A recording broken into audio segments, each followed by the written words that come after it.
27th, 2024. We're going to bring the regular Board of Supervisors meeting to order. It is 9:01.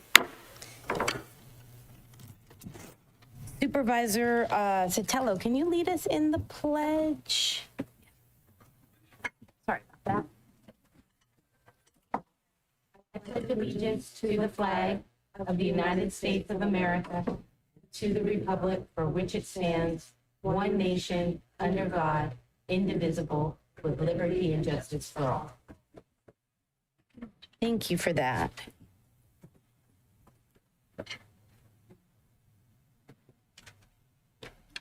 Can I get an acknowledgement of certificate of posting?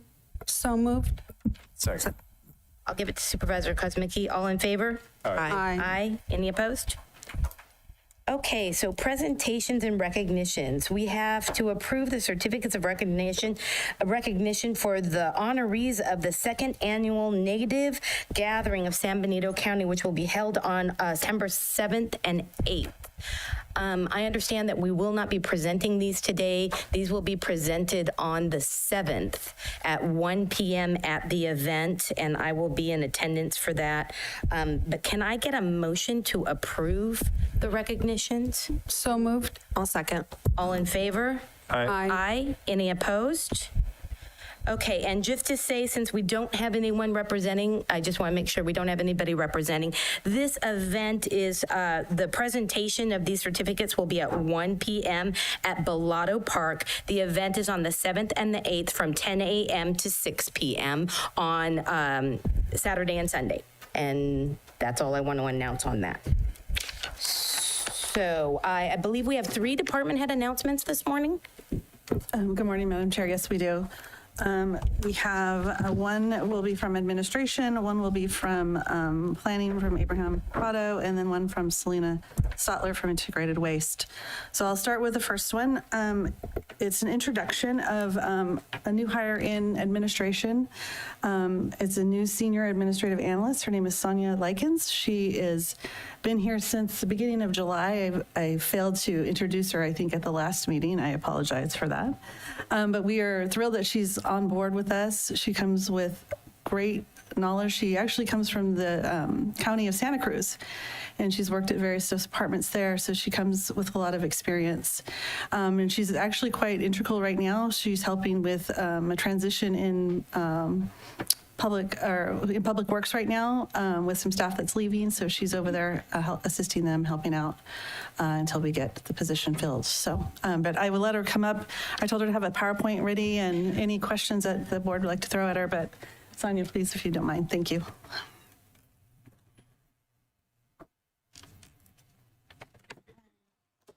Madam Chair, members of the board, and members of the public, good morning. I'm Sonia Likens. I'll just briefly share some of my background, although Henny kind of gave my whole speech away right there. I have many years of local government experience in Santa Cruz County, beginning with several years in social services for the Human Services Department, followed by several years in health services and specifically in public health. And my most recent experience was in the Department of Public Works and Emergency Response and Recovery. So that's kind of a snippet on my government experience. I'm happy to be here and anxious to learn about San Benito County. Sorry. Well, welcome aboard. Thank you. All right, the next one will be Abraham Prado.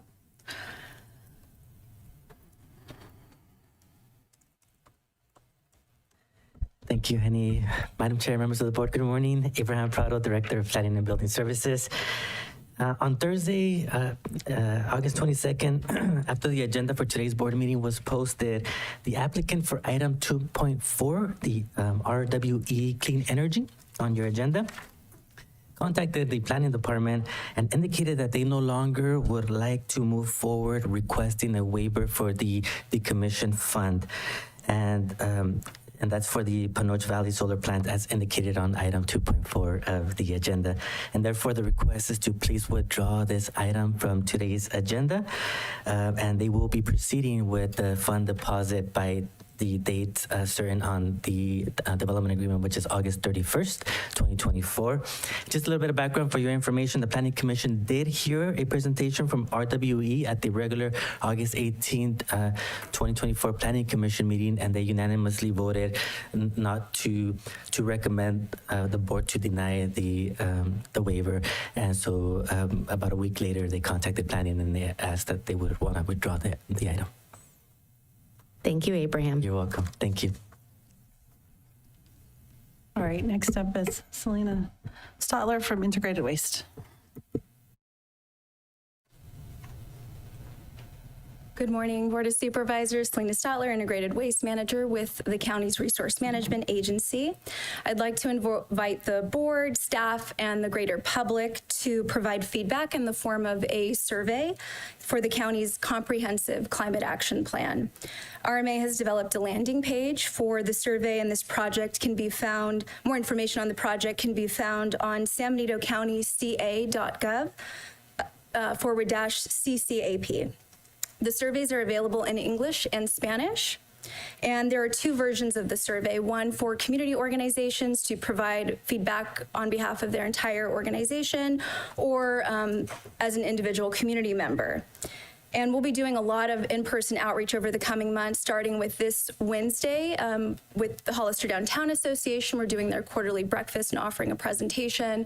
Then we'll be at both of the Hollister super locations, tabling outside there, and then at the farmers market. So more information can be found on that website in the coming months. And then for any general questions, residents can reach out to, or businesses can reach out to, CCAP at sanbenitocountyca.gov. Thank you. Thank you so much.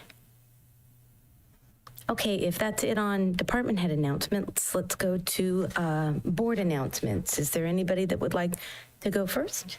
No? Okay, Supervisor Sotelo. Thank you. So first, we had our first Public Defender Oversight Committee last week. We had a great response, a great meeting. We didn't get a lot of business done because most items were tabled to give us a little bit more time to dive into things and get some more information and do a little bit of kind of ad hoc work on bylaws and things. But our next meeting is going to be September 11th at 11 a.m. Out at the sheriff's office. And so I think it's going to be really great, and I look forward to bringing back updates to this board. The second item is the Economic Advisory Committee. We had a presentation last week brought forth by our workforce development, Liz Turner, and one of the board members, Omar Rosa from the HDA.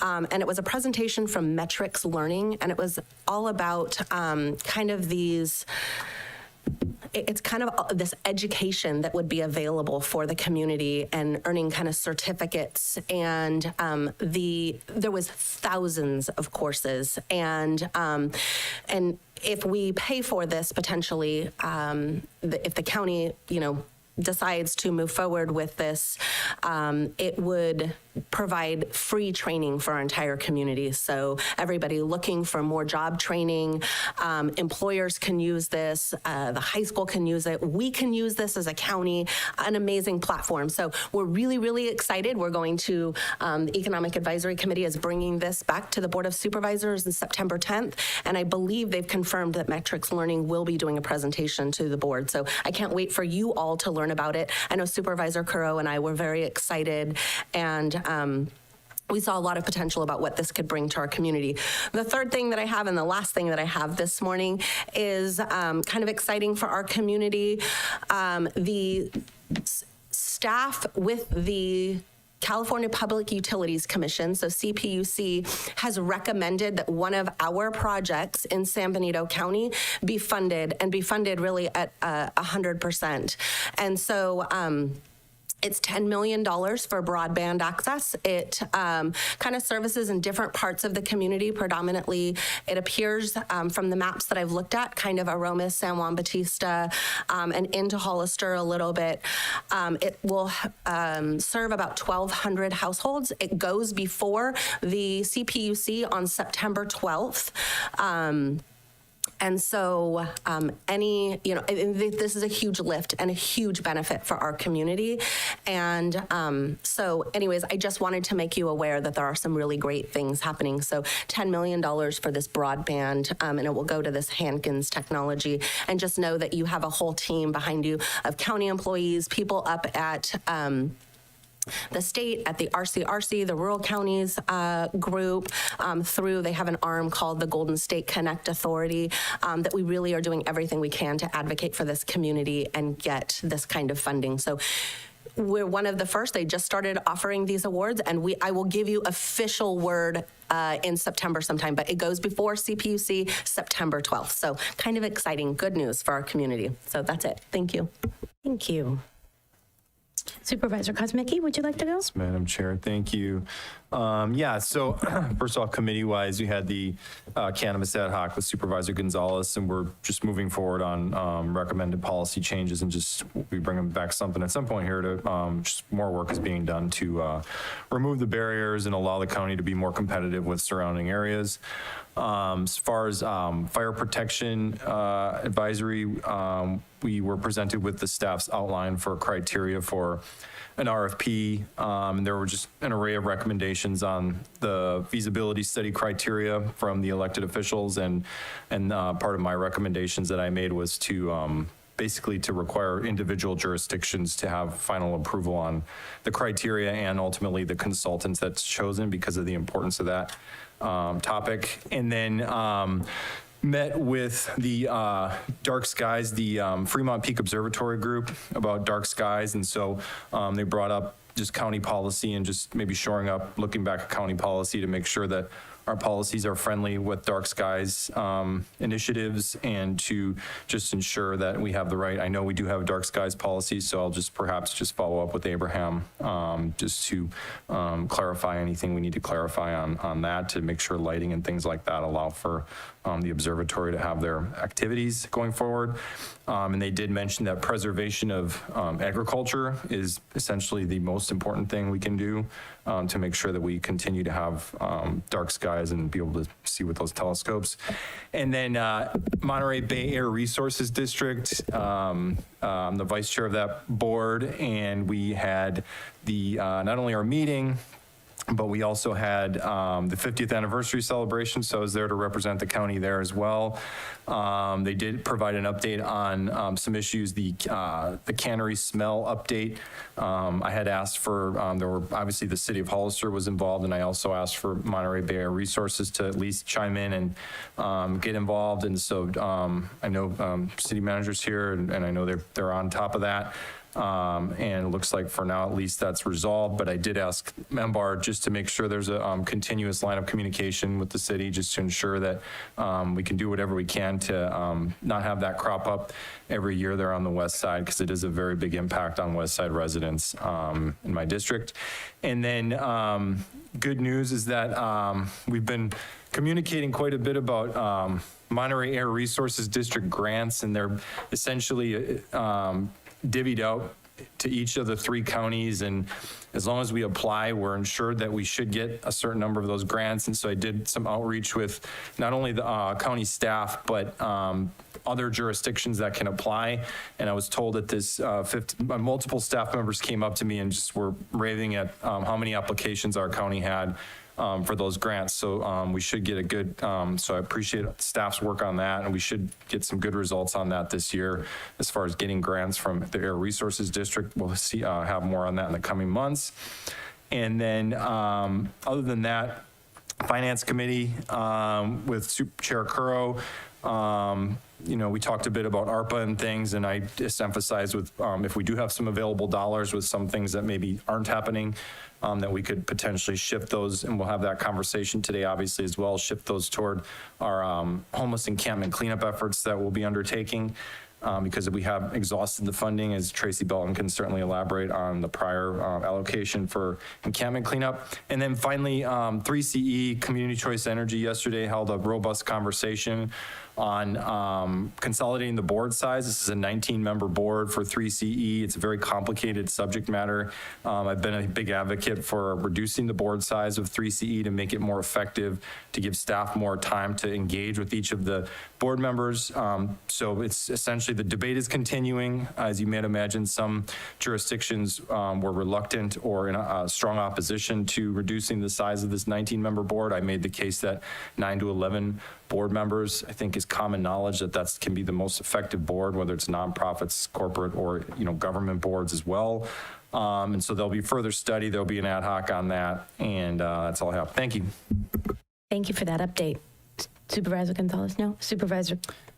Yeah, just really quickly, the one thing is, let's say that Supervisor Gonzalez and I met with the Pacheco Stormwater District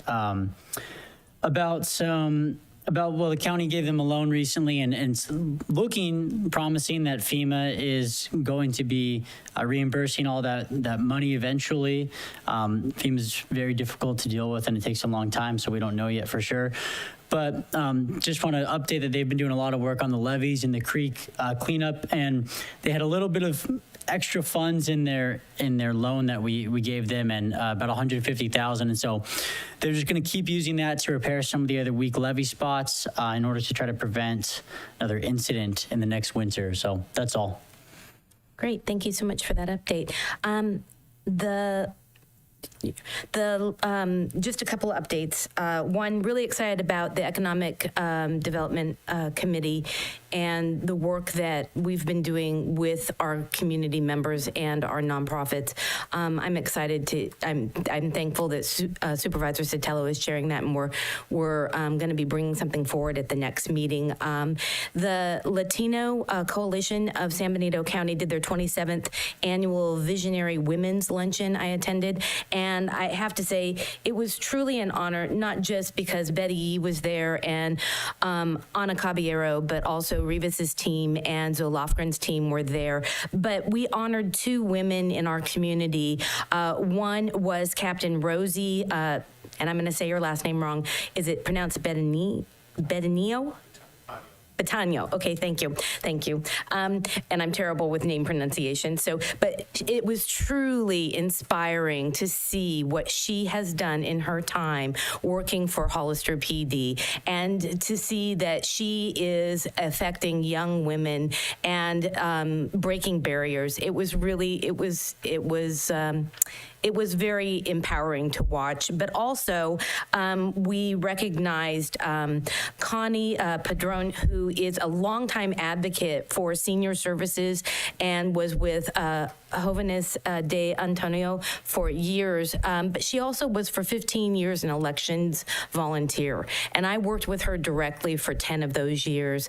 And her heart and soul is so amazing to see the love and warmth that she has for our community. Both of these recipients were incredible beacons of reminder that we have really good people in our community, and recognizing them and embracing what they've done for our community is going to only help build our community moving forward. So it was a real honor to be able to be there and represent them.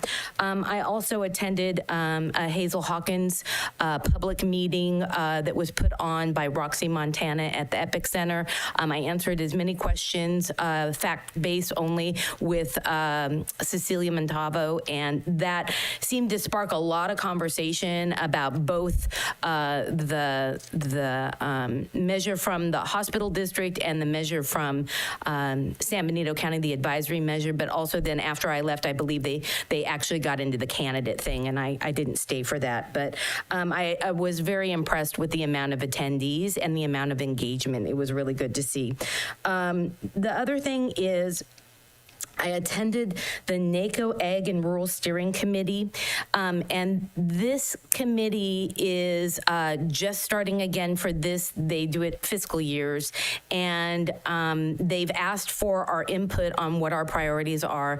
I have listed fire funding, infrastructure funding, but also they did a presentation on water, and like what's happening in our local water districts with Sunny Slope Water District, Best Road, and Stonegate, and even Tres Pinos, they're looking at how consolidation of these types of water districts are getting funded by the federal government. And so there may even be more funding coming down that we may want to make sure. Steve, I know, has been working and very active with this project. So there may be more funding and grant funding that could help support these small rural water companies and water districts.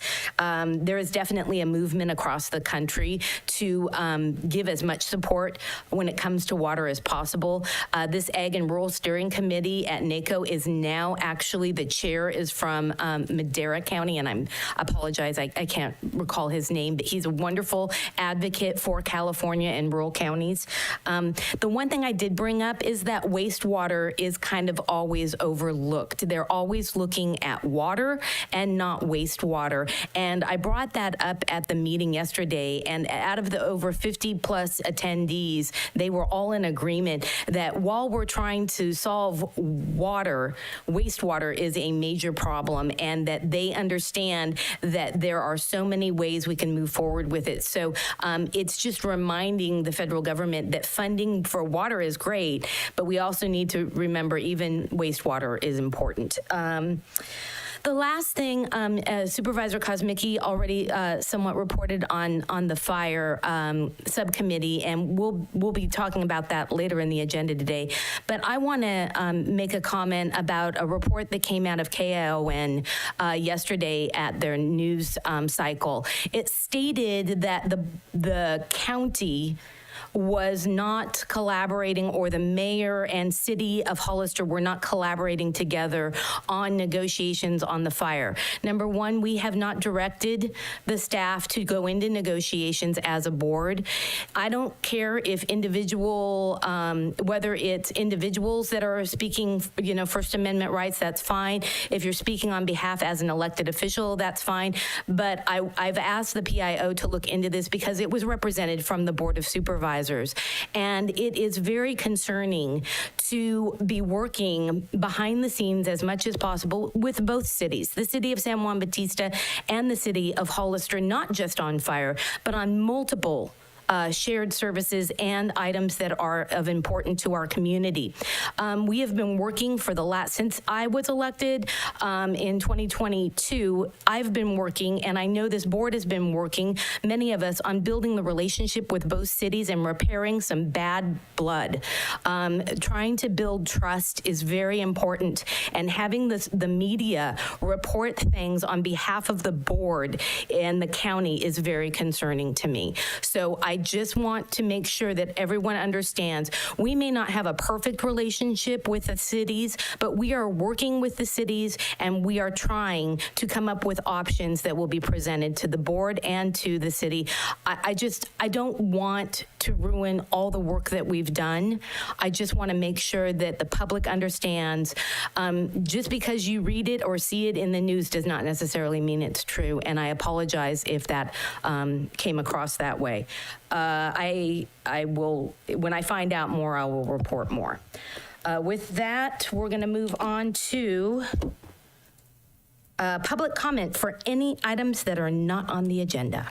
If you'd like to make a comment in chambers, please provide a speaker card. On Zoom, please press *9 or the raised hand icon. And we'll start with chambers. Go ahead.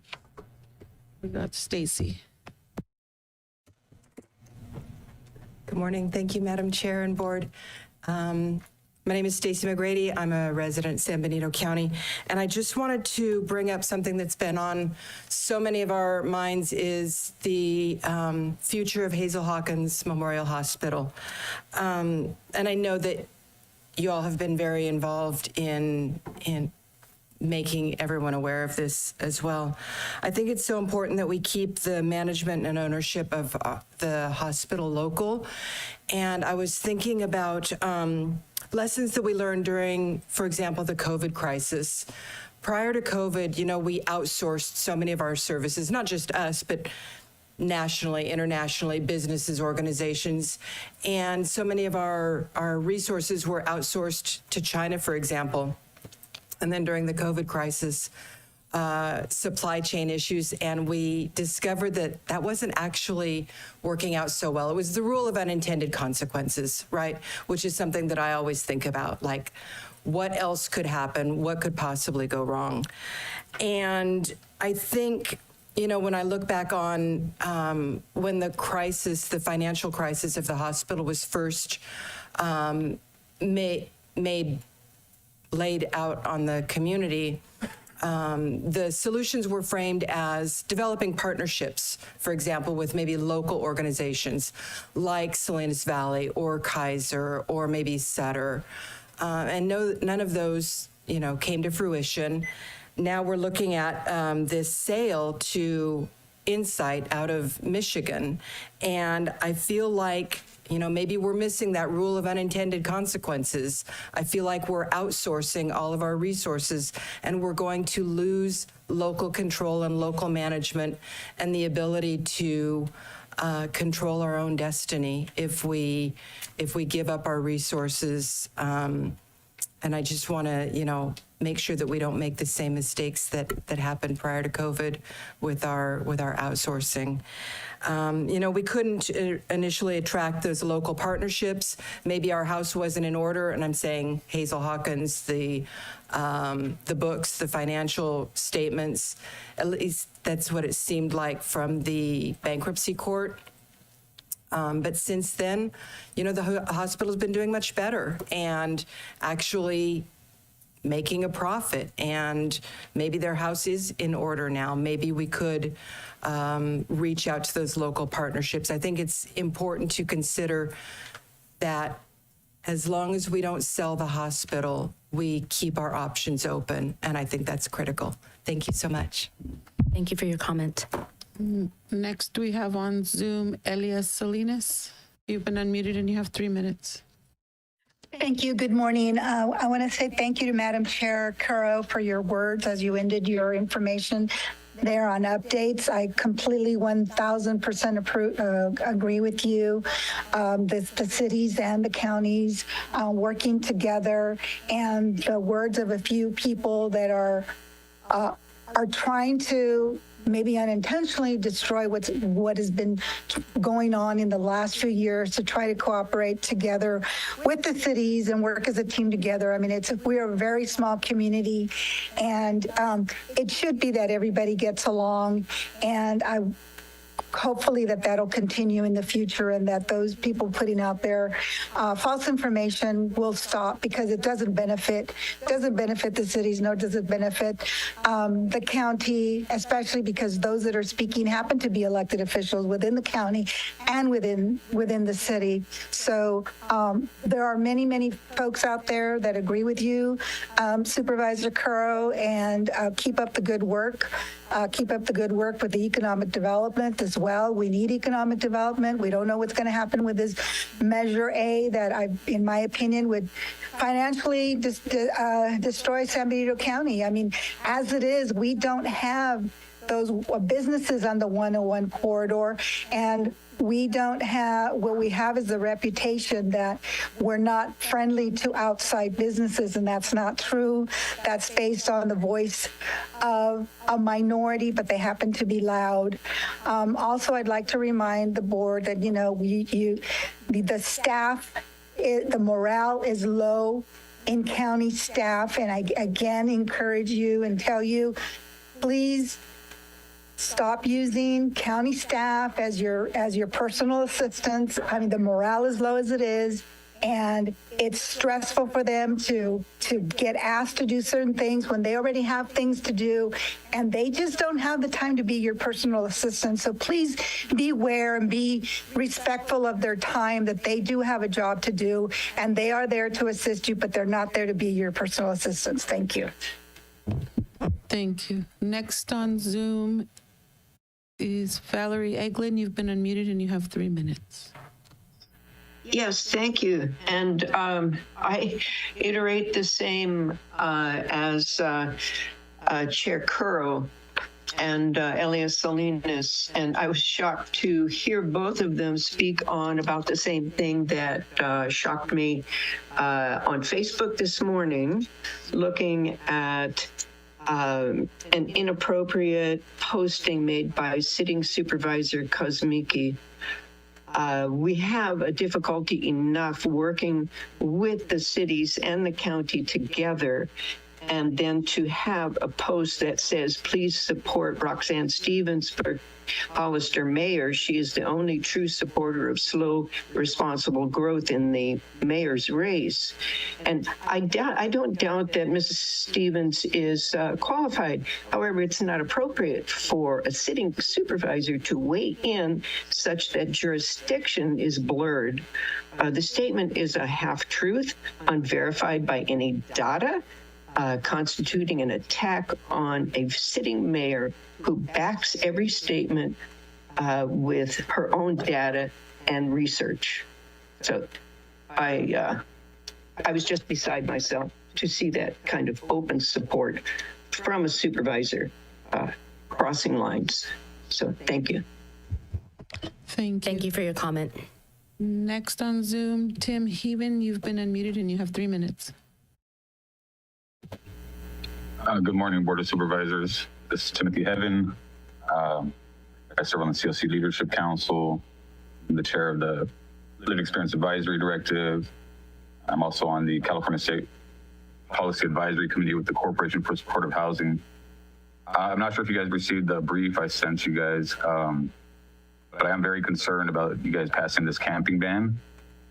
It's too vague on the agenda. I mean, we're gonna offer services. Excuse me, this is an item that is on the agenda. If you'd like to have public comment during that time, that would be fine, but unfortunately not during consent. It's on regular agenda, correct? Consent. Oh, it's on consent, then they absolutely Oh, can I'm speak. sorry. I apologize, you are reset for 2 minutes and 33 seconds. This is public. Oh, this is, for items not on agenda. So you just have to wait until consent. Hang on for 2 minutes.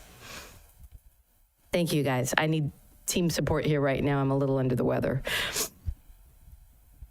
Okay, and I do have one more in Chambers, Roxy Montana. Thank you, and good morning. This is not on the agenda, so I feel like I can speak. And I'd like to say thank you to Angela Curro and Colin for their participation in the support of the JPA.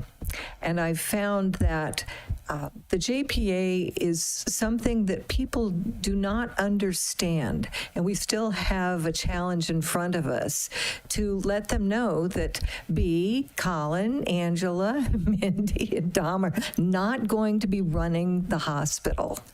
And so this is important, and I'd like to say again, thank you for all of the steps that you have taken to responsibly approach with the hiring of consultants to give you the information that you need. And in the way you've gone about it and how you've come about it, we're still not done yet. Thank you again. Thank you for your comment. And I have no further public comment. Okay, so now we're going to move on to consent and open it up to public comment on consent. A regular general or on consent? Oh, okay. That'll be just a little bit when we get to regular agenda. No, he's just general. He just. Oh, just general, so coming back. Okay, so we'll come back to items not on the agenda. Go ahead. Well, good morning. I'm a resident for 30 years and live on Gina Lane, North County, off Comstock. My neighbor's been here quite a bit, Ted Eulenberg, to complain. There's a business down the road from me. It's been there for 3 years this August, and it's a large construction company. Dirt, noise, constant truck traffic, several employees, and just a regular nuisance. Our road is 30 years old, and in the 30 years I've been there, like 27 years, it was not that bad. But in the last 3 years that they've been there, it's probably aged as much as the 27 years that I've been there. It's kind of taken my neighborhood down, and Ted's brought it up to you guys 3 years, and hasn't gotten any satisfaction from the county, and it's in plain sight. Extreme backhoe company. They have no permit, no license, yet they've been allowed to exist and continue their business on my street. And that's all I had to say. Thank you. Thank you for your comments. And is your phone number listed on your form? If you could list your phone number for our building and planning director, and our code enforcement will reach out to you. Okay, any other not on agenda comments? I think we're done. Okay, so now we're moving on to consent. So we're opening it up to public comment for any items on consent. Okay, so I have Elia, you've been unmuted and you have 3 minutes. Thank you. Good morning. 1.6 and 1.7 and 1.6. Sorry, I'm on my phone and I apologize. 1.6 and 1.7. One is the second reading. You're putting it under consent agenda instead of doing I think you voted for no on the second reading with the homeless encampments going out there and clearing. And there was a video by Dom Zanger, and then there was an opinion piece by Colin Kosmicki, and without showing any compassion whatsoever to the homeless and being out there and saying, I demand this and I demand that, and this is not going to happen and this is not going to happen. It's not the opinion or the demand of either of those supervisors. There's also staff that has to be considered on how this is going to happen. You have to have a plan, and not just because I say so, you're going to go out and do something. There's the safety of the staff that has to go out there and take care of these encampments. So I would ask that you try to pull back the way you word what's going out there. And then the other one is JEA, the consultants. I mean, you went from the top of the cream from Nielsen Merximer as your consultants down to this other company that doesn't have the experience, nor that they have the staffing as Nielsen Merximer, and you're going to go ahead and you're going to continue this. And I encourage you, I keep saying it. I've been saying it for 8 years. You have to go personally to Sacramento, knock on the doors, and be the squeaky wheel that's going to get oiled, and be there telling Sacramento what it is that San Benito County needs. And getting out there and getting your faces known, getting your names known, and you just don't go to local, to Assemblyman Rivas and to Senator Leard or Senator Caballero. You go to other individuals. You go out there and you introduce yourselves to the other assembly members and the other state senators that are in the area that are also equal to what San Benito County needs. So I encourage you, you're going to go ahead and you're going to approve this JEA contract, but you don't need them. You need your face and you need your voice in Sacramento. Thank you. Thank you for your comment. Thank you. Next, I have Tim. You've been unmuted and you have 3 minutes. Welcome back, Tim. Long time no see. Well, you guys can't see me, but I can see you. Nice. Good morning once again. What was I going to say? Okay, so yeah, the camping bans. I feel you guys are kind of moving too quick on this. I think we need to really think about a plan, an actual plan in place.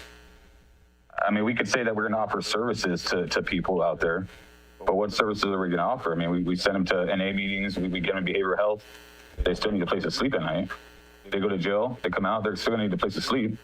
I mean, these are just punitive measures that have shown to be inefficient and have never worked for the last 3 decades. I'm just not sure why we're turning away from evidence-based practices towards these punitive measures. The Supreme Court ruling didn't require the city to or county to do this. It just made it available option to do it. I really hope that, we could put this aside and really work on planning this out thoroughly, a real plan. I mean, there's a lack of a comprehensive plan. I submitted the brief on it. It's really a public health, what we're seeing here in this area is that the overdose deaths are increasing dramatically, because what happens is they're arresting people, sending them to jail just long enough for their tolerance to go down. They get out, relapse, and die. This is what's going to happen. I mean, there's just really no real benefit to these camping bans. I just don't see any benefit at all, especially with no goals. And what's the goal? What is our goal by doing these sweeps or camping bans? What's the goal? We still have all these people that need to get housed. You know what I mean? Anyway, I submitted the brief. I just want to make sure you guys got the brief. I pretty much put everything in there, so I'm better at doing it that way. Thank you, guys. Thank you for your comment. And I have one in chambers, Stacy McGrady. Morning, Madam Chair, Board. Thank you so much. I do want to speak in regards to the camping ban, and let me just say that I am so eternally grateful that we are finally able to move forward in protecting all of our community. As you are probably aware, there was an incident yesterday near the high school in the riverbed. The high school had to be locked down again due to gun violence in the riverbed. The entire community deserves to be safe and protected. I'm sorry for people that are suffering with addiction, but leaving people to survive in the riverbed, under bridges, on the streets, that's not compassionate care. We need to have consequences along with resources to encourage and support people maybe who have mental health issues or are in addiction, to encourage them to, one way or another, receive those services. Leaving people without the ability to, this is what I know, when you are in addiction, it's impossible to see past the next couple of hours. It's impossible to make a plan. It's impossible to move into sobriety without support. And I'm not saying jail is the right place, but it is an option to help people get into programs. And the rest of our community has a right to be safe. And I appreciate so much that we are moving towards that now. Thank you so much. Thank you for your comments. Any additional? I have no further public comment. Okay, bringing it back to the board, are there any items that people would like to pull? So let me start with Supervisor Gonzalez. I'd like to pull item 1.7, please. Okay, Supervisor Kosmicki. Yeah, sorry. I'm just 1.6, 1.14, 15, and 16.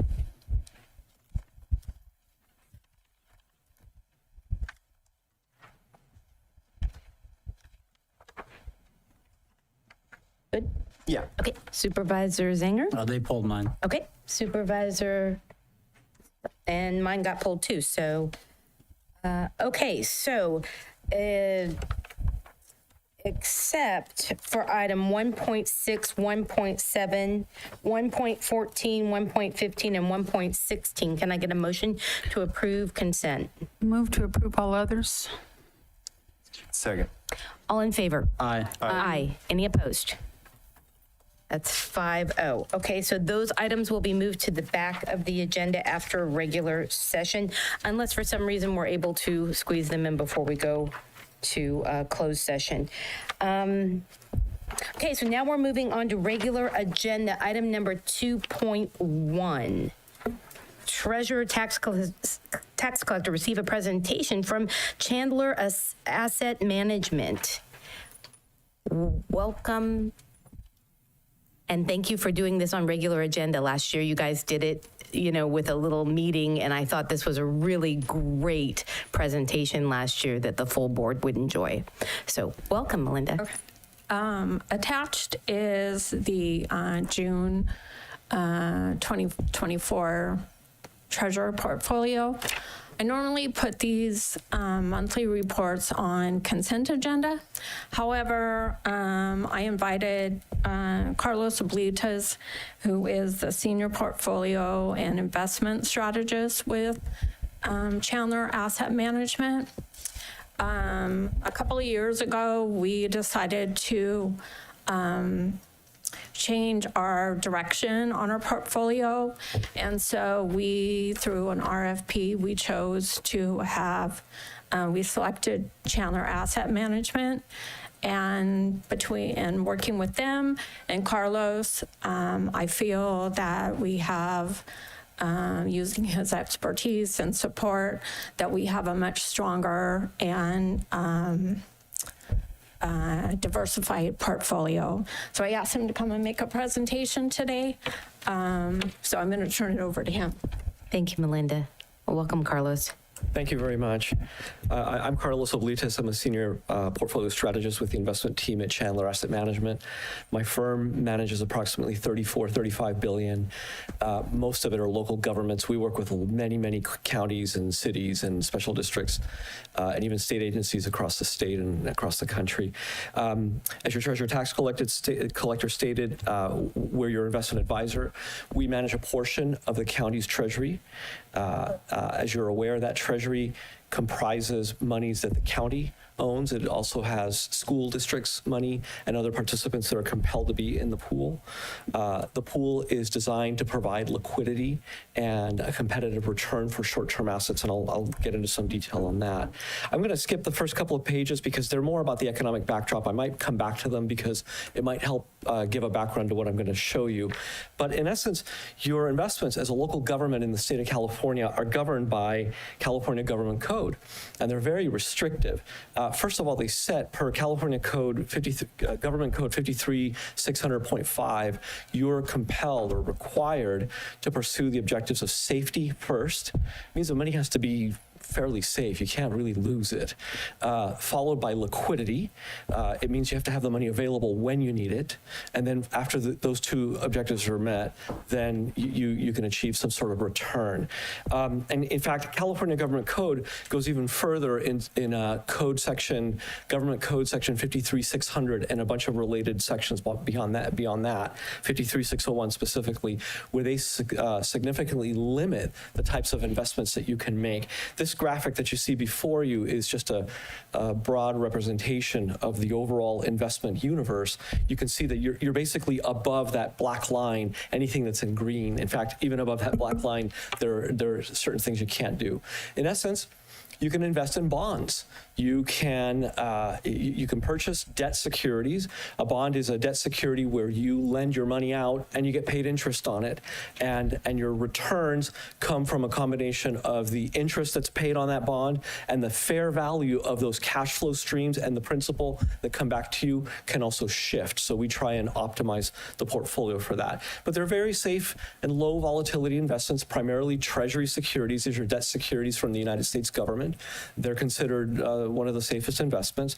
Bonds from the federal agencies of the government, as well as government-sponsored enterprises, other municipalities across the state, very high credit quality corporate bonds, and other types of investments.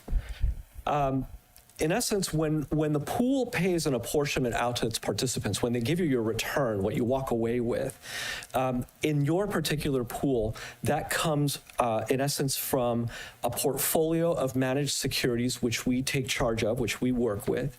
You also have some monies invested in the state pool called Local Agency Investment Fund, LAIF, as well as some other pools that are available in California. Those are called LGIPs, Local Government Investment Pools, generally governed by joint powers authorities. And then, of course, you've got cash that sits at the bank. So it's a combination of all those things that drive your apportionment. When we look at the overall program, so this is everything baked in, what's in the pools, in the state pool, what's sitting in cash, as well as the portfolio of securities, your total program is valued at $450 $415 million as of the fiscal year end, closer to $415.6.7 million. That includes accrued interest. There's an interest component that has been earned but not yet received as of that date. When you look at the average credit quality, because these are debt securities, we buy securities that are rated by the rating agencies, and we want to buy highly rated securities. When we look at the overall picture, you have an average rating of AA+, which is considered very, very strong. In terms of the yield, the first yield figure, the purchase yield of 406, that is a measure of what you're due to earn for the coming year in interest income if nothing in this portfolio changes. It's a forward-looking number. If you think of driving a car, maybe this is a good way to think about it. If you're driving a vehicle, and if you're driving at 60 miles an hour, it doesn't mean you've covered 60 miles. It means that from this point forward, if I keep my foot on the pedal just as it is, and nothing impedes me, after an hour, I will have covered 60 miles. Well, that's the same thing. It's a rate of earnings into the future. If nothing changes in this portfolio, I'm basically driving 60 miles an hour. I'm basically driving here at 406% per year. That's what that says. The market yield is the yield that you would generate in this portfolio had you purchased it on the date of this report. And of course, there's debt securities that we've bought into the past, and they have a term to them, and they mature at different time periods, and we deliberately diversify that. We mix that around. So that average market yield is if you bought everything on the date of this report. If you think about it logically, if I have cash that I'm going to invest to look like this investment program, it means that on average, I'm reinvesting at 481. That may not seem like much when you look at stock market returns because you see double-digit returns. That's much higher risk. These aren't the kind of investments that are meant for long-term growth to stay ahead of inflation and pay somebody their pension or their 401k. These are investments that are designed for safety and liquidity, and they're really it's really about earning that interest income over the long run. So as far as the world in which we invest, these yields that you're looking at are considered very strong. In fact, they're some of the strongest yields that we've seen in probably the last 15 years. And I can explain why that is. When you look at, this is a little harder to see, it's in your packet, but this is a breakout of what we're buying in the investment program, primarily Treasury securities, corporate securities, federal agencies, and then of course the local government investment pools, that's that LGIP component there. Those are your most liquid investments in the program. And when you look at your apportionment, this is what's being paid out to the participants in the pool. And I'm just looking at it from when we started because I know that the number is calculated and it is reported out, but one of the tasks that we were given was to come up with the percentage equivalent so that can be published. So that's your apportionment right there. And that apportionment is always reported on an annualized basis. I want to make sure that you understand that. That's not what's actually earned. It's the annual equivalent because people don't think in 3-month terms, quarterly terms. So you can roughly divide that by 4 and see what's earned for that quarter. But here's what I want to highlight. When we started monitoring these numbers and started helping, rates were still very, very low. Back in 2022, we were just coming out of the pandemic, and you were very grateful to earn a quarterly apportionment of 0.46%. That meant that you were earning somewhere around 11 basis points, 0.11 per quarter is what you were getting, okay? That's how low rates have been. And of course, coming out of the pandemic, rates went up, and you can just follow that along today. As of this past March, the quarterly apportionment came out over 4%, which is considered, again, very, very strong. Just look at the line, the graphic on the right-hand side, and it tells the story. Again, this is a combination of not just our investment portfolio, but the investment portfolio that we manage, the monies that are invested that we do not manage, but that the Treasury invests and handles on its own, that it's kept in the state pool, and also the local agency or the local government investment pools as well. When you look at the component that we manage for you on your behalf, Chandler manages about $300 million, almost $301 million. The yield on that is 3.84, a little bit lower than the overall picture because the portfolio that we manage on your behalf has a much longer duration. It goes out longer, and as a result, it takes a little bit longer to reset into those higher yields. Just to give you a forward-looking idea, rates they've already come down somewhat from their peaks and are expected to continue going down. One of the benefits benefits of having a longer portfolio over the long run is that generally you tend to pick up higher yields and then you hang on to those yields for a longer period of time, but it moves a little bit slower. And these are the returns. I have to kind of, this is just a managed portfolio. We look at the returns just on that piece because this is how we measure the value that we've added to the county treasury. And you have three numbers that you're looking at there. I have to explain those. The very first one, the dark green bars, is your total return. I'll explain that in just a second. The second one is the benchmark against which we benchmark, and it's an index that measures the amount of risk that we're taking on to achieve that return. It's akin to the market in which we're investing in. And then the third number is again your return, but it's the book return. It's a little bit different than the total return. So I said earlier that your return comes from interest income and also the change in fair value in the portfolio. Well, sometimes that change in fair value only happens on paper. We don't capture it unless we sell the security, and we don't always sell the security. We do periodically sell securities before maturity to rebalance the portfolio, but generally that's done strategically, not just to capture a return. So almost done. Okay, so we're almost wrapped up, I promise. What I'm trying to say here is the returns are interest income and the fair value. Well, that top line total return captures that fair value, whether it was realized or not. It's a change in value on paper. So if you think about when you read your 401k or your pension, nothing gets realized until you actually sell the securities and capture the cash, but you know what the movement is and you know what the return is. It's akin to that. That's the same return.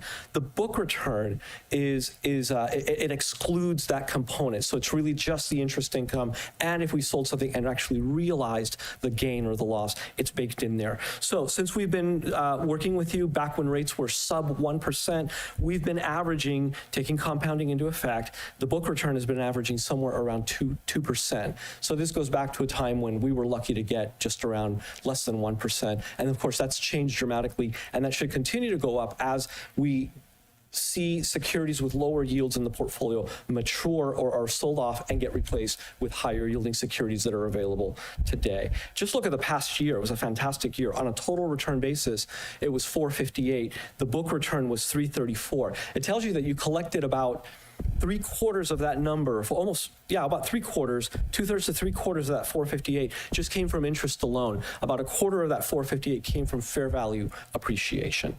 I want to back it up, and I'll wrap up with these 2 pages over here.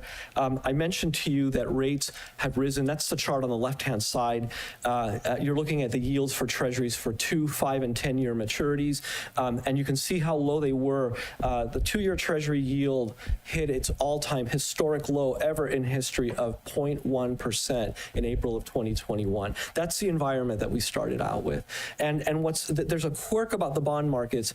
When interest rates available in the markets rise, the value of whatever bonds you hold actually goes down.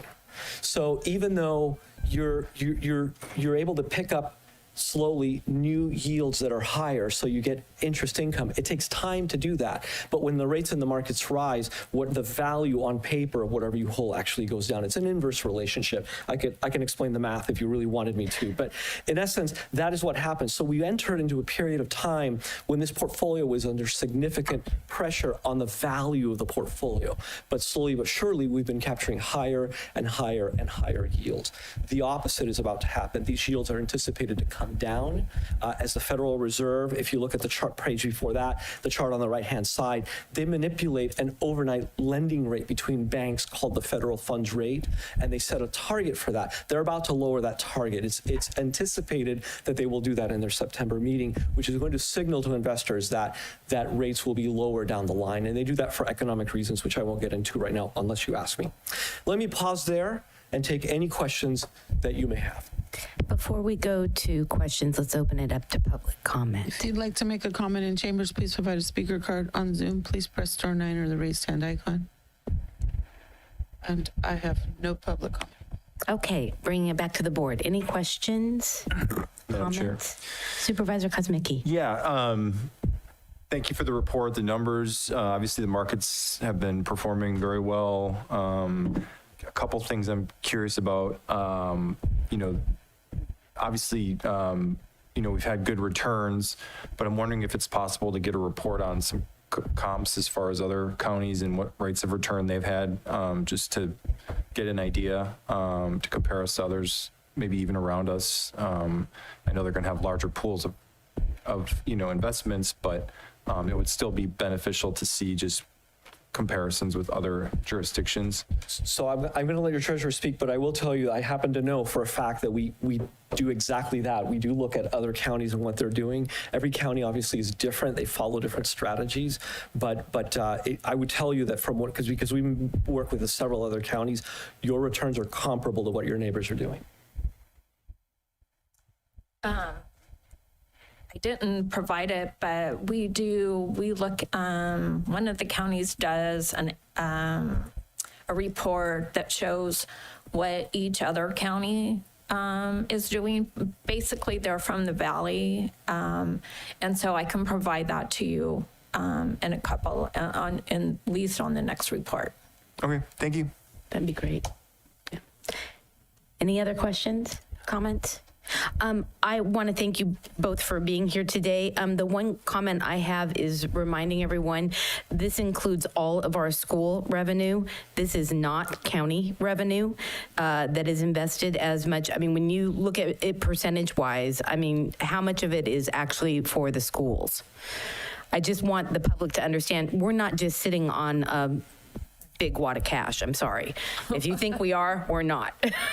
I would say at least about 75 to 80% of our portfolio belongs to the schools. Okay, I just wanted to make sure that that was out there. What we have for the county general fund is roughly maybe 10%. Okay. The county also holds a lot of impact fees and other revenue that's dedicated to specific sources. And but for the general fund that we can actually use to operate the county and fix the roads and provide sheriff services and just general services to the county is maybe 10%. It's very, very small. I just wanted to make sure that that was out there. I don't want it to look like we're just sitting here.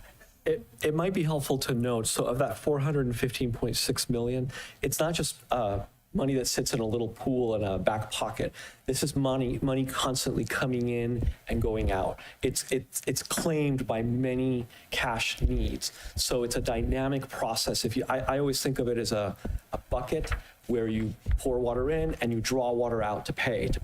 You collect property taxes, it comes in, it balloons, you pull money out to pay for things. The school districts get a cut. This is what pays for salaries, for your fixing your roads, for public works, for all the services that the county provides and all the other participants in the pool and the services that they provide. So it's not just play money is what it is. Exactly.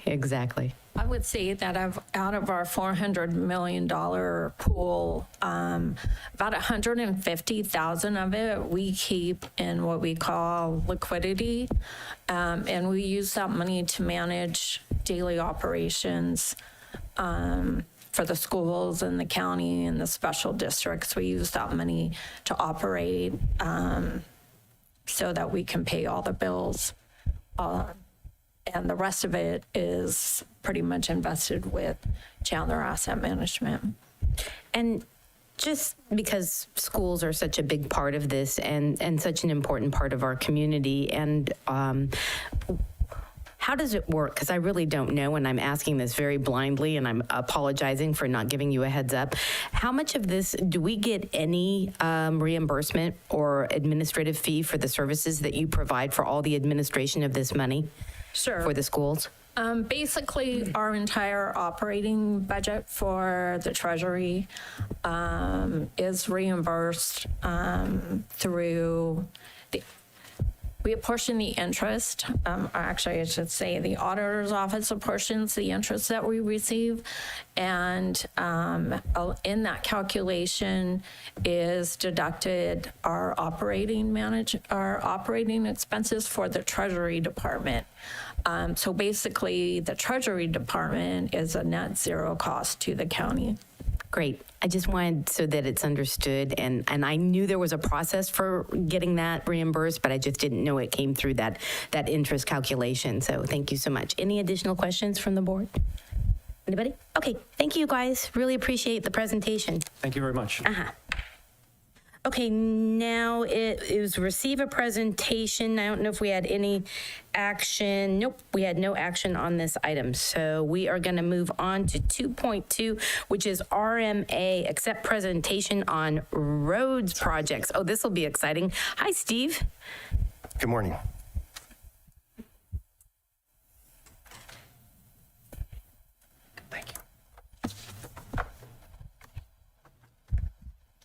All right, good morning, Madam Chair, again, and Board of Supervisors and members of the public.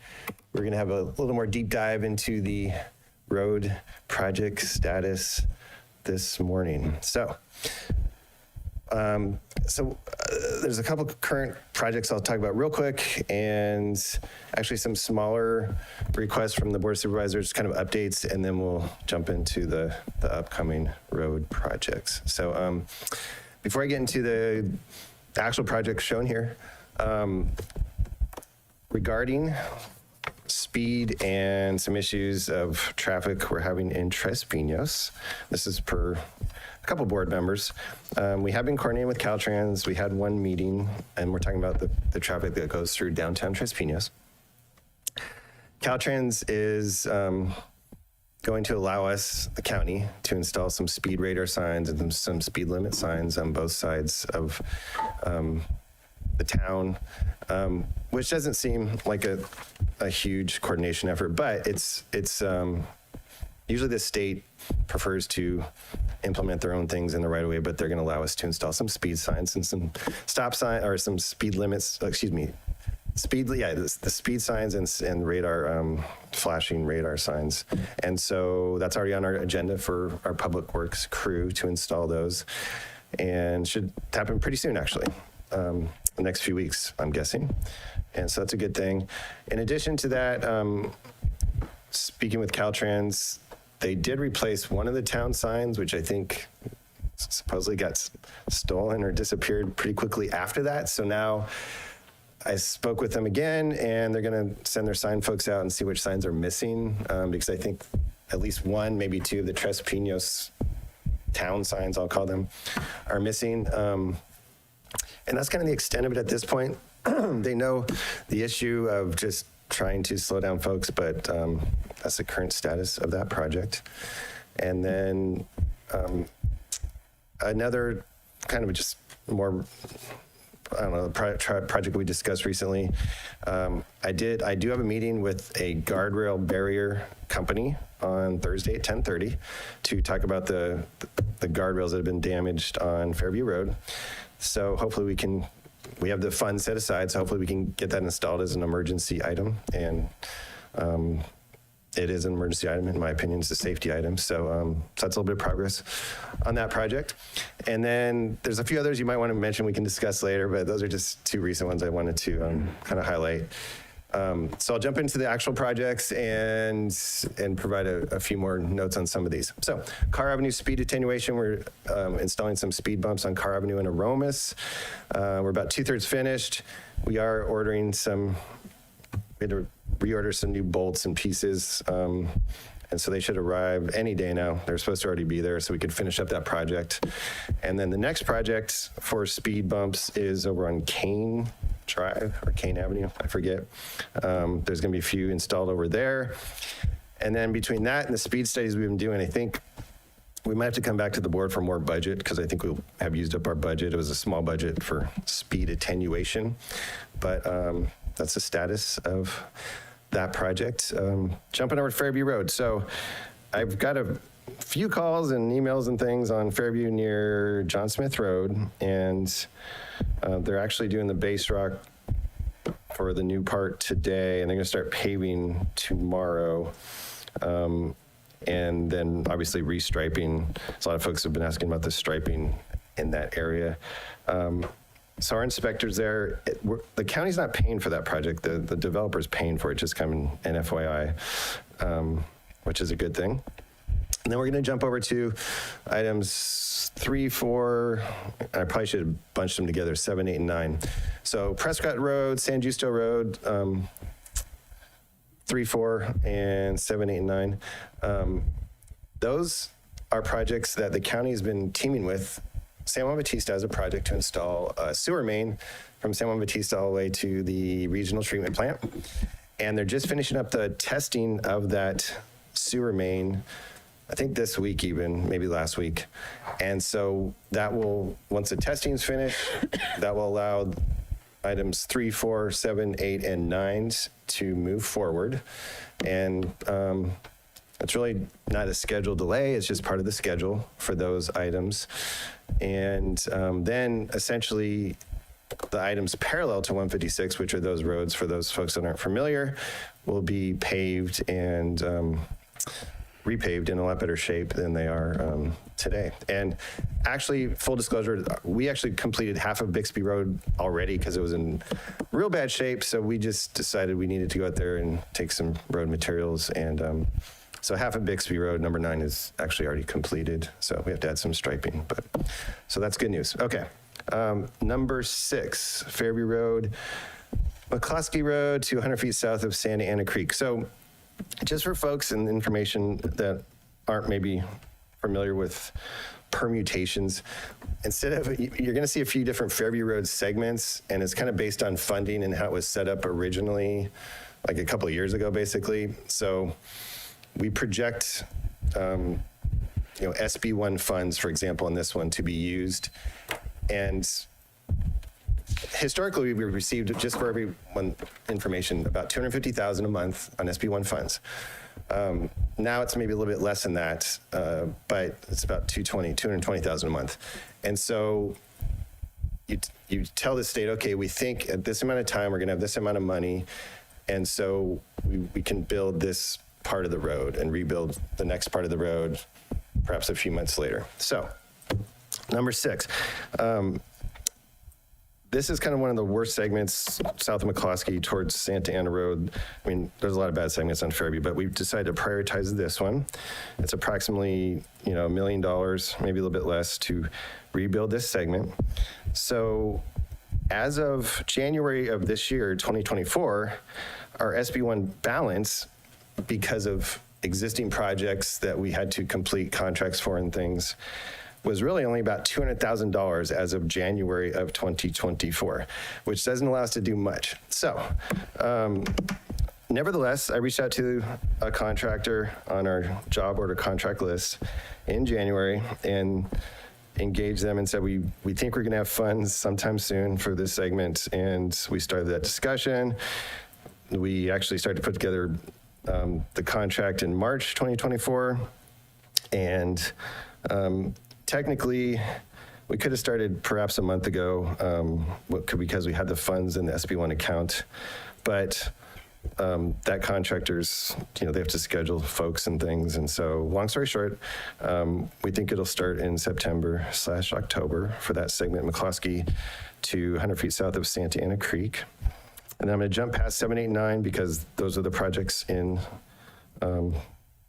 along the sanitary sewer line. So we'll jump over to number 10, which is Orchard Road to Los Vibres Road of Fairview.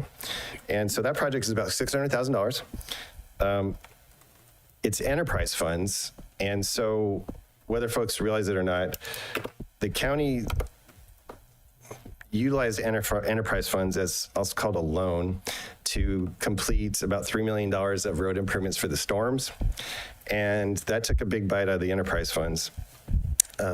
Hopefully that can be replenished with FEMA funds, but as of April, through budget discussions with our budget folks, we determined we had about $700,000 of enterprise funds available to essentially construct this project. And so that's when, again, I kind of reached out to a different contractor, and said, we have the funds, please put this on your list.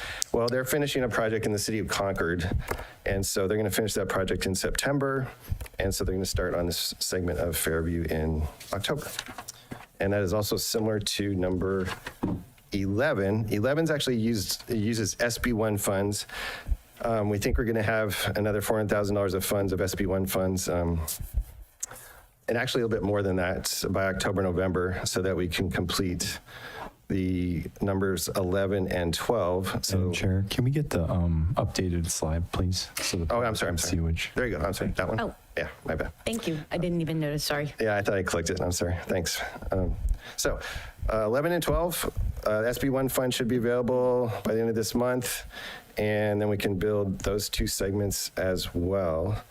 Let's see, Cienega Road. Similar, the contractor that's working in, I think the city's Concord, doesn't matter, that's finishing up their project, will be working on Cienega Road, which is basically about a half mile right adjacent to the wineries, DeRose Winery and like the exit to Eden Rift. The road there is in extra bad shape on Cienega. We'll talk about more on Cienega in a moment, but so we're going to be rebuilding that 6.6 miles in October, and there's actually a little segment even further down. We walked it with the contractor just recently, actually, so they're going to start that in October, November. See, Union Road, there's a little piece of Union Road. So the Union Road project, so for folks that see construction out there, Caltrans and the Highway Bridge Program, they only pay for so much of road conforms adjacent to a bridge, so that counties like us can't say, thanks for helping us with the bridge, but please build another mile of our road adjacent to the bridge, because that might not be fair to the Highway Bridge Program to rebuild a lot of roads. So that project's going to finish maybe 150 feet short of the actual conform of where Union Road stopped about a year and a half or 2 years ago, a few years ago when we finished Union Road. So we're going to have a little piece. It's actually about 150 feet, maybe 20 feet wide, that a contractor is going to finish after the current contractor is finished with the Bridge Road conform. So that's Union Road. Shore Road just went out to bid.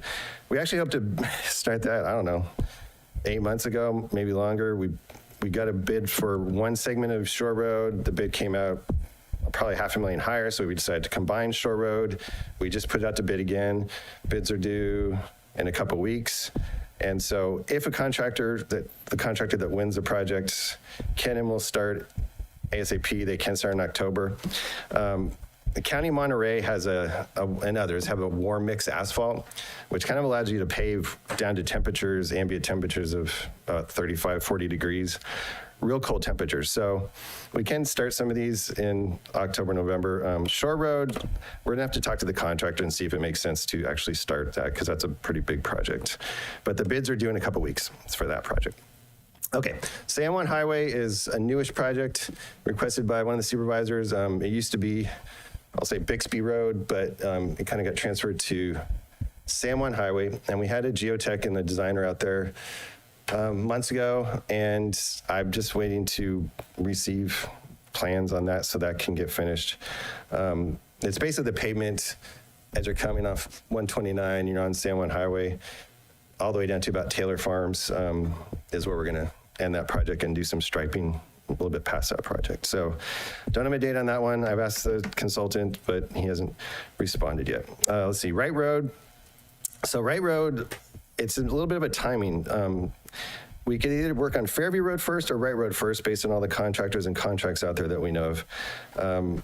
So we decided to prioritize Fairview over Wright, and Wright Road's a Measure G project. We do have some funding for that, so that's the good news. So it can start in the spring. Cole Road's been going on for, seems like a year and a half, maybe more, I don't know, 2 years. So with Cole Road, it was actually affected by the storms, as was Cienega, we'll talk about in a second. So Cole Road, we're having to design a wall that we weren't previously going to have to design when the storms hit. And we are finally making some progress on it. I've been told by the consultant they're going to have the plans ready in September. And so we'll put that out to bid ASAP and construct that in the spring. Cienega Road, similarly, they were doing geotechnical designs. The storms affected those slopes a little bit more than they were.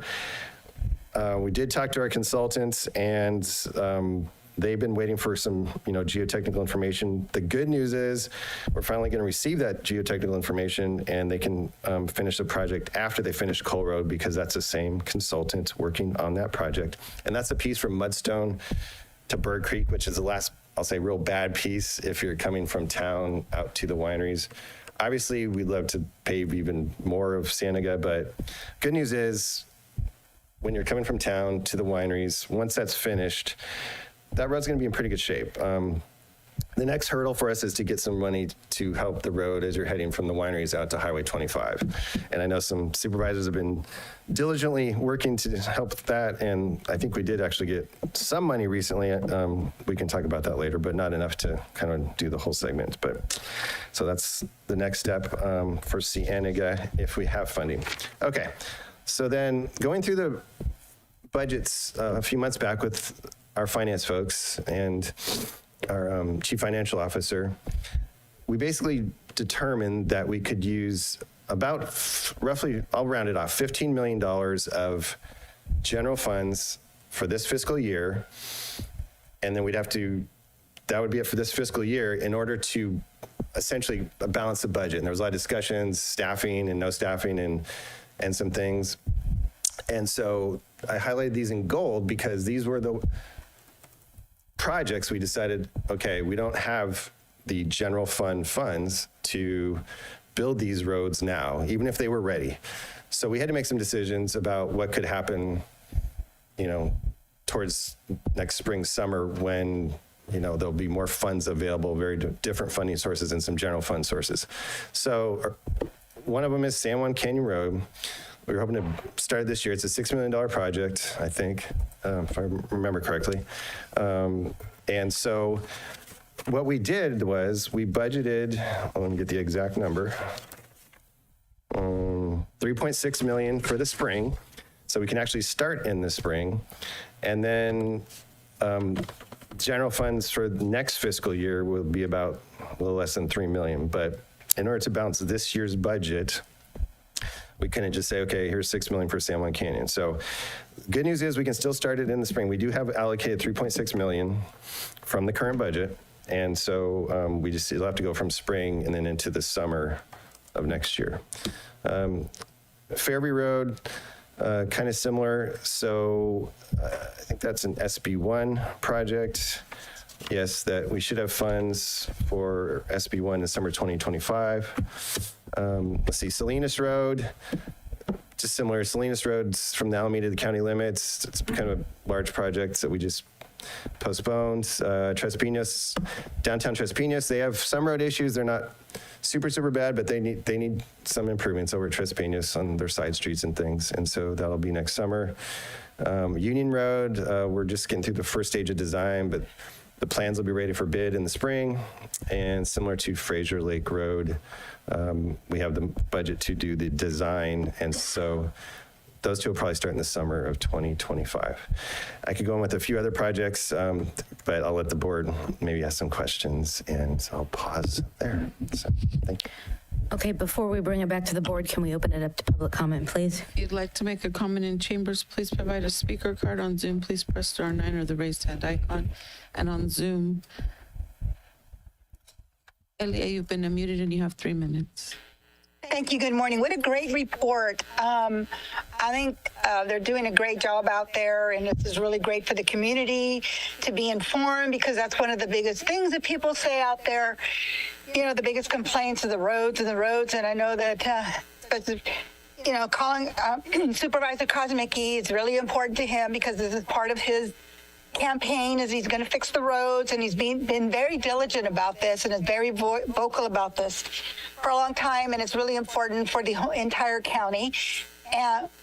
But let's not forget that Mr. Loop has other work to do besides pleasing you, supervisor, who are constantly about the roads. He has other work to do. Let him do his other work. And this report can be done on a quarterly basis.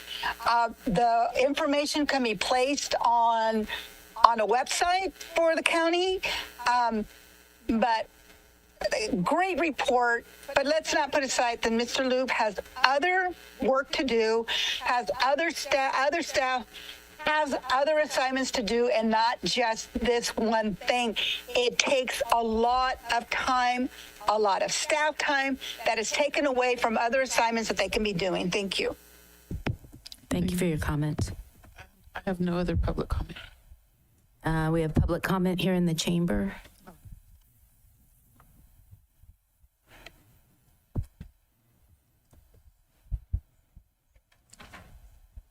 Thank you. Yes, my name is Greg Alvarado. I live in Tres Pinos. The one thing that I was curious about on the Tres Pinos, you got down a road of Buena Vista, Quincy Abbey South Side. I don't understand where that road is. There's no, as far as I know, there is no Buena Vista Road in Tres Pinos. And I didn't notice, one of the really bad roads is between Quincy Abbey and South Side. I don't understand why you have South Side to 25, because that was one of them that you just had recoded a couple of years ago. So I'm just a little confused on this. I would prefer to see a map that's showing exactly what you're considering. That's all I have to say. Thank you for your comment.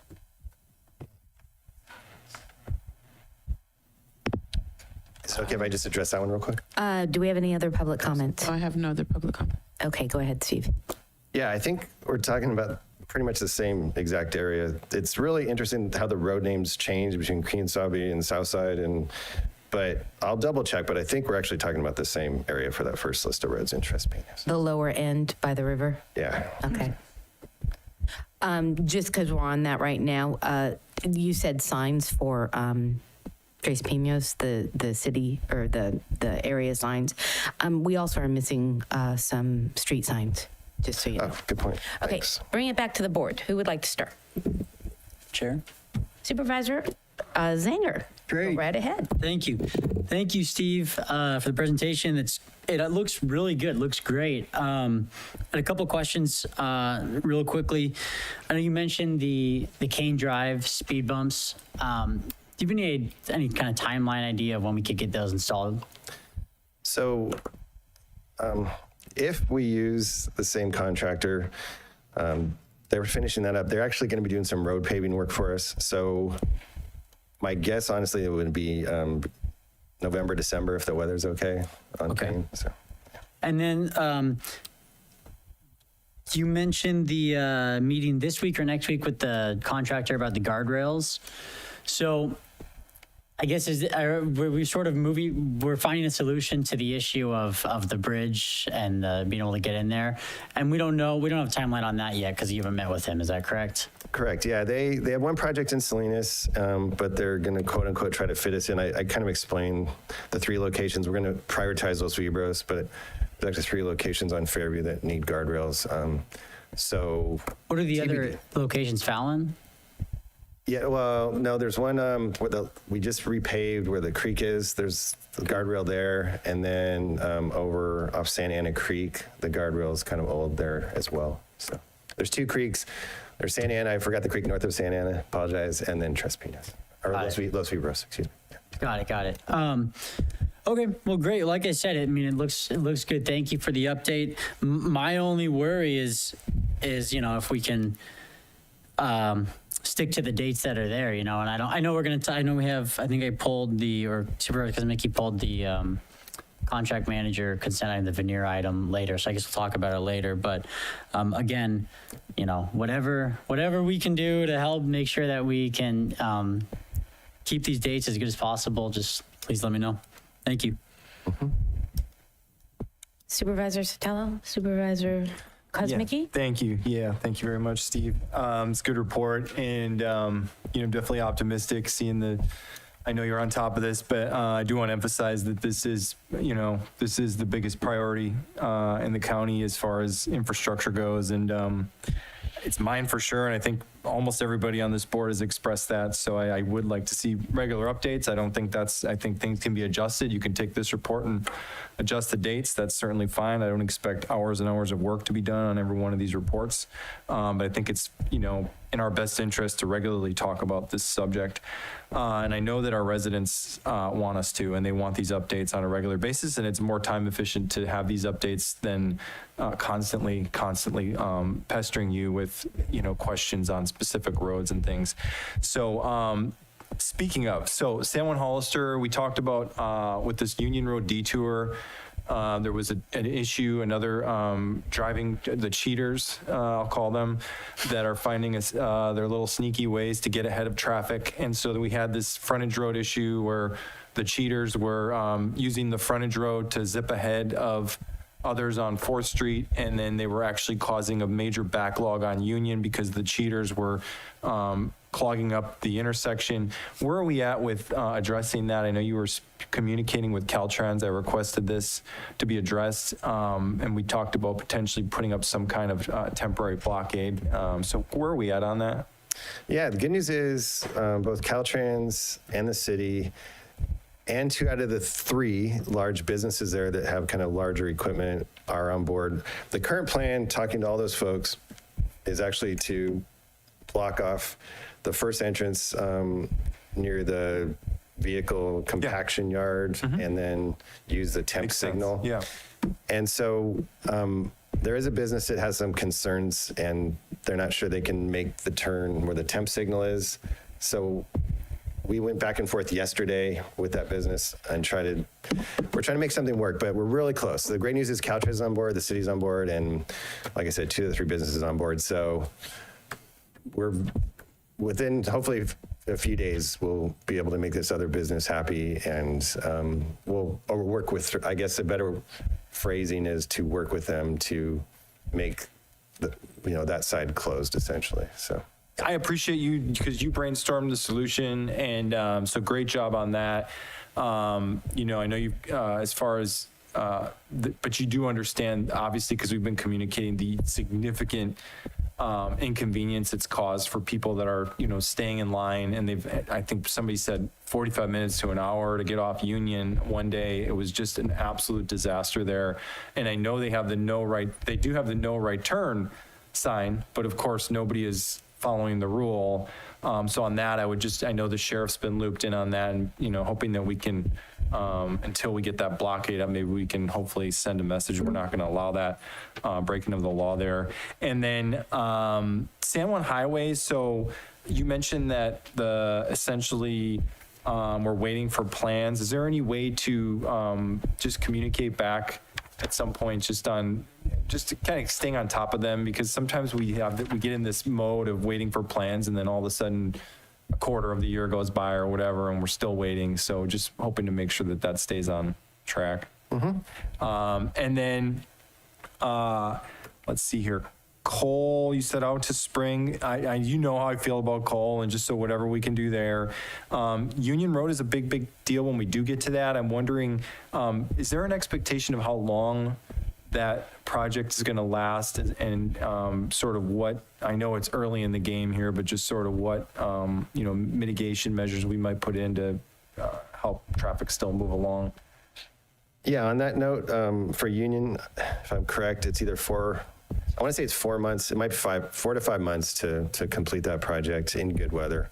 So, yeah, it's going to be a little bit painful for folks, kind of like when we're working on Fairview, unfortunately, but that'll put more traffic back on Highway 25, essentially. We'll always have one lane open, but it'll be a little bit of, there'll be some congestion and backups working on Union and Fairview. And that totally expected. And I think these are the pains that we all have to accept. We've been begging for these roads to be fixed for a long time. And when you go through these repair phases, there are inevitable, inconveniences but then it's our job, obviously, to try to mitigate those as much as possible.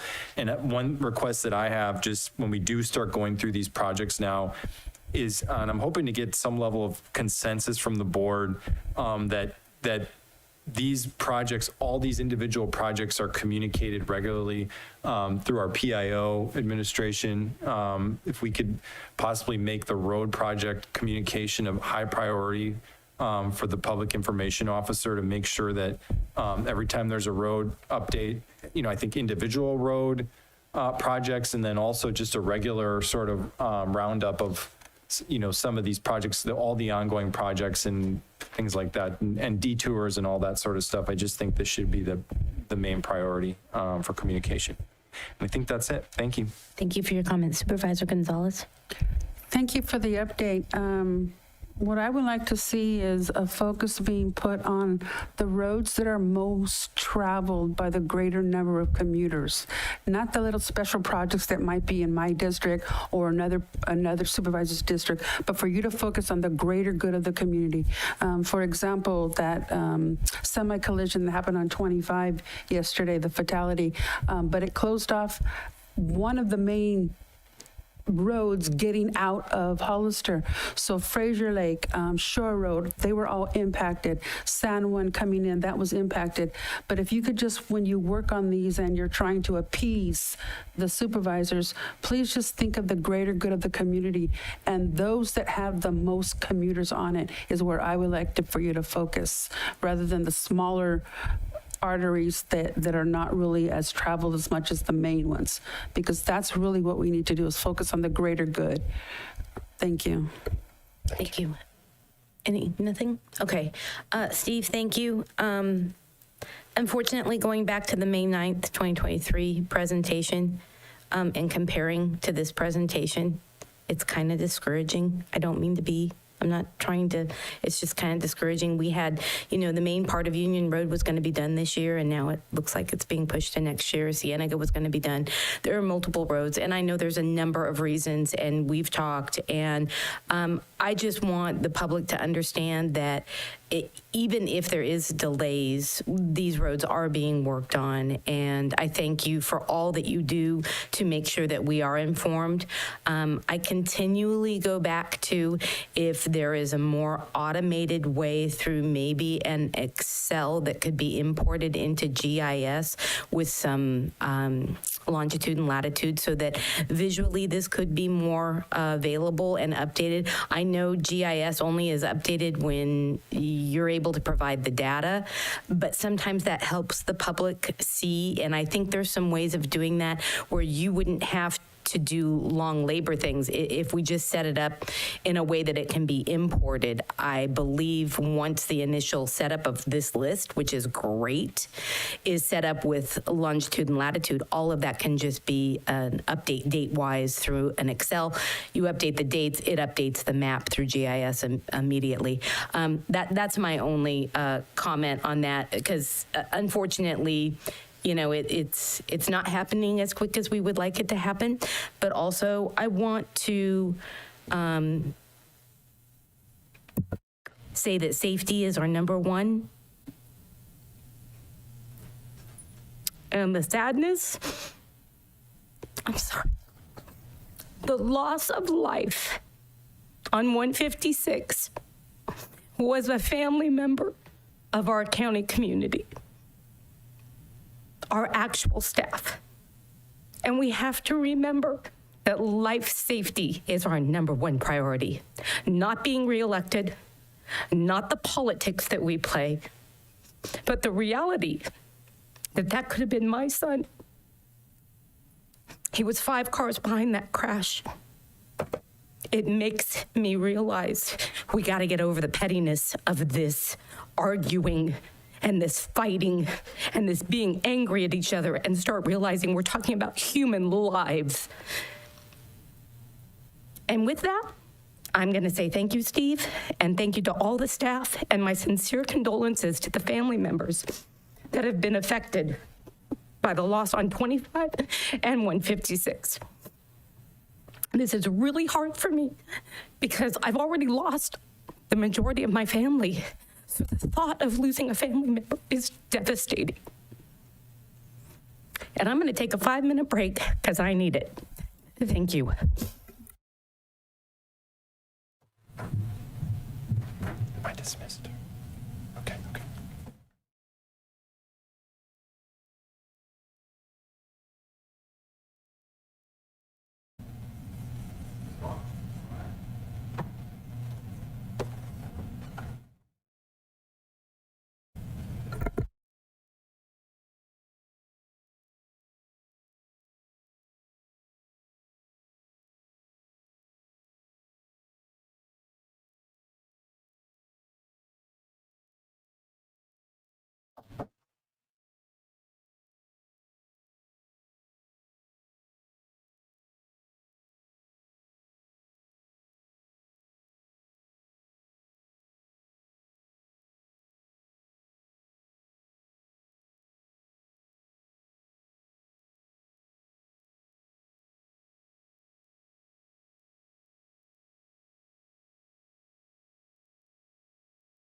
Okay, we're going to give it about a minute if we could start to come back.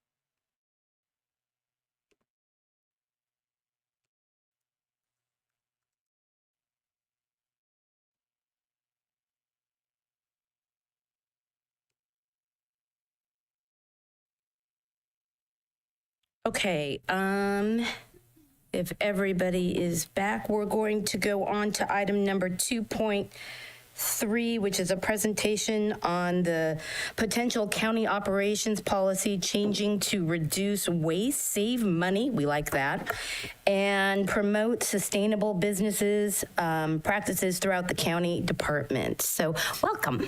Thank you. I'd like to introduce Monica Bonce, our recycling coordinator with Integrated Waste. She's been with the county for 3 years, 2 of which have been in her current role as recycling coordinator.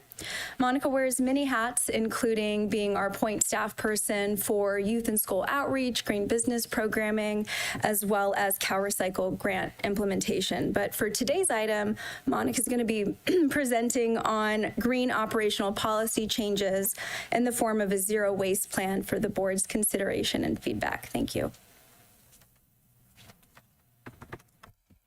Okay, good morning, Board of Supervisors and Madam Chair. Like Selena mentioned, my name is Monica Bonce, and I'm the Recycling Coordinator with Integrated Waste Management. I'm very excited to be here today to present to you all on a potential zero waste policy for our county per a prior request for sustainable initiatives. Before I begin, I'd also like to give a quick shout out to the Clerk Recorder Elections Department for their ongoing sustainable initiatives. They recently completed their green business recertification after having to move buildings. We're also continuing our efforts with other county departments, including Resource Management Agency, and hope to have more county green business certifications at the next mixer in January. So through this presentation, I will be going over potential operational changes intended to minimize the county's environmental impact through specific sectors such as energy use, water use, and waste and pollution generation. I'd like to emphasize that these policies can be altered and adapted as best seen fit for our county. In preparation for this presentation, we researched the various types of sustainable practices that are being implemented by cities and counties throughout California. A couple jurisdictions that we looked at included LA County, Santa Clara County, Alameda County, amongst others. These policies and programs are intended to improve our environment and often lead to additional benefits such as cost savings and a healthier workplace. Policies that we commonly saw being implemented included zero waste events, green cleaning, organic waste, and worksite wellness policies. In my presentation today, I will be specifically focusing on a potential zero waste policy. A zero waste policy will focus on implementing proper waste disposal and management practices. The image you see in the slide here shows the waste management hierarchy. At the top of the pyramid, you see reducing the amount of waste generated and reusing materials when possible, followed by recycling and composting. The goal through our zero waste policy would be to have all the materials we use and the waste that we generate fall within the top 2 categories of this pyramid. A county zero waste policy can have various goals and targets, and after researching several green policies of cities and counties around the state, we've compiled a list of potential changes we'd like to present for your consideration. Our recommendations are to have a policy with 3 main focus areas: county operations, county events, and green cleaning. After visiting several county departments and attending county events, we feel that these 3 will have the biggest impact on the county's sustainability efforts. So starting off with county operations. Implementing these changes is a lot more attainable than it may seem, and there are likely several county departments who are already implementing some of these practices. One of the focuses on county operations can be to reduce paper use. One obvious way to reduce paper use is by making double-sided printing the default. but there are several not so obvious ways as well. Through our research, we found that several counties are implementing paper reduction practices in many type of operational policies. We've seen practices such as electronic signatures to avoid printing contracts or other documents. We've also found several paperless pay policies to avoid printing checks. Additional operational focuses can include making mindful purchases. This can be done through a number of practices, such as having reusable foodware in offices to avoid buying single-use disposable items during celebrations. It also can include implementing proper practices for office cleanouts to ensure that office supplies and furniture are being reused instead of being discarded. It can also be purchasing items in bulk and items that use recyclable packaging. A zero waste policy would, of course, also ask that departments set up 3-stream collection services with Recology. Departments should have bins for recycling, garbage, and organics properly labeled with signage and stickers throughout the office. This is not only a highly recommended practice for anyone trying to become more sustainable, but it's also a state requirement per SB 1383 for all commercial businesses, including local government agencies.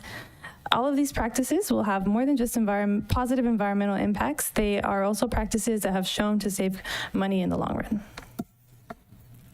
And then moving on to zero waste county events. These practices are intended for any events put on by the county, such as the annual employee luncheon or the recent 150th anniversary celebrations. Events like these tend to produce a lot of waste if proper measures aren't taken. And in order to avoid all this waste, the county can implement standard special event procedures. These can include opting for reusable items when possible, such as reusable decorations or reusable foodware.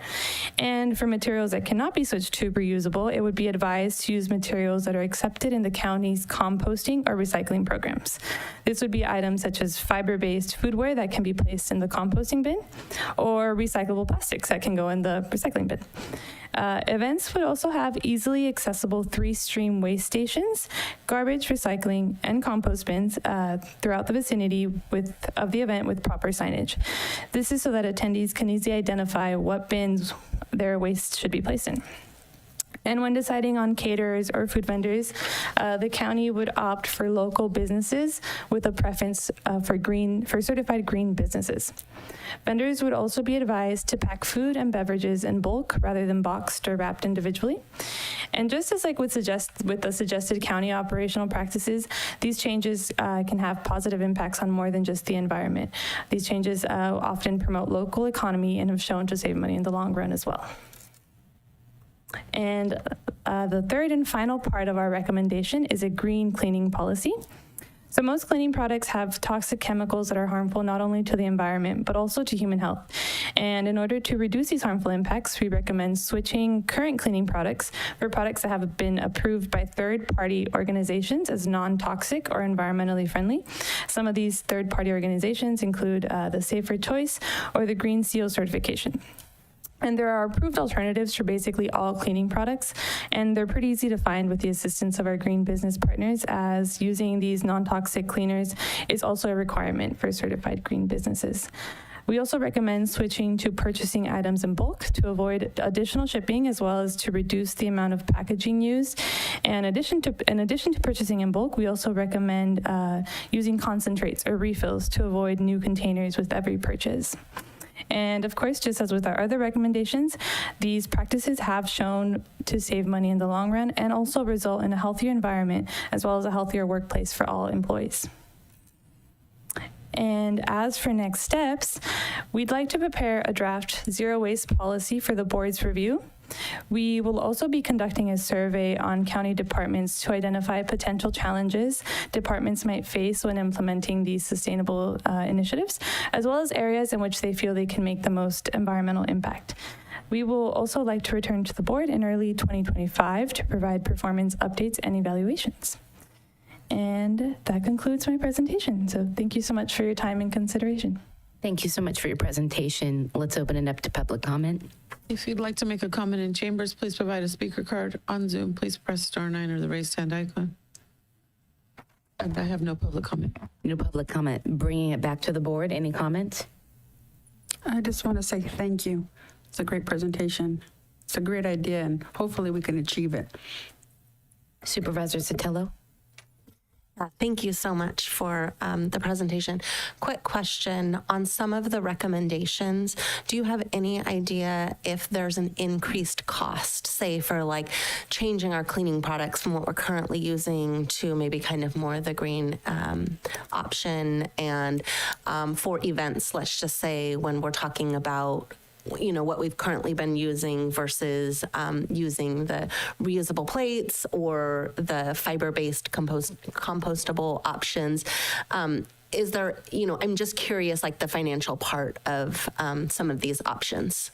Well, for some items, there is like an initial upfront cost, but then over time you do see the cost savings. For example, like the reusable plates, they will be more expensive because they're sturdier, of course, but they will last a lot longer. Okay. I mean, I'm just imagining for our events, it's not really probably feasible to go buy 700 plates for, like, we would probably have to do a compostable option for something like that, right? They're also we would rent. I mean, for all of utensils and our plates. events, we use certified green businesses, and some of which cater with reusable dishware, and those are for more small scale events, not Right. to I guess I was just thinking of like the employee appreciation kind of luncheon that we've done, kind of the larger events. And I just wanted to make sure that we're not going to put an undue burden kind of on the county with additional expenses in light of like the budget being so tight and all of that. And so I just wanted to be careful of, I absolutely support this and I think we're going down the right path. I just want to be mindful of maybe some of the additional expenses that we may incur. And I think what we can do is, as part of the evaluation that we were proposing, is look into that in more depth. Okay. But yeah, I'm really supportive of this. I am so appreciative that you've brought it back. And I think you brought some really great suggestions and ideas. So thank you very much. Supervisor Kosmicki. Yeah, just briefly, hopefully this is a good model for other jurisdictions to follow. I think above all, it sets an example. I know in our household, we try to do our best when it comes to these types of things. But yeah, hopefully others follow suit. Thanks. I do totally agree with Supervisor Zanger. Nope, no comment. I just totally appreciate this presentation, but agree with Supervisor Sotelo. If you could have the cost of analysis in this with the evaluation, I think that would be most helpful. Just so that we're moving that direction, but we're doing it as we can afford it, sort of thing. So thank you. Do you need any additional direction from us? You're basically going to come back next year with a draft and a response from your survey, correct? Yeah, I think today we're seeking direction to move forward with drafting the zero waste plan, and then we will survey the county departments and then return with the evaluation. Everybody good?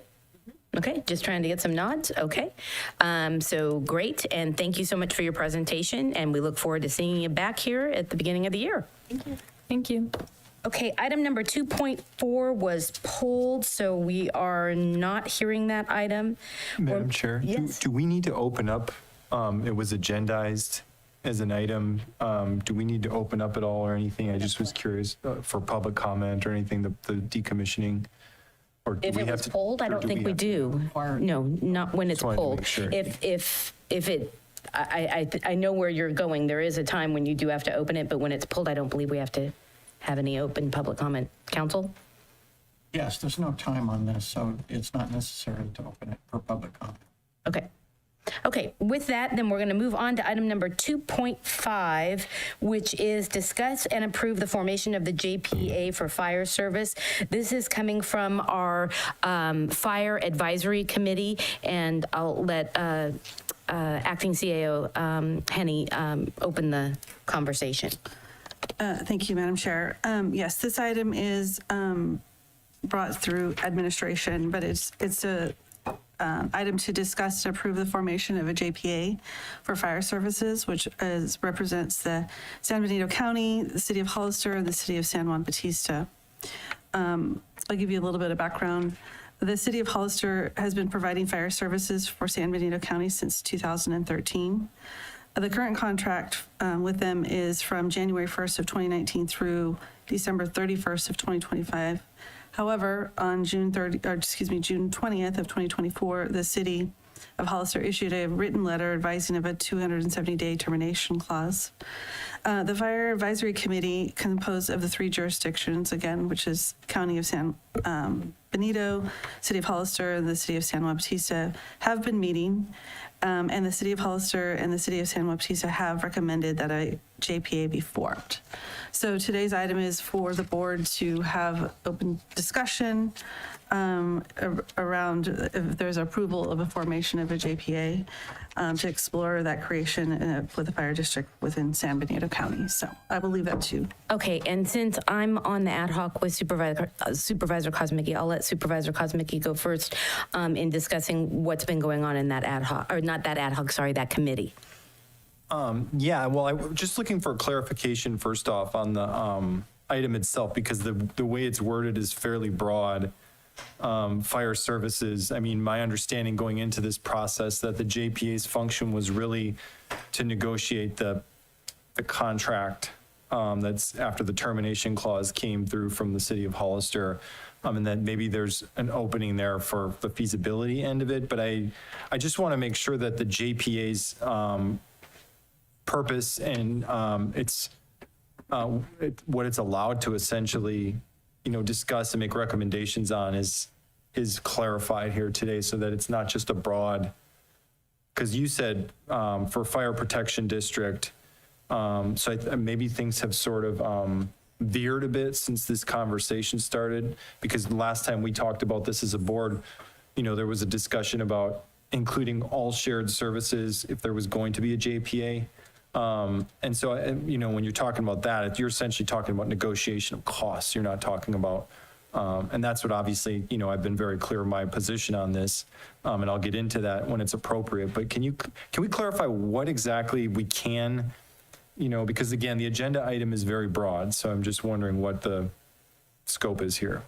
Before we do that, let me just clarify what I have from the minutes from the committee meeting, because I do know exactly where you're coming from, and I think that's a conversation that can be included in this.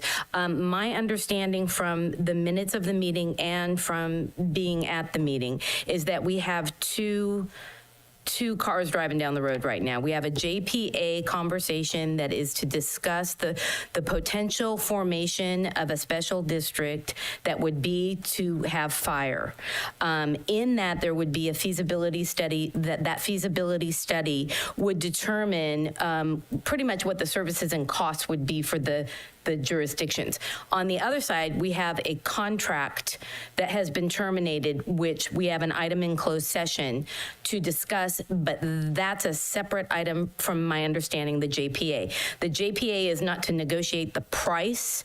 The JPA, and the discussion was brought at the Fire Advisory Committee, we should broaden this into more than just fire. Unfortunately, from the city attorney's perspective, the JPA is only, the committee is only discussing the JPA for fire. Now, if we as a body want to bring back other options of what this JPA could look like, I think this body could do that, in my opinion. I believe that was, the actual decision was made when I had COVID and Supervisor Zanger stepped in for me, so I appreciate the clarification. I think it needs to be very clear what this JPA's function is. If it's so you're basically saying the JPA would be to explore the fire district itself. That's what the committee is able to say. We can have an open dialogue that maybe we go back with the JPA having other authorities like negotiating shared cost. Right, but now we're mixing and matching the fire district and the negotiation of the contract, which are two separate. But I don't feel that JPA is in any part of the negotiation of a contract. That is completely separate, which we'll have in a closed session item. I think that was initially what was requested by, and I appreciate the ability to have a free-flowing conversation. I think that was initially what was requested by the city manager of San Juan in particular, was to form a JPA renegotiate the contract. And that's why I just want to have clarification, because I know we're going to be talking about that separately. But yeah, go ahead, sorry. And that's okay. No, I appreciate it. And I don't want to forget that we do have a public comment, because this is a committee kind of report out for us, and how I was taking the JPA, and I know the city manager of Hollister is here right now. I do not believe, unless Don is on Zoom from the city of San Juan Bautista. My understanding is that's the long-term negotiation of a long-term feasibility study of what the shared cost would be for a future special district, whether that includes potentially any special parcel tax or whatever that could be for a special district. The negotiations of the contract right now, I did not consider that being part of this JPA discussion, because the JPA itself is a long-term 2-year process, and we're looking at what is the long-term goal and cost agreement versus the short-term, which is, in my opinion, a separate topic that's in closed session. Can I ask one more clarified question? So the JPA would essentially make a recommendation on the fees, because I'm just, because I wasn't involved in this August 1st discussion, but I'm just a bit confused as to what difference there is between the JPA and the Fire Protection Advisory Committee that already exists. So what additional authorities would the JPA have beyond, or narrowed scope, I guess, beyond the Fire Protection District? So right now, in my opinion, and I'm not legal, so the advisory committee can only come back and report to this body. What we would do going into the negotiations of a JPA with the other 2 cities is we would be granting authority that we would negotiate. I'm not saying what that authority would be, but the JPA would be pretty much granted authority for asserting voting rights. So when budgets would be coming in on the fire district, or maybe even hiring or reorganizing or equipment purchases, that negotiation or that conversation would happen at the JPA level, and the JPA would have the authority to vote either approving or denying as a group. As opposed right now, we really don't have much of a vote. We're contracting with the city of Hollister, and we don't have a seat at the table, in my opinion. That's how I'm looking at it, but I could be wrong. Yeah, but once you theoretically, you form a fire protection district, there would be a separate board that would vote on such matters. And that's basically what the feasibility study and the JPA would be moving forward with, is do we leave it as a JPA, or are we going to move forward with a special district?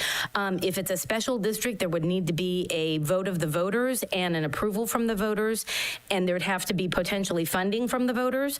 If we don't do it and it's a JPA, kind of like COG, is another option where it's funded by the 3 jurisdictions, but the JPA is managing it.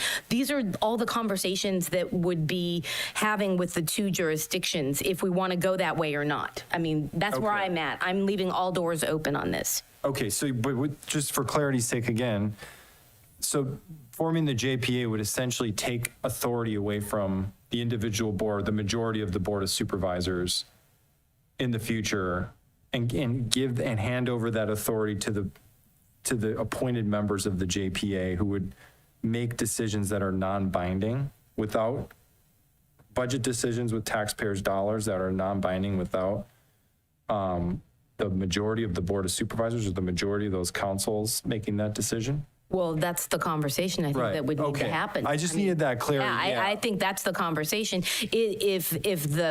Right now, we don't have any authority. I mean, we do. We're a Board of Supervisors. We're a Board of Supervisors, but we can't tell the city of Hollister what to do when it comes to fire. I'll be frank about my concern now that we've clarified this, is that you're essentially pulling the rug out on the authority, the future board authority, with the majority of the boards typically having having the ability, having the authority over how to spend taxpayer dollars, and you're handing over that authority to a JPA that does not constitute a majority of the individual councils and the board.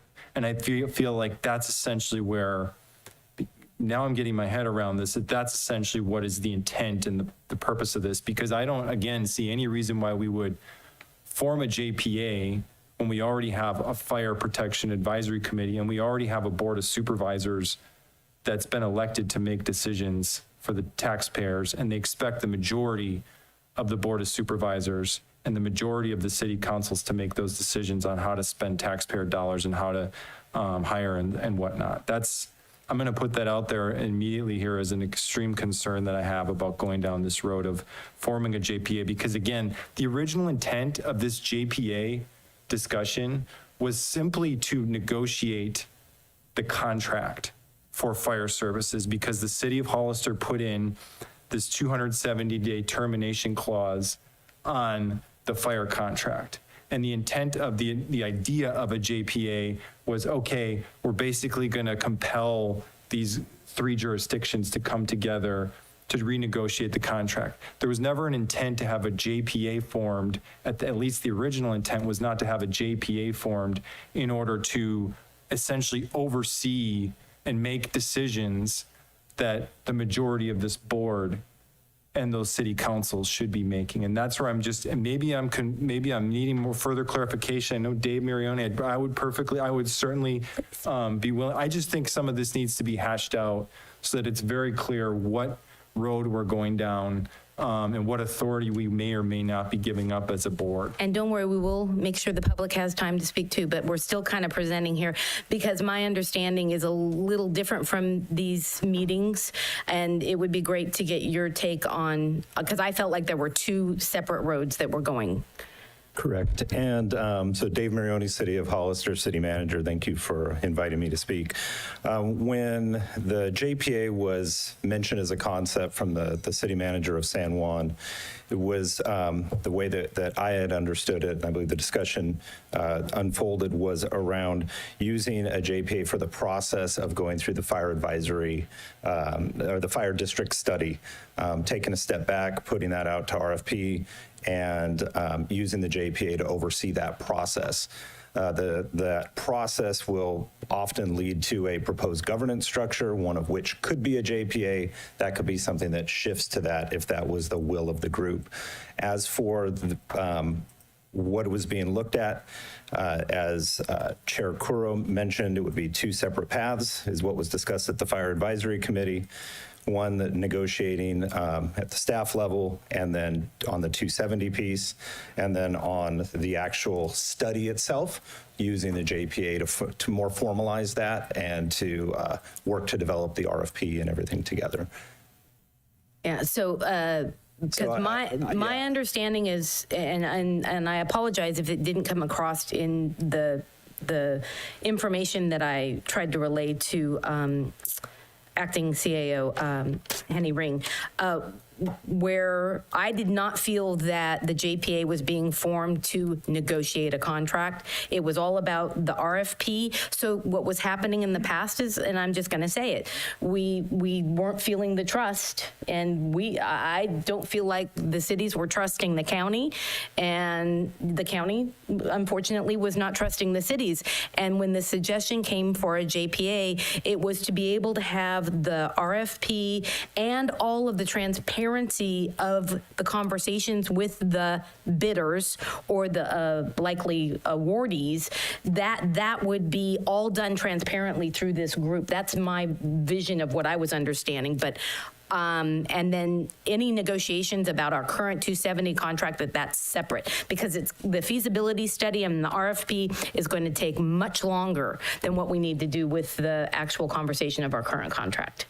But again, we already have a fire protection advisory committee which makes recommendations, and I'm going to just say again, does this take away the authority of the board majority to make decisions on the RFP? Because we talked in what I was involved with in this last meeting was the actual criteria for an RFP. And we went over and gave some recommendations. I sent further recommendations that I mentioned in the meeting to Dave and others.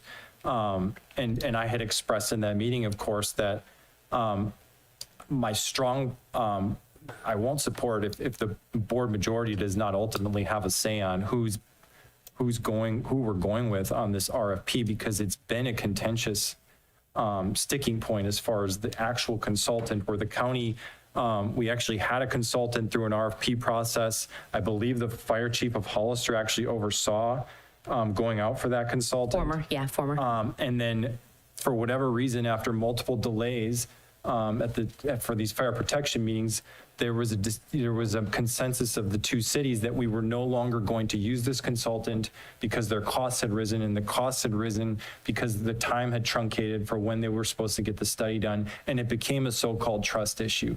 And then there was another, just for background, then there was another consultant that the city of San Juan threw out there, Citygate, and then the county has been obviously questioning, well, why, if you guys don't trust the consultant that was set up, which by the way was set up by the fire chief of Hollister, and it was somehow perceived as it was a county consultant, well, why should we necessarily trust this consultant that's already been in talks with the city of San Juan? They've openly talked about it in their meetings that they're getting advisement from Citygate, which is troubling to me, and then now we're supposed to be, they're expected to be a neutral consultant when they're already consulting the city of San Juan on this very issue. So that's why, if you want to review the prior council meeting, I watched it in detail, and they openly talked about, Don Reynolds mentioned it twice, that Citygate, that he had been getting consultant and advisement from Citygate specifically for San Juan Bautista situation, not the whole group. So that's why there is concern on my end about, there's a lot at stake here for which consultant we choose, which criteria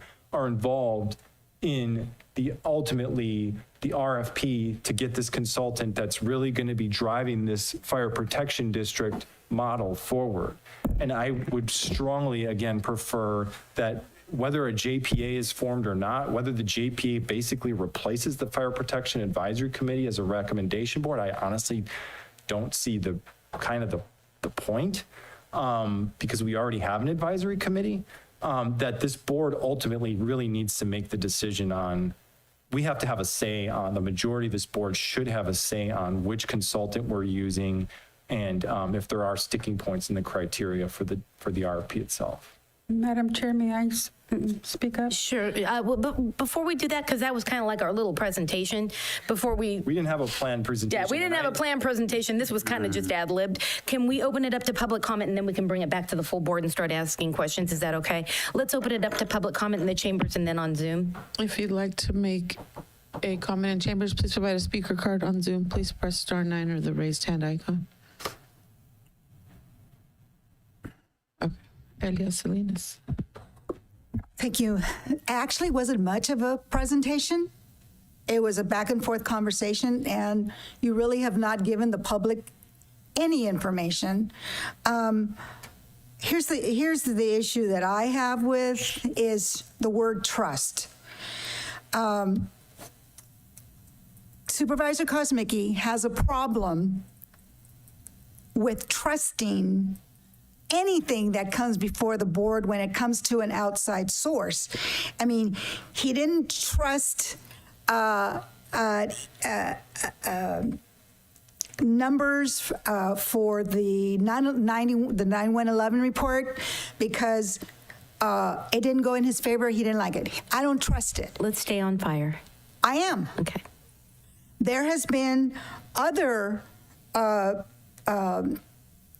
reports out there that keep coming forward, and I don't trust them. So when are you going to trust? How do you not have trust in the city manager for either Hollister or San Juan Bautista to actually want to have the best interest for themselves? Because that is their job. And it is your job as well, is to have trust and to have conversations to get information so that you all can work together. And I find it odd that you have a problem with a JPA here, but you don't have a problem with the JPA for the hospital. The JPA, in my opinion, should occur. We should have a district, fire district. San Benito County cannot afford their own fire department. We already know that.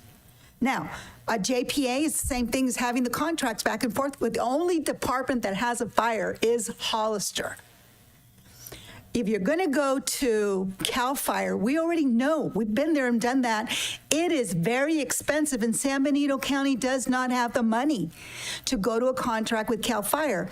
And not only that, when the fire department calls for mutual aid, CAL FIRE is going to go there anyway. If you don't go, if you have CAL FIRE and they request for mutual aid, the City of Hollister Fire Department is going to go in there anyway. We are a very small community, and I do not understand why we cannot just work together.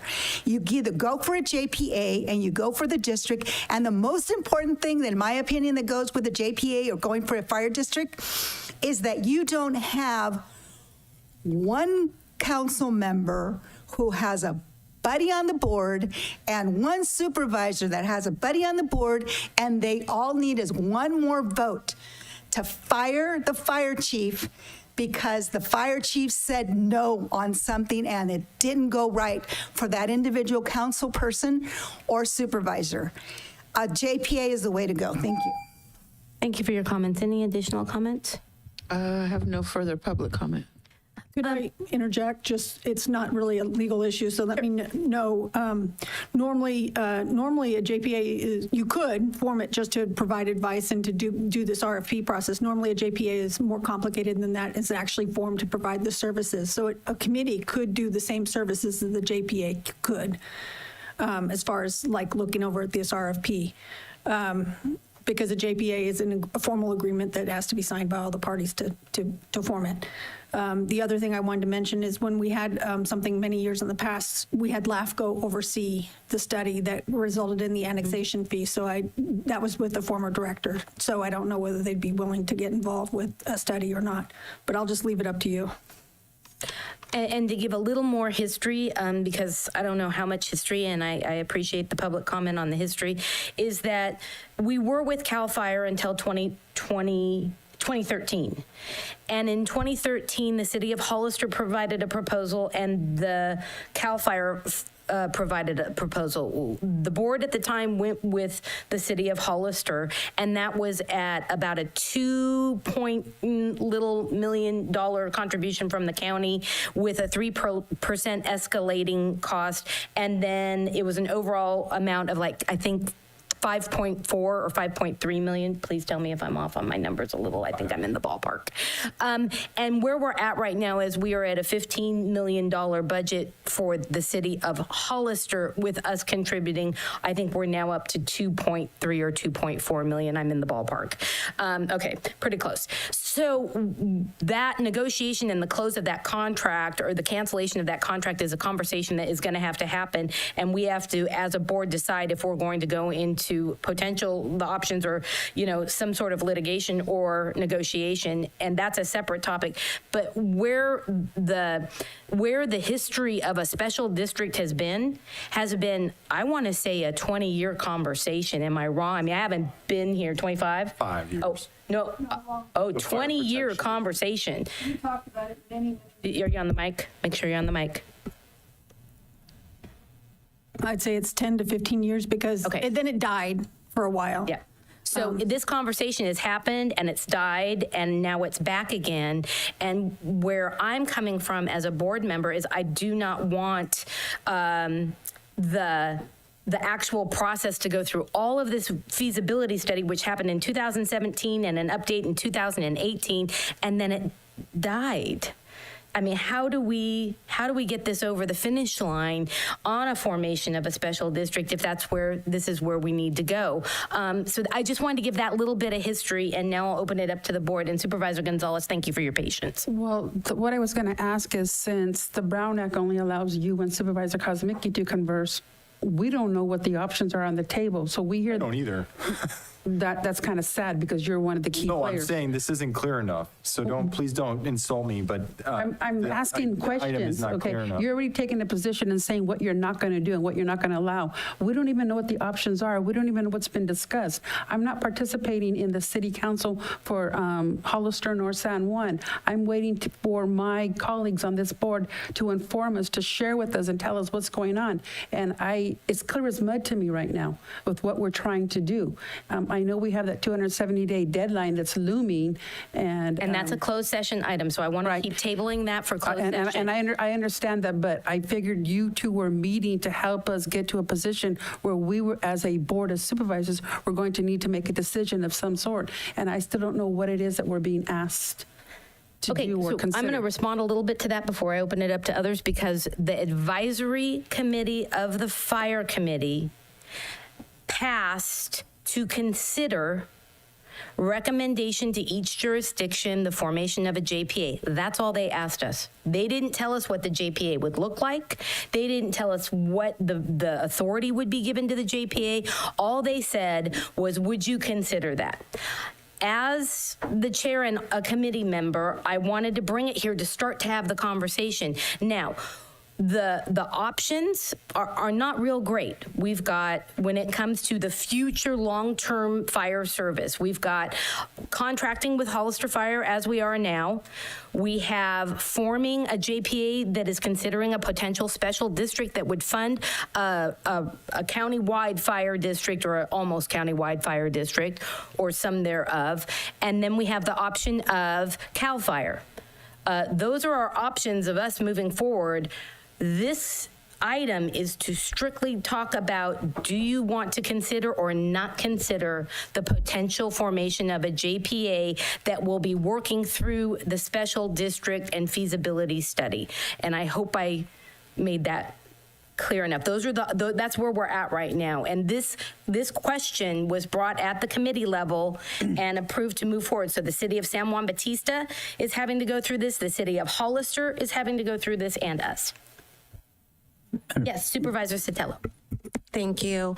So I'm not on the committee with you all. However, I have been, I've been trying to do my own research of all these things that are going on, and this issue is complex, and it's a huge hit potentially to our budget.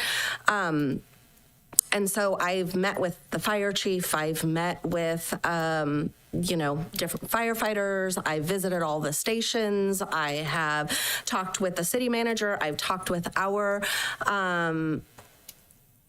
assistant CAO, and so I think, and as well as Chris Magano with OES, and I think that with this particular item, in looking for approving the formation of a JPA for fire services and to look into this fire district, right now I'm struggling to understand why the JPA is going to be so much different than the committee, only because one of the arguments right now for not supporting the JPA is that we won't have a majority of our entire board. But even right now, with the both of you sitting on the Fire Advisory Committee, I don't feel like I have as much of a voice. It's you two are there, and it's what you are bringing back to our board. So I don't see much of a difference if we go to this JPA model. I think that we obviously have some trust issues. I think this is a really good faith effort. It's a path forward. I think it's a way for us to start having these conversations. It seems we've been stalled for a really long time. And I think of the 5 of us that sit here, the majority of my district falls within the city of Hollister. So of any of the people sitting up here, I have the most concerns with going with a fire district because of the way this could impact my constituents, right? They're currently all receiving fire services. So, but I think that this truly is the best way forward at this moment. And I think that, we are suggesting JPA models for other things in the county, yet in this instance, we don't think it's the best way. And so I just think that we've got to be, we really have got to put our best foot forward. We've got to start putting some trust. We've got to start collaborating. We've got to start working together. And we've got to start looking at what we possibly can do moving into the future, because what we have today isn't working, and we need to start thinking in a little broader terms. And we've got to, I think we've got to face kind of what's in front of us. And so I am fully in support with us moving forward as a JPA, looking at it as a fire district. So thank you. Supervisor Zanger. Yeah. So I have a couple questions.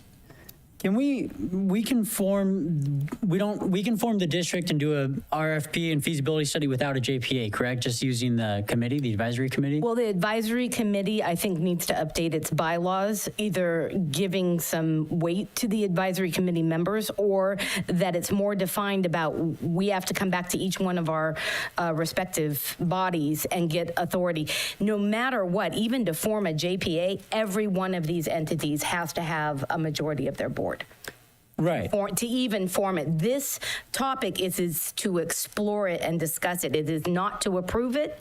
It is only to explore it and discuss it and start the conversation with the two cities. So would the JPA have any more authority as far as like decision-making power that the committee doesn't currently have? Currently, the committee, technically, if you read the bylaws, which I believe were attached to this, we don't really have much authority. Am I wrong? We have to come back to the board. No, it's since you asked me, committees don't have authority to make decisions. And I know if Dave Prentice was here, he would have chimed in by now.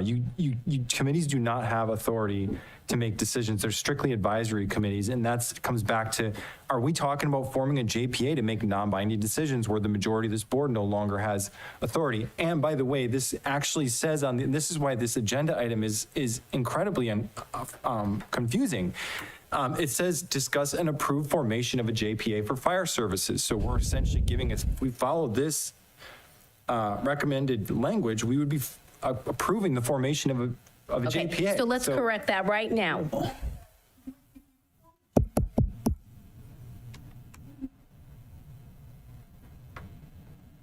If you formed a JPA just for the limited services of doing the RFP and making a recommendation, it would still have to go back to the majority board of each board to expand the JPA's operating agreement in order to give it any additional power. So you would limit the initial JPA powers just to recommendation and provide, ideas and a recommendation. And then that you'd still have to come back after you had that study. What services are the JPA going to have? What funding is the JPA going to have? How is the governing body going to be represented? So you'd have to, because you're not going to form the JPA to do all those services initially. So you'd have to come back and get majority approval from each of those boards to expand it. And that's my thought. Yes, and let's correct the agenda item that it is consideration of the formation of a JPA. So if we can make sure that that is clearly written in the minutes, that this is not, we're not approving a JPA today. What today is bringing back what's been brought to the advisory committee of fire and asking if you want to consider the formation. And if you do consider the formation, what would you feel the restrictions should be? Do you have ideas, or do you want to think about it and bring it back as another item where we talk about what authorities would we be giving to the JPA versus not giving to the JPA? So if I can continue here, so I guess my concern is currently the board, we have a say in things because the advisory committee doesn't have a whole lot of decision-making power right now as it is. But a JPA would change that, right? A JPA would change that and would take...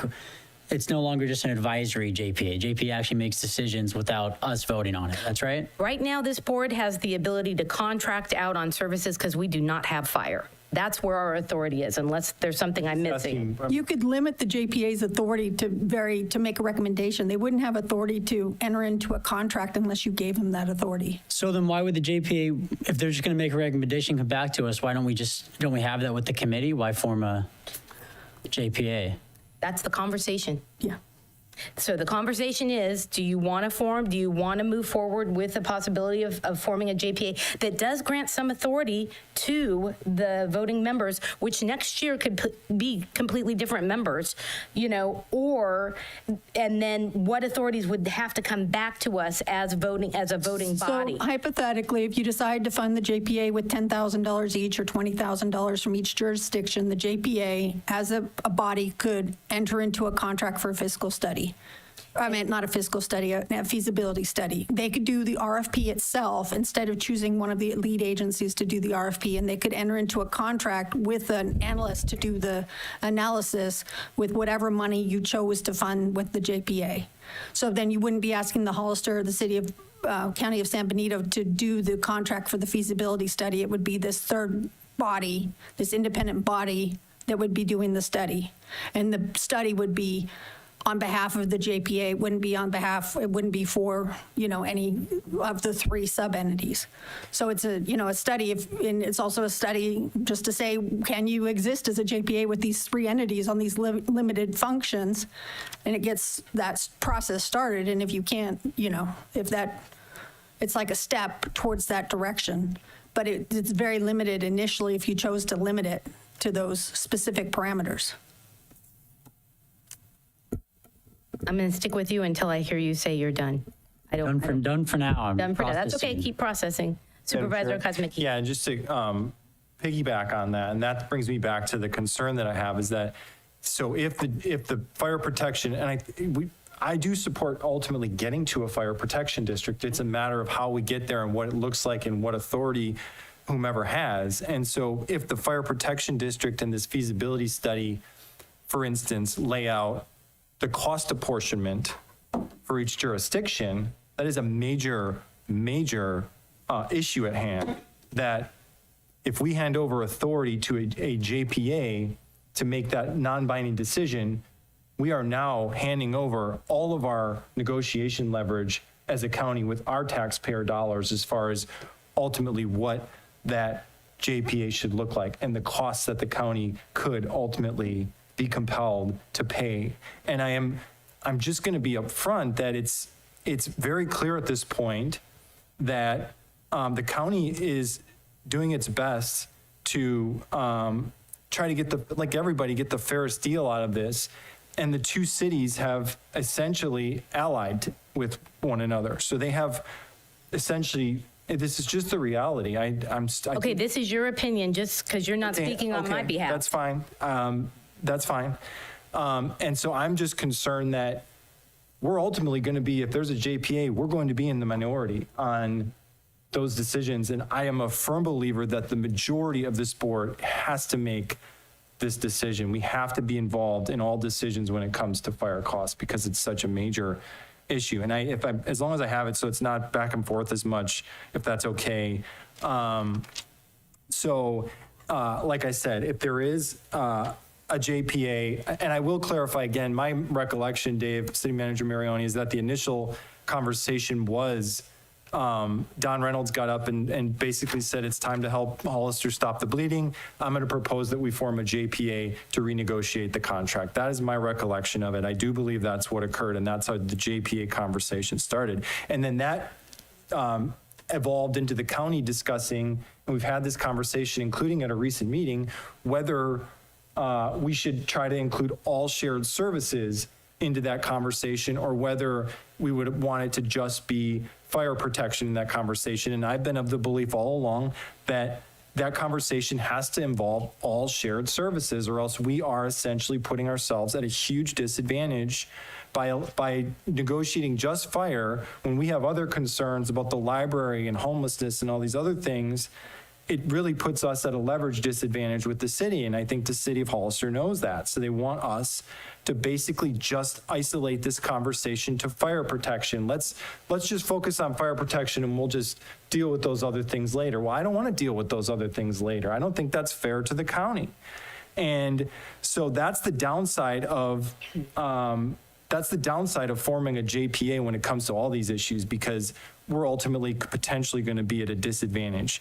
And I do think, I think this is political at this point. I mentioned the part about San Juan earlier. I'll say also there's been open conversations about we need to basically get this done by January because there's a major change in the Board of Supervisors coming. That's a conversation that's been openly had. If we want to talk about politics, that should be an alarm bell to all of us that, wait, why are we rushing this thing for political purposes? This is the future of fire protection in our community. This shouldn't be a political issue and who's not on this board come January. That's an open conversation that's been discussed in public meetings. Is very concerning to me. And so, and the mayor of Hollister has been very open that she does not want to have the shared services conference. She just wants it to be fire protection again. And so I'm just concerned that I don't understand. I'll wrap up. If we're just talking about JPA, I don't understand the point of it. It doesn't, other than putting ourselves at a disadvantage. We already, if it's just for recommendations, that's one thing. Fine, replace the Fire Protection Advisory Committee.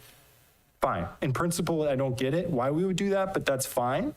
But if it has non-binding decision-making power, I am absolutely strongly opposed to even exploring a JPA for that purpose. Thank you. Any other comments?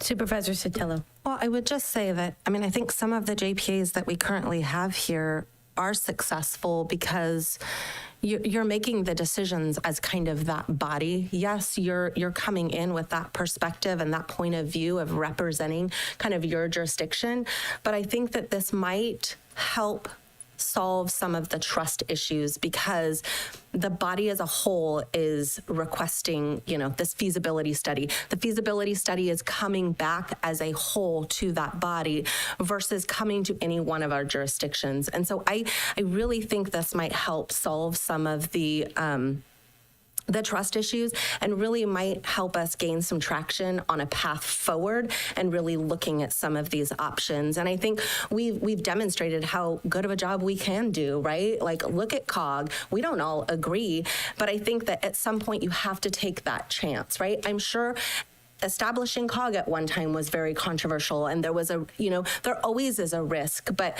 I have to believe that the people that are going to sit on this JPA, I mean, I would have trust for any one of us that are going to be sitting on there representing the county.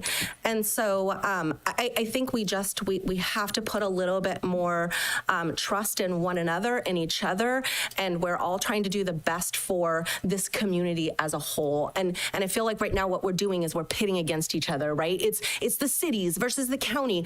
None of us are going to get anywhere with that kind of an attitude. And I think we've got to, we have to do what's best for this community as a whole. And the JPA, it's never set in stone who's going to be there forever, right? That will change.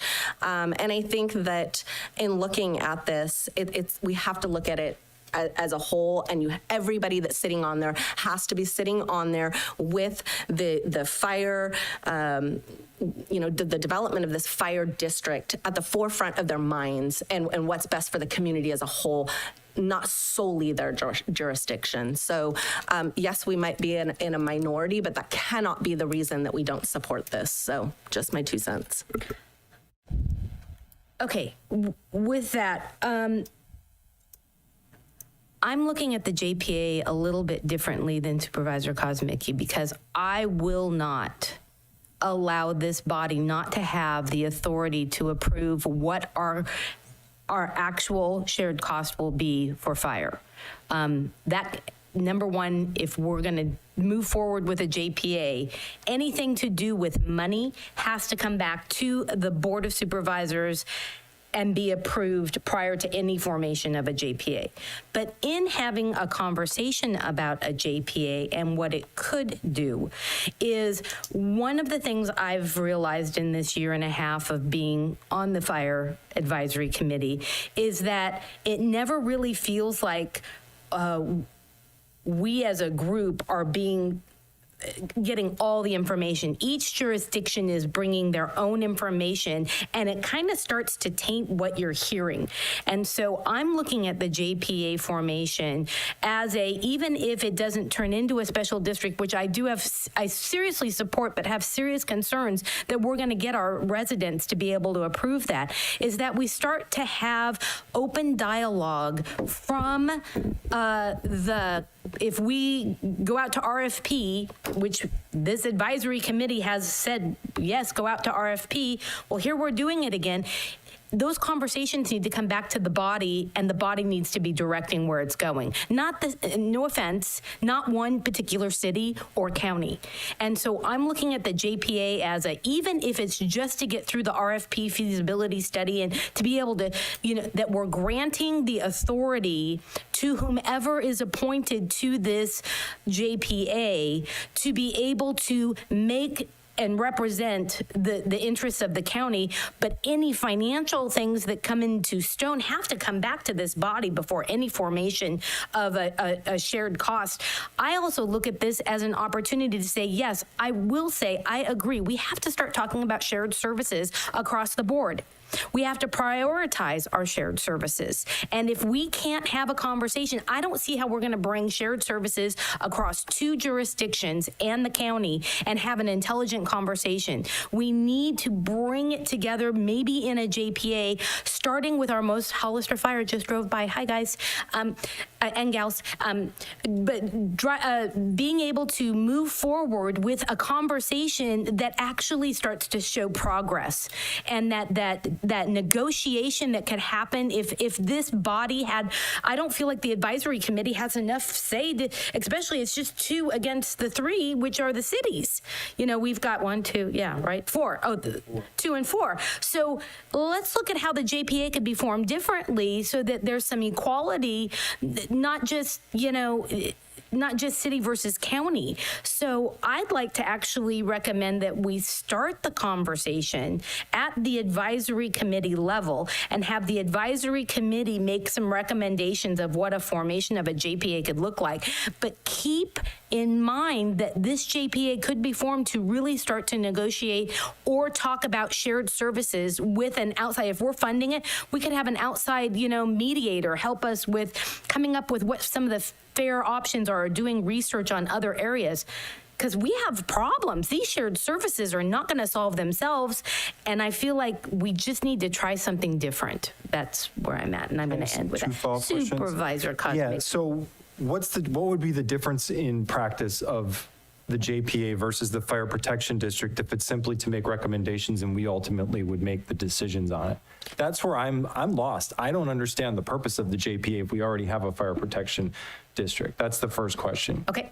Okay, can I take them one at a time? Okay, so in my mind, what I'm looking at is the JPA is going to have to get formed with some funding from these jurisdictions to be able to have the feasibility study paid for, have any sort of negotiations or analysis, or having someone come in to work on negotiations or analysis. We need to be able to do that and have authority from the JPA level. We can't do that without getting authority from this board and some funding. It's kind of like a special district doesn't start without a little money and a little conversation. So this is just a step to get to that, and then it could transition into, if we could get the entire JPA to agree that we need to form a special district, and we unite behind that special district and rally the voters around why it's so important that we do this for our community, I think that could be a big win. Right now, I don't see the advisory committee having enough in the bylaws. Maybe we need to go back and say, okay, our recommendation is we need to look at expanding the authority of the committee with updating the bylaws. And that brings me to my second question, if I may. Sure. It's dangerous to even talk about a committee with appointed members that don't make up the majority of the board to have some kind of binding power. And that's, if you want to form a JPA, and I'm still confused at the difference. I've heard it explained, but I don't understand. This board should be making decisions. The committee can make recommendations, bring it back to the next meeting, and we say yes or no on the consultant for the RFP, for the feasibility study. My question would be, if you're talking about a JPA, are you willing to commit that no matter what road we go down, a JPA would not have any sort of binding authority to make decisions without this board's consent? Well, I can't say no decisions, but I can say we can set taxpayer dollars. We can set parameters around it. I'm sorry, I don't mean to compare it like to what we're asking of the hospital district. Maybe it's an operating JPA, that this JPA is granted certain authorities to be able to make the decisions of daily operations, and so that we have a seat at the table as a group, and that we're not, no offense, I hope the city isn't taking this the wrong way, that all the decisions are being made at the city of Hollister and we're just the contracted user.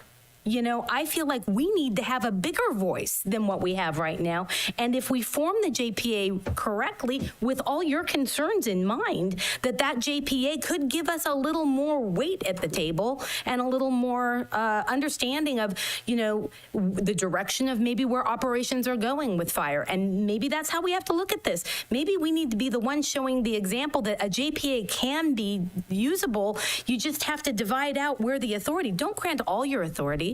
I'm not asking that. I'm not saying turn it into a cog. I'm not asking that at all. I'm saying we need to start somewhere, and this is the one spot I feel like we could maybe get somewhere. I can't say it'll work. Would it be appropriate to get the city's perspective on what they see the JPA? Well, I don't know if he can speak on behalf of the city council, but he can speak on behalf of being city manager. Hi, welcome back. And thank you for staying with us.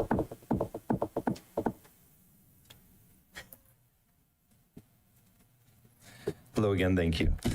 So as far as what was discussed, it was that original looking at taking the study itself, formalizing a little more through the advisory committee or through a JPA. Whether a JPA looks at having a shared seat and control over, or a seat at the table of controlling how the fire department works, that was not something that was discussed. So that would be something that would have to go out further. The intent, as I understand it, was to make a more formalized process around the RFP, around the district study, and then to come back and ultimately review the results of that study and make recommendations back to the appropriate, to each of the bodies. Whether it takes a different shape or form, the idea was it would come back and all the respected bodies would discuss it, and however each body decides to take it, ultimately would have to coalesce and discuss that again. So yeah, limited in initial scope. Totally agree with that. I'm just raising other options of things that could be discussed and that could come from this body as a recommendation if a JPA formation did come back to us. I mean, that's where I was going. Yeah, and as stated, the city has not discussed that as a council. So it has been just at the advisory committee level as to whether that JPA discussion will be brought forward. We will, as directed by the advisory group, we will bring it in the scope that it was recommended. If the council decides to take it in a different direction and have a further discussion, that's the will of the council.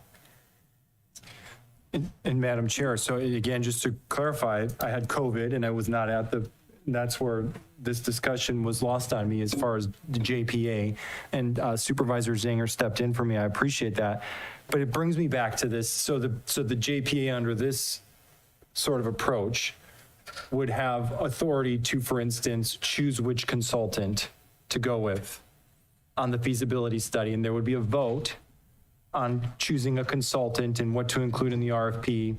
And the county may vote against that, but the county would not at that point have authority to say no to that consultant because the majority of this so-called JPA prefers that certain direction. So that would be on the table, essentially, is what I'm hearing, that the JPA's function would be to consolidate authority for the JPA to lessen the authority of the full board and council when it comes to, for instance, choosing a consultant and overseeing that process of the feasibility study.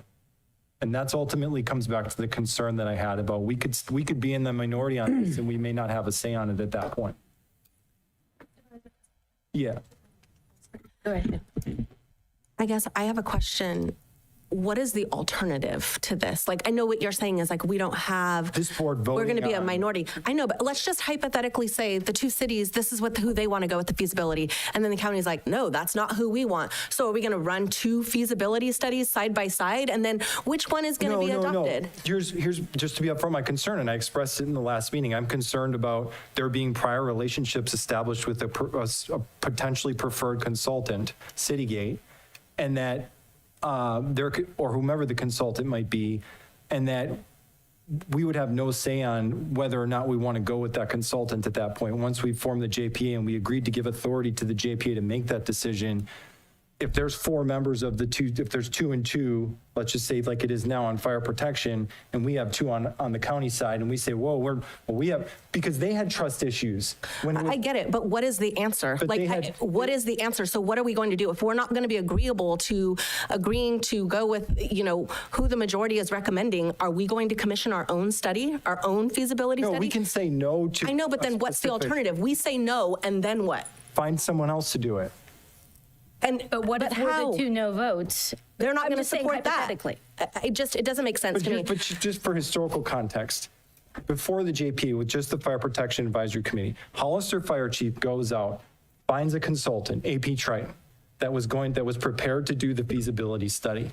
Okay, and then for whatever reason, the costs of that feasibility study went up. The county was willing to cover the difference. No, I said I would come and ask. Back to the board. I would come and ask. I didn't say we'd cover. I don't Fine, want that out there. At least the willingness at the committee level is that we would go back to our board and say, look, what if we cover the cost, the additional cost, if that's the concern? And then the conversation turned to, well, actually, we just don't trust that consultant anymore. By the way, the consultant that the Hollister fire chief chose. But now. But also only one bid. So right, one bid. Sure, you guys right, are all one bid informed. And so they had the authority to say, we don't prefer that consultant at that point. We're basically, let's start the process over. By changing this whole system and forming the JPA, we're handing authority over to the two cities to basically make the decision, if they so choose, on which consultant to go with. And if we don't like that consultant, we can't say, hey, we have trust issues. We don't trust for this and that reason at that point. That's the concern. Well, I guess why couldn't, let's just hypothetically say you go down this, okay, JPA and they're going to consider, why wouldn't the RFP for this feasibility study be opened up and anybody that does this type of work be able to bid on that? And so whether that's whether it's Citygate or AP Triton or any other group that is out there, okay, any group could potentially bid on this. All of the bids come back into the JPA and collectively you decide what is best, right? Based on the scope of, I hope the scope of work is the same for all of them, but considering the price, considering the timeline, considering all of the things and the expertise and whatever, don't you have faith that the JPA collectively could make that decision who would be the best? I mean, I think what we're talking about is we're singularly saying it's going to be this one company, but the way I guess I'm understanding it, or the way that I'm looking at it, is that the JPA would commission this RFP that would go out, and then multiple groups would potentially bid on it. And then the committee or the JPA would decide collectively, all members, who is the best one to go with. Totally agree. So and Chris, I appreciate Chris Mangano just walking in. As she's informed us, there's probably 4 companies in the country that do this work, okay? Yep. And so one of them, AP Triton, has already been thrown in the proverbial trash bin. They are not going to go with AP Triton. They have made it very clear. We scrapped the whole process that we already had. They could come in with a better bid. They could. They said it was trust issues. They don't trust they literally said, we don't trust this consultant anymore. So take it for what it's worth. That leaves a few other options for potential bidders on this, and they've already mentioned this prior relationship with the Citygate company. So I'm just saying that we're not going to have authority. If the two cities want to go in a certain direction, the county is going to be beholden to their decisions on it. And I'm saying, why not just bring it back to the board?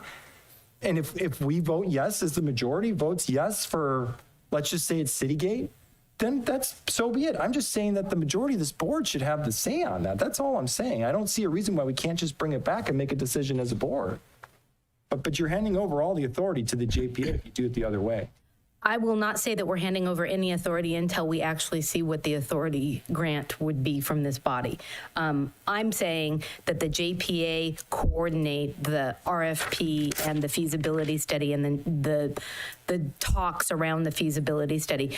The problem I'm having personally is that it was very clear the city did not trust what the county was doing on behalf of the city. And we have to remember, we had a former fire chief that was working with our administration and OES, and we were just being the facilitator of the process. Now that it's not us, it's turning it over to the city of San Juan Bautista now is the facilitator. So how are we going to build the trust if we don't start trying something together and not speculating that it's us against them? And this goes back to us having to come up with a way of ensuring that Hollister Fire again, wonder what's happening near us. having a say at the county, where right now, even our advisory committee, I do not feel has, definitely do not have the majority. I have been going along with, okay, it sounded great last year. You guys had done so much work. The feasibility study was starting to get moved. The consultant was coming on. This was great. And then it all died because truly there was a delay in data, a delay in conversation, a delay in the quote coming back with so much more. So how do we prevent that from happening again? And the JPA is the suggestion to try and move through that. Now, does that mean that the JPA is only elected bodies from the jurisdictions? No. Why can't we have a conversation about having maybe a fire expert, maybe not from here even, maybe just a retired fire expert from, I just, how do we have a conversation that we can bring some expertise to this group so that we can start to trust each other? Because I don't see how else we're going to get this district, special district, moving forward. If we can't get our jurisdictions to start collaborating and communicating, I don't see how we're going to be able to move forward with a special district. Madam Chair. Yes, Supervisor Zanger. So just so I understand you correctly, you're suggesting potentially a JPA that can help form the RFP, but the decision would come back to the board with who we go with. Well, we'd have to write that in the governance. Is that kind of what you're foreseeing? That's kind of where I'm going. I don't want to just hand the JPA all the authority, but I do want to get experience on the JPA that can help us in decision making. It could help. Could the JPA? I guess and if the JPA's authority were to change, that would have to that would be that would have to come to each one of the jurisdictions for that authority change. So one, to form it, we'd have to approve it. And in order to, and I think we'd have to make some sort of rule that if the 3 jurisdictions cannot come to an agreement of the majority of each of their boards, that it's a no-go. I think because we're one of 2, we need to look at how do we protect ourselves as a county and say, okay, if we can get the majority of the boards and councils to agree upon a certain governance and a certain amount of authority, then we can move forward with a JPA. Otherwise, I don't think we can move forward with a JPA, and we need to go back to looking at the bylaws of this committee. That's my 2 cents. Madam Chair, the other thing to clarify is that the very most recent Fire Protection Advisory Committee, we gave suggested criteria for the RFP to go out to find a consultant. I just don't understand why we can't just bring that criteria back to the board, make a decision, go out for the RFP, and let's get moving. I just don't see the point of the JPA at this point, unless there's going to be binding power authority handed over to the JPA. I think you can clarify, is that the intent, is to have binding authority, non-binding authority? The way that I understand it is that it would be to oversee the process of going out to RFP and the commissioning of the study. So technically what you would typically have is when it goes out to RFP, you don't know exactly what the bids are going to come back at. So there would be a discussion ultimately. When you go through the selecting of the bidder, we would have a bid process, there'd be ranked criteria, whatever that dollar amount comes back at. If there's an award, that would have to come back for, I would assume it would come back to each of the bodies for an appropriation. For the consultant. Correct. Because you don't know exactly what it's going to cost before you go out, so. All right. Supervisor, are you done? I'm sorry, I don't want to. Okay, Supervisor Cielo. Yeah. Okay. I think we can probably discuss this until well into the evening. And I think in light of time, I would make a motion to, I want to make sure I get this correctly. We're not approving the formation. We're the consideration of a formation for a JPA for a purpose of exploring the creation of a fire district in San Benito County. I'll second that. And since we have a first and a second, I would say not granting any authority of any kind, just bringing back to this body what the governance would look like in moving forward and the goals of what a JPA would be doing. That's acceptable. I want to make sure that that's very clear. And taking into consideration all the concerns that have been expressed by all the members here. Yeah, so we'll accept that amendment. Okay. So the motion is to consider forming the JPA? It would be, if this passed, it would be going back to the advisory committee and starting the discussions at the advisory committee level and with the jurisdictions of what a JPA formation and governance would look like. Am I misrepresenting that? No, you just have to take into consideration that both city councils would be hearing and having a similar discussion as well. Yep, they would have to have the same. So it depends on the direction that we get ultimately from our councils. Like I said earlier, we have not had that discussion yet, and so. Okay, and so. Really speculative. Okay, and so then if the advisory committee explores it and says, okay, this is how we want the JPA to look, and they have more authority than maybe I would like, we would just come back and vote on that, and at that point, it could be passed by this board, though, right? Or it could be rejected. Or not passed. That's the thing, Absolutely. passed or not That's passed. how I see it. And Madam Chair, if I may, is there a willingness from the board to consent that we would go into those conversations that it is absolutely not on the table that we would give binding authority to the JPA to make any decisions on the RFP as far as who to choose as a consultant? So we would say We're willing to talk about a JPA, but we're not willing to talk about giving binding authority to a JPA when it comes to choosing the consultant. And so we would be representing that as this body, that we would be representing the Board of Supervisors saying, the board is looking at what a JPA could look like. We can have that conversation, but we will not grant, your comment is very broad We will not of any grant kind. binding authority to ultimately choose the consultant. That decision would have to come back to the Board of Supervisors. And I think I could say that in a more positive way, that the recommendations would be coming from us as members of the advisory committee of the authority to, this body would have to say who's selected. Because here's where we're going to go. And I think we're kind of killing what the intent of the JPA was. And if I'm wrong, please educate me, because I am no expert at this. If we say everything has to come back to us, I agree with you, Supervisor Kosmicki. Why are we even doing this? Let's look at the bylaws of the committee and have the committee have bylaw updates and grant more authority of a conversation of being able to say, go out to bid or But that kills me. That's exactly what the concern is giving authority. I'm not saying that the committee has the authority. I'm saying if the committee can't come to an agreement, each of the bodies are still going to have to make the ultimate decision of who wins. And we are one of three. Right? All I'm asking is no binding authority for any JPA, that it's very clear from the county's position that we can talk about a JPA and what that might look like, but we will not talk about handing over binding authority to choose the consultant that works on the feasibility study. So I would like to kind of go back to the original motion with the friendly amendment. And I think when the JPA formation comes to us in its kind of formality and its finality, and we kind of know what's all included in it, I think those discussions might be appropriate. I feel like for right now, and setting all of these, we will do this, we won't do that, I think is a little preliminary. Just one thing I'm and asking so for, for me,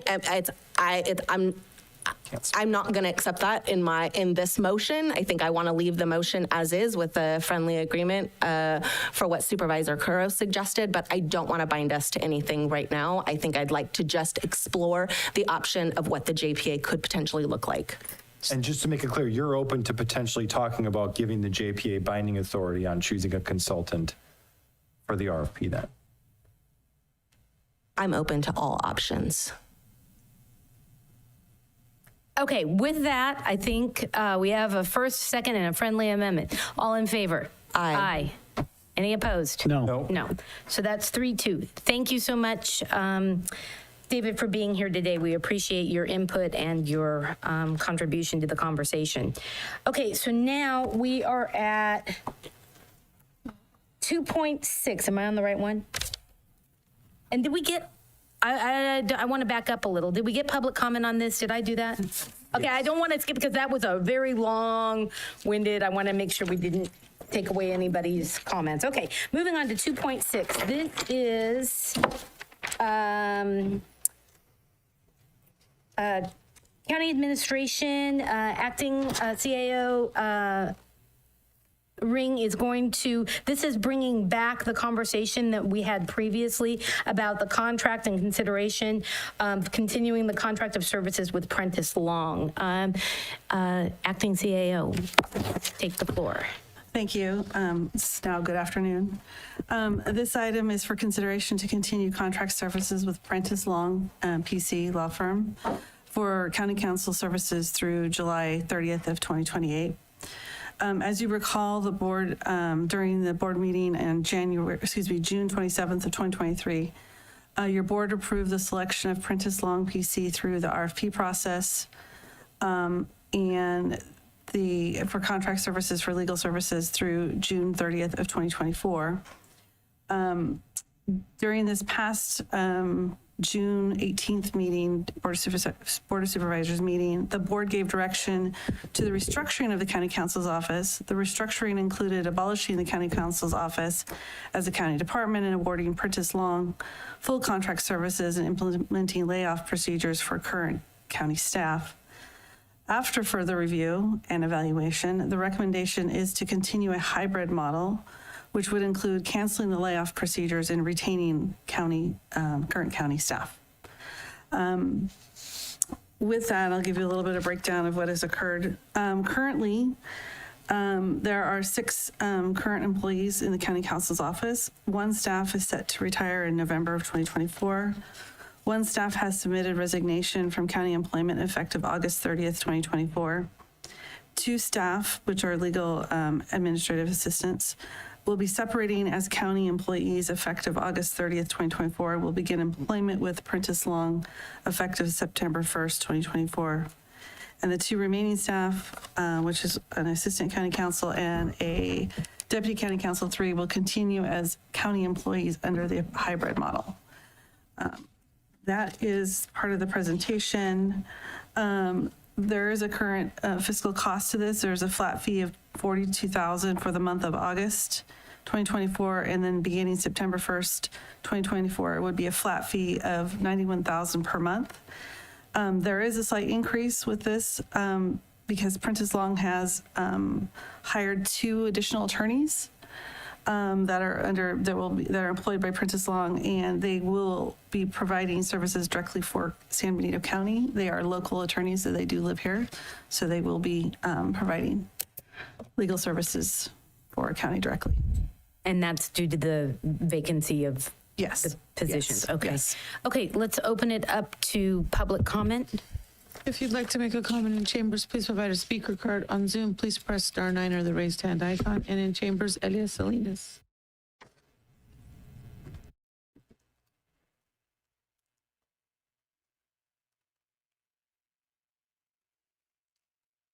Thank you. Good afternoon. Taxpayer monies, responsibility, fiscally being responsible to take care of the taxpayers. You know, that's all I hear from Supervisor Kosmicki, and yet here we are with his contract, and he is so in favor of it. And the reason I know is because he was really snippet with a comment that he made earlier. And I just wish those comments would stop. They're really not necessary, you know, to downplay, you know, and to be so disrespectful to Barbara Thompson earlier. $42,000 more a year and they're hired 2 attorneys. The 2 attorneys that were hired, they're local. Are that staff that's resigning from the county, and you're hiring, and they're going on to work for Prentice's law firm, Prentice Long? It does not release him, or it does not say that he has not violated Government Code 1090. So I did a public records request, and I asked for the financials, and they were the description were redacted. I asked each one of you as individual supervisors to go through those bills and see what those invoices say. It should not be redacted that the county council, Prentice Law, is spending 8 hours in a supervisor's meeting on a certain Tuesday. That's public information. That is not attorney-client privilege. I am not asking for any legal documents. I'm not asking for any advice that he's giving you behind closed doors. If it's not accessible to me, and I'm still working on that, it's accessible to you. You should want to know what is being charged to the county. What is he doing? Because an additional $30,000 for litigation, an additional $50,000 for doing human resources work, you were approving this. And now you want an additional $42,000 a month. And not only that, you're going to start paying him in 6 months before the work even gets done. How many of you have ever had a job where you got paid your $5 a month payment before you even put in your time? This is ridiculous. This is absurd, and I cannot agree and cannot believe that any of you would approve that. So I think you need to really look at this contract. Nobody gets paid like that. Nobody. Why is this law firm? And there's so much more things going on. What about the fiscal analysis that was supposed to be done? Thank you for your comment. Next in chambers, Shirley Murphy. Good morning. I'm speaking in my personal capacity as an employee, not as legal counsel. First, I want to say I very much appreciate the change in the recommendation to retain the hybrid model. It's too bad it didn't come sooner before we lost Eckenbrar, who only ever wanted to come back from law school and provide excellent legal advice and representation to the county and the community who raised him. But that being said, my request at this point is that you also retain all current county staff, including the 2 legal assistants. They are both smart, hardworking, dedicated employees, exactly the kind of county employees you have expressed time and again a desire to recruit and retain. Also, as a matter of fairness, they have stuck through the county through thick and thin, particularly Ella Henson, through many difficult times, starting with a global pandemic where all county employees were asked to go over and above the call of duty to keep the county train on the tracks. But also, as a practical matter, I think there are some considerations that might be problematic. For instance, and this would probably be a question for the auditor, Ella, after she is no longer a county employee, would she still be able to have access through the county's ERP system? I think that if she were, that would be a conflict of interest since she would be on the inside of the system evaluating her new employer's invoices. But in any event, the contract does not speak to how those essential county services will continue to be provided. Will that burden of that extra workload fall to the auditor's office or the CAO's office? I agree that before you would proceed with a plan that would result in 2 excellent, hardworking, dedicated county employees losing their jobs and their benefits, that you would obtain that fiscal analysis that you ordered to have prepared back in June. And again, I very much appreciate the change in recommendation. Thank you. Thank you for your comment. Any additional comments? I have no further public comment. Bring it back to the board. Any comments, Madam Chair? questions? Supervisor Zanger. Yeah, so I'm a little confused. So at the last time we discussed this, the board voted it wasn't a hybrid model, but then the recommendation is now a hybrid model. So I guess can I get some more explanation on how that happened? Yeah, so we did have analysis done with the law firm Boucher Law, and there were some complications, potential violations, and that if we were to go down that road, it would be probably costly and it wouldn't be in favor of the county. So we pulled that back after reviewing that and said, why not stick with the hybrid model?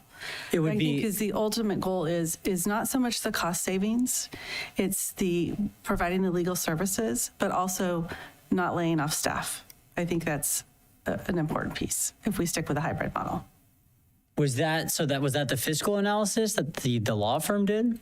Yeah, well, they did a fiscal analysis, but that wasn't the overreaching issue, really, because the savings wasn't going to be extravagant or anything like that. I think the issue was more of if there's potential violation, that would be very costly for the county. So we went back and reviewed everything and said, let's go back to a hybrid model. Let's see what that would really look at. Because there will be some savings in the future through potential attrition, through retirements, or if there's anybody separates. So there will be some cost savings at some point. But at this point,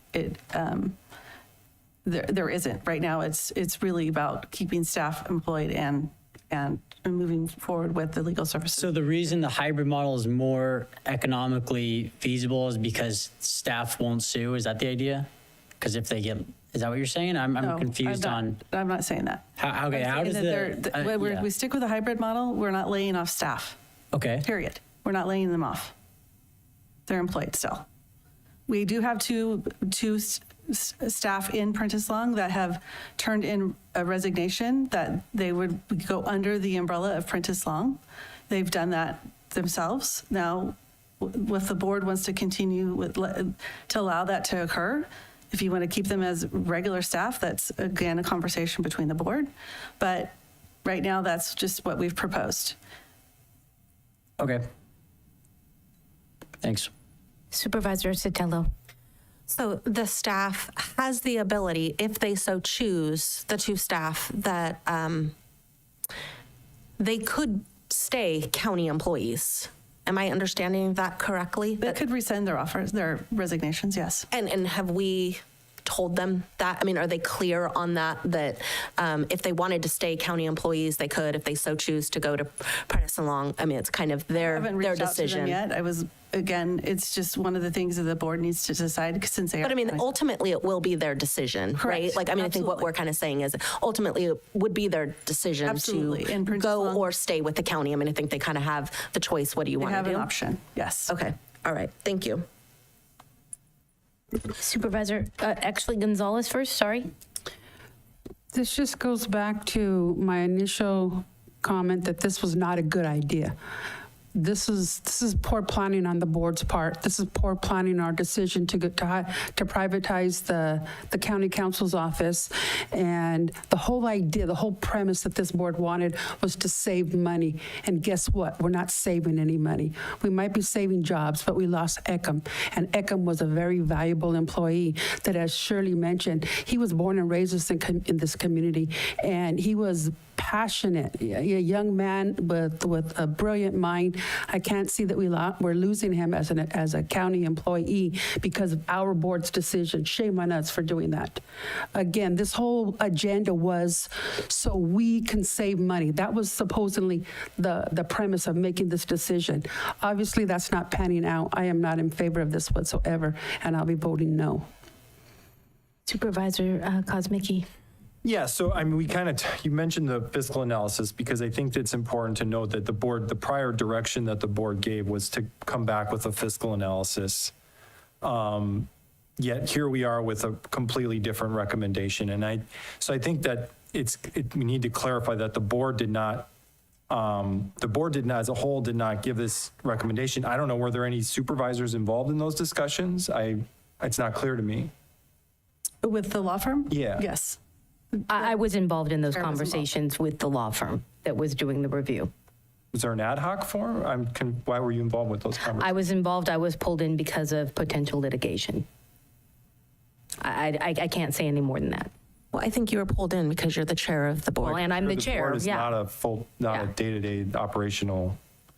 I mean, that would be an ad hoc or something. This is a major shift in direction that the board gave. I don't necessarily think it's the role of the chair just because you're the chair. I did not make any of the recommendations. I was just involved. I'll disclose I was involved in 2 meetings to hear the issues.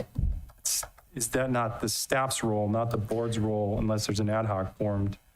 I was asked to be in those meetings, especially because of the fact that we didn't have a CAO and we have an acting CAO, and I was asked also because Prentice and Long had to step back from any of this. Okay, well, I think that's another discussion because I think we do need clarity on the role of the board chair. And that it's not, that's an ad hoc. What would have been appropriate is to form an ad hoc if we're going to have discussions that ultimately influence policy recommendations that come from the staff. We are not the staff. We're not the staff. We shouldn't be involved in day-to-day operations.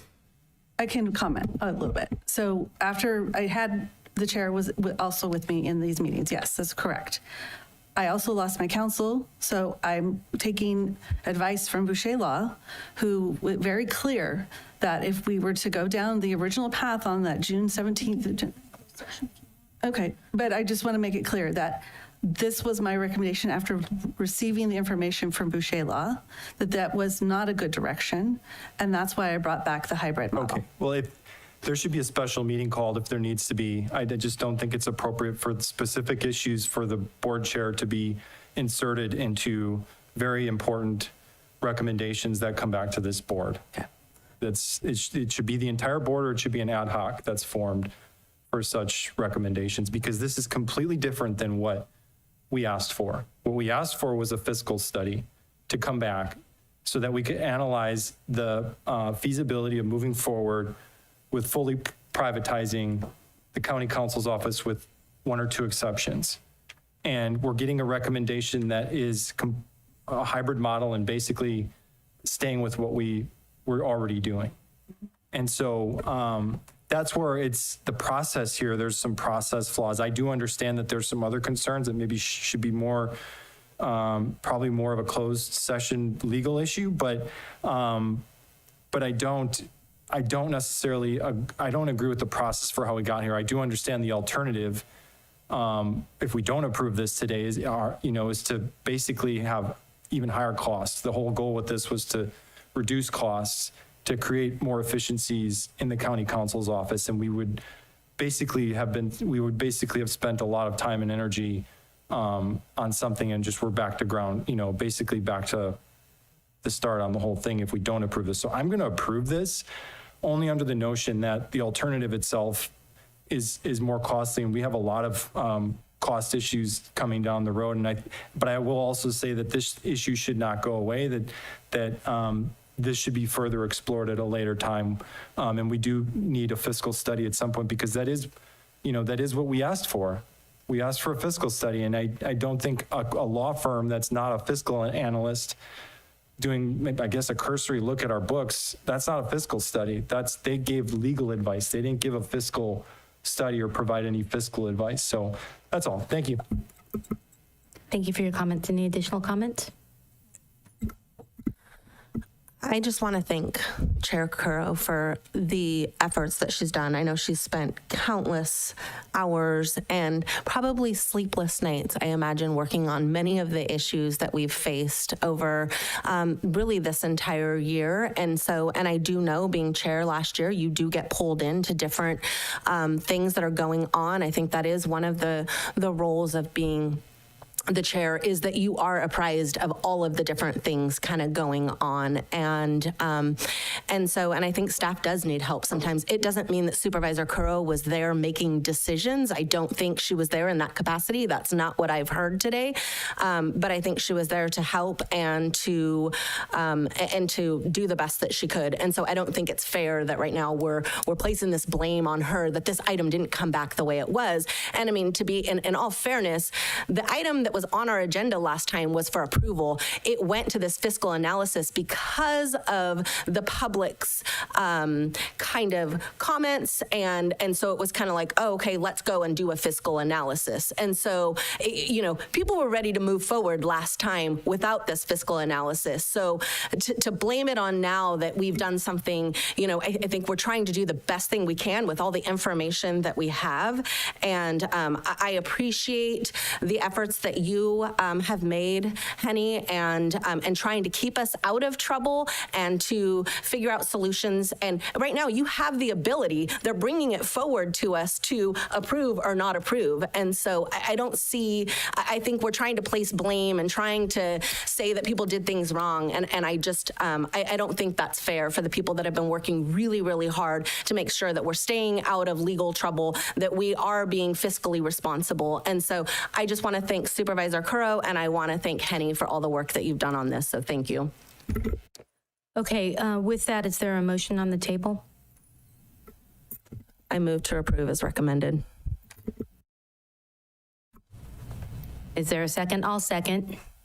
All in favor? Aye. Aye. Opposed? No. It's 4-1 with Supervisor Gonzalez opposed. Okay, with that, it's almost 12, it's 12:28, that clock's still fast. We have a public hearing at 1:30 or there soon after.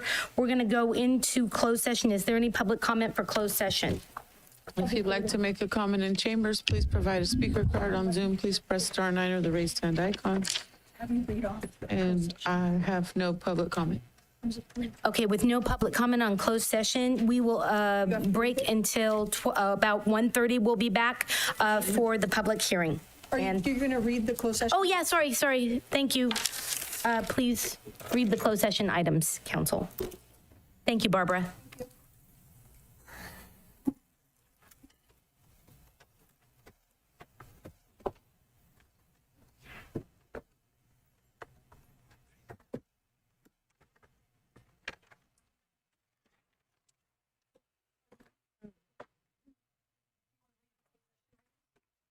Read closed session. What's going into closed session? Barbara was saying we need to read it. I did not read it. I'm sorry. 4.1 is significant exposure to litigation pursuant to Government Code Section 54956.9. 4.2 is a closed session public employee appointment, Assistant County Administrative Officer, Government Code Section 54957. Thank you. We will be back at 1:30.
Yeah, they went on the first day. There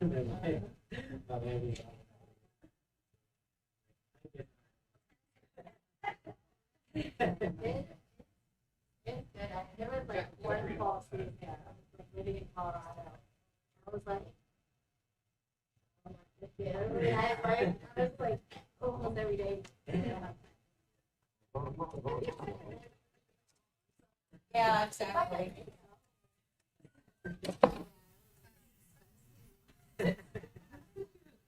Instructions. So I don't know which one of these buttons changes that to non-military time. Who's gonna figure it out? Which one button? If it turns on, it's like T. You're a T. One of those changes that to a regular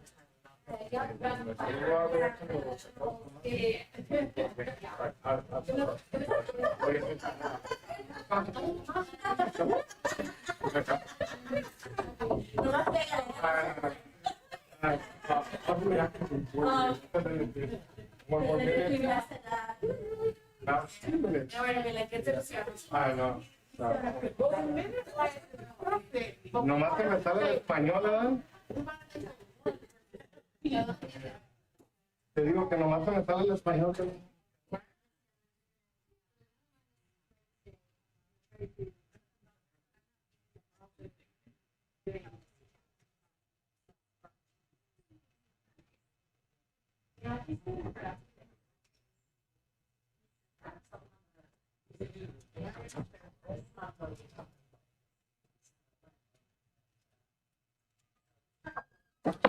And his sister was home from school briefly over the summer, and there was one of those types of events that we was getting out with them, but she.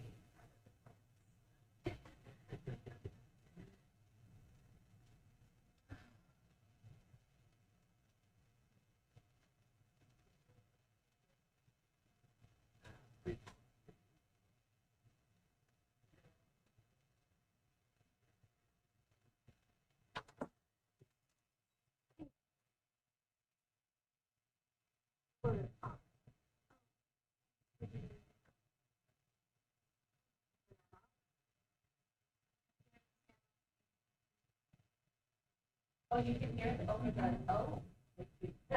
They didn't, you guys? Yeah, I thought that. I just figured it out. Shocking, you're appalling. I just turned off the mic over there 2 minutes ago, but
Sure.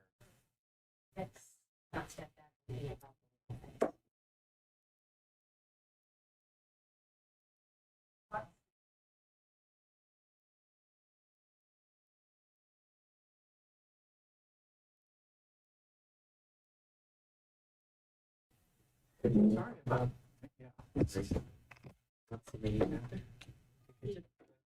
1:30. Before we get out of here.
We'll get started here in just a moment. We're just waiting for the acting CAO.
Okay, we're going to be coming back from closed session. And County Council, do you have anything to report out? Yes, on 4.1 and 4.2, the board was provided information and gave direction to staff on both items. Thank you so much. Okay, so we are going to open the public hearing. It is 1:41, and this is to hold a public hearing and adopt a resolution imposing a fee/tax assessment in fiscal year 24-25 for utilities and services provided to county service areas, plural, adopt resolution authorizing the county auditor to levy special tax and establish a 2024-2025 special taxes within Community Facilities District 2015-1, which is Santana Ranch, and 2018-1, which is residential services. And I'm assuming somebody's coming up. Hi. Good afternoon, and thank you for waiting for us.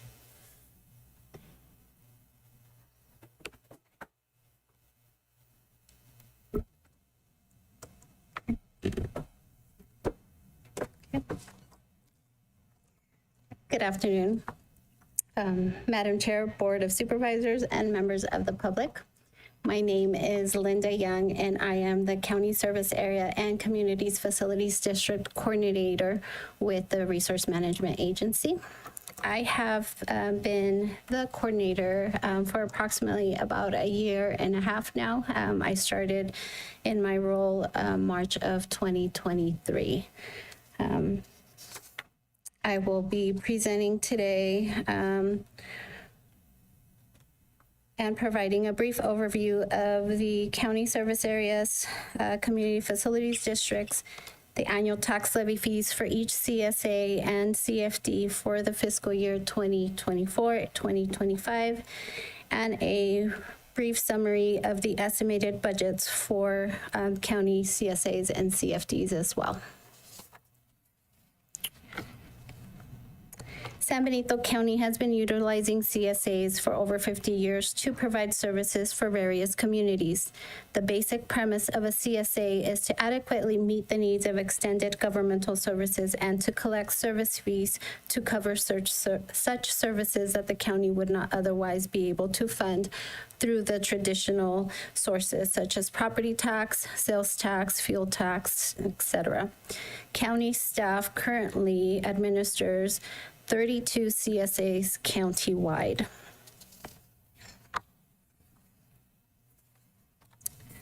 Okay, community facilities districts, also known as CFDs,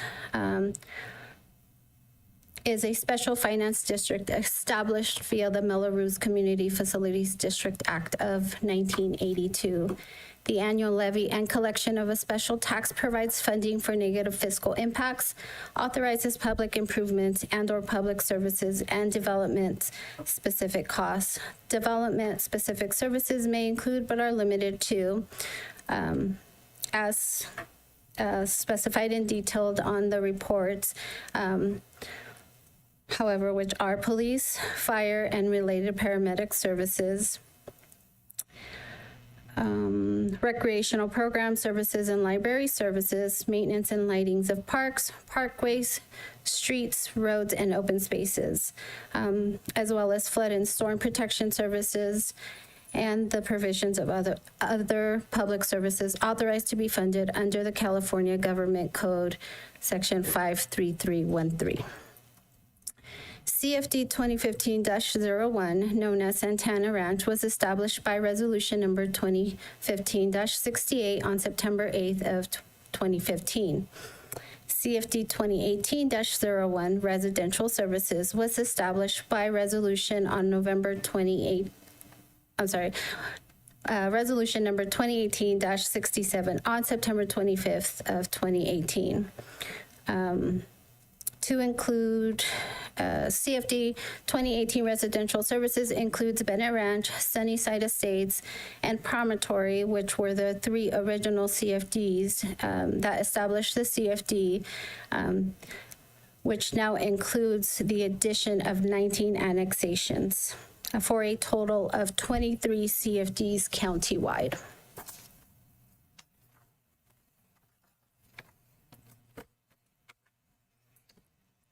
The attached reports that were provided for today included the property-related fee report for the CSAs.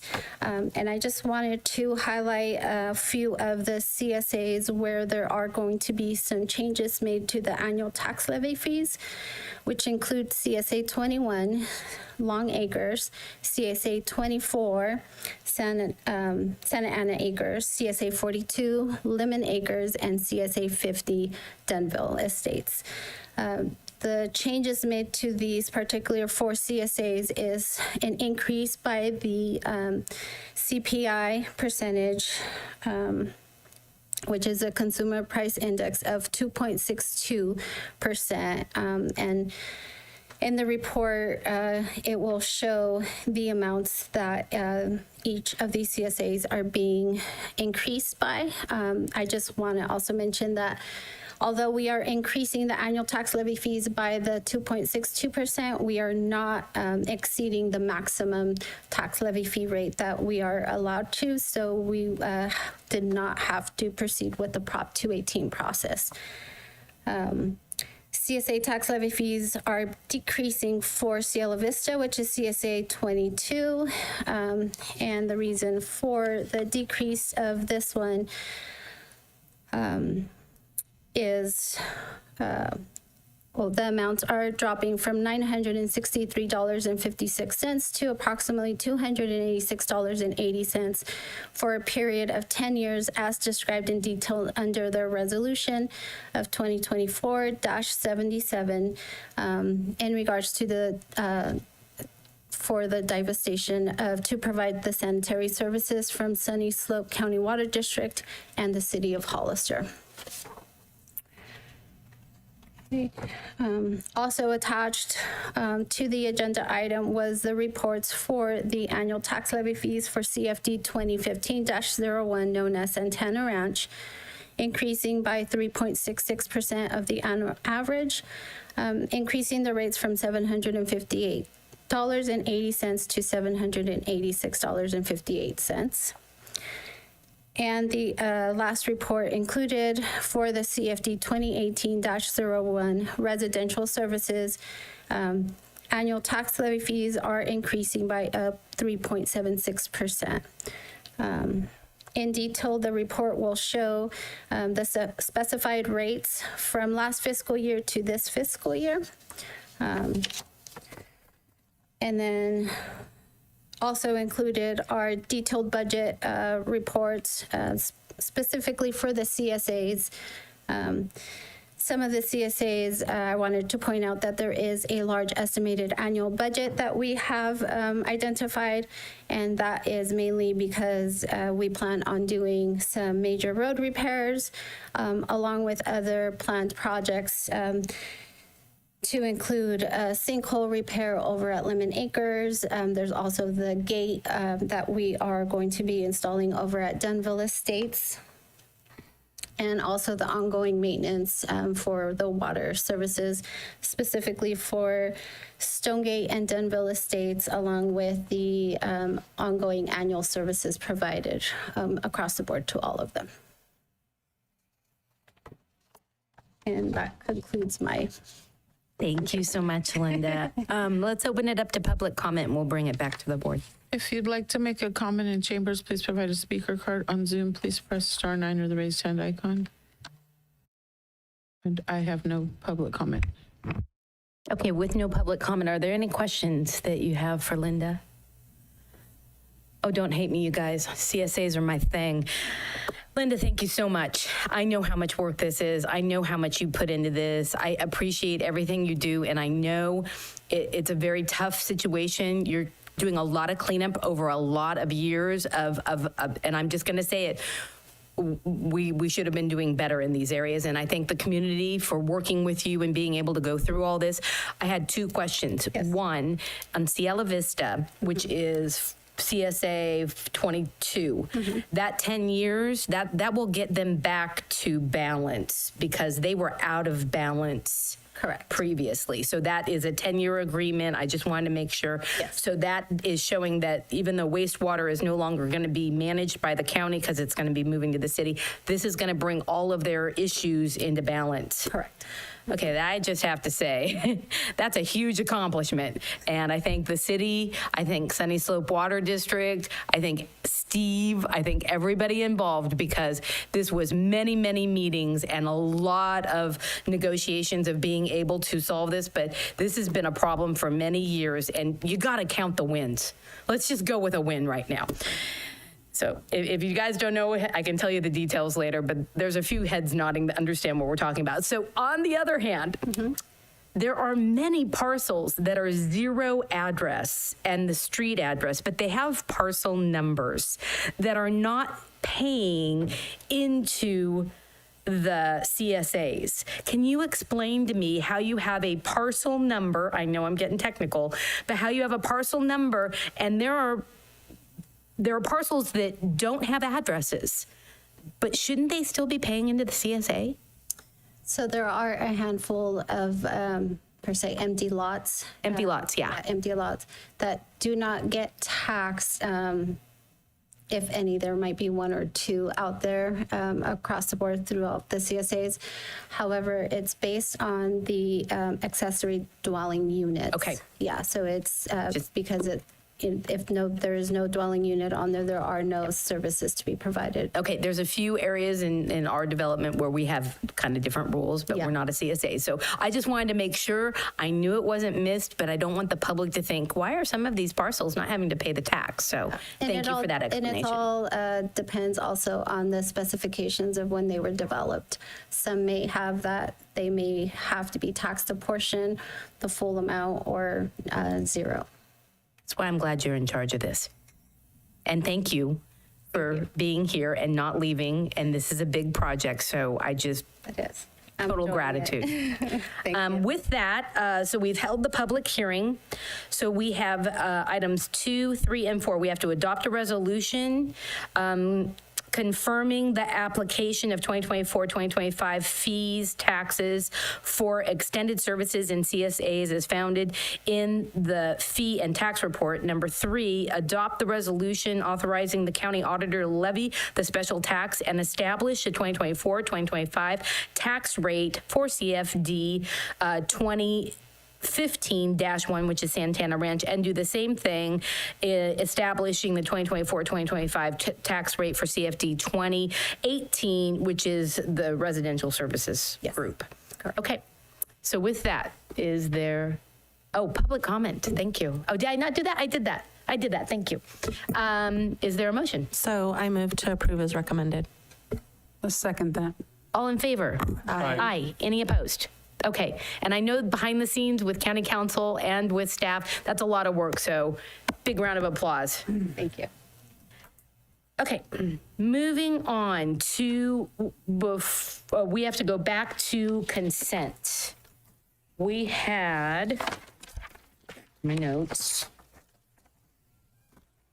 We're going to start off with item 1.6, which was pulled by Supervisor Kosmicki. This is to approve a contract with JEA and Associates to represent the interests of San Benito County. And this would be from November 8th of 2024 to June 30th of 2027. And so do you want to have a quick presentation before, or do you want to ask your questions? I just had a couple quick questions. Sure.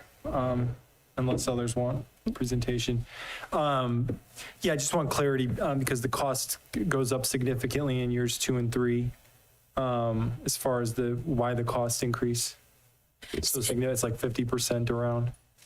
So our current contract with JE and Associates is $10,000 a month. Starting the new contract is $12,000 a month. And the reason of that change is that was our original proposal when we were negotiating. We negotiated down from what was proposed because our existing budget didn't have enough to cover that initially. And we said after a year, we would look at it and evaluate it. JE and Associates have worked on a lot of projects with the county. They've secured funding or helped the county secure funding through Zoe's law firm's office and have worked on a few projects. So no, I think they've done an excellent job. I'm not questioning that. So what I'm looking at here is 3 years effective November 2024 through 2027, and the amount not to exceed $103,000 the first year, $155,000 the second, and $160,000 the third. So to clarify, our contract with them started in November, and we are fixing it so that it aligns with the annual budget cycle. So it's not a full year. Okay, thank you. That's why it's lower year one versus. Good catch. Any other questions from board members? I just want to thank John and his team and Dulce. It really has been great working with them. And even they work on the weekends when I am available to meet with other electeds. It's really nice to know that they're there to help support us. So, and happy that Zoe Lofgren's office has been supportive of us too. Okay, with that, can I get a motion to approve unless there's some other questions? Move to approve as recommended. Second. All in favor? Aye. Aye. Any opposed? Okay, 5-0. So now we're going to move on to 1.7. This was pulled by Supervisor Gonzalez. This is adopt an ordinance, the Board of Supervisors and the County of San Benito adding Chapter 11.18 to the County Code of related to banning of certain public rights, the sleepways. This is there was another term we used for it, and I'm sorry, I forgot it. Encampment. Prohibition. Yeah, there we go. Thank you. Supervisor Gonzalez, do you need a presentation or do you want to just ask some questions? Well, the first time we saw this, it was just the first read and we waived it. So can we kind of get a presentation to the public? Because I know that there was a gentleman who spoke out this morning, Timothy Heaven. He sent us all a letter, a nice brief that he sent us detailing where we needed to be cautious if we're moving forward. And I want to see what the presentation has so I can kind of question that, because I do want to cite some of his letter to the board back to us. So this is a county council item because it's a second reading. Is there somebody that wants to speak from county council? Yeah, nothing. We weren't presented anything the first time because we waived it for the second read. Yes, the ordinance is based upon the Grants Pass case that came down from the United States Supreme Court recently, basically overturning the Boise case, which prohibited public agencies from basically enforcing their own ordinances regarding public behavior in public spaces. The Grants Pass case came down and said that the city of Grants Pass had the authority and it was not a constitutional violation to enforce these ordinances, these local ordinances that prohibited camping in public places, that public spaces are to be controlled by the public agencies and that they had every right to do it. And since then, almost immediately, Governor Newsom came out wielding his budget hammer and said that any public agency, including counties and cities, who do not take action to remove these encampments from public space will be subject to losing money in the state budget. So that's where we are. It's drafted in such a way that it allows for a misdemeanor, but it doesn't require it. There's civil enforcement first, then it would move on. It only moves on to criminal when there's a refusal to be directed or comply with local government. I guess that's where my questions lie. Now, we all know that we have a terrible homeless problem here in San Benito County. I mean, that's a given. That's a factual statement. Just go down to the river, go down to Dunn Park, and you will see it for yourselves. And I understand with the Boise case, we were legally bound where we could not do anything.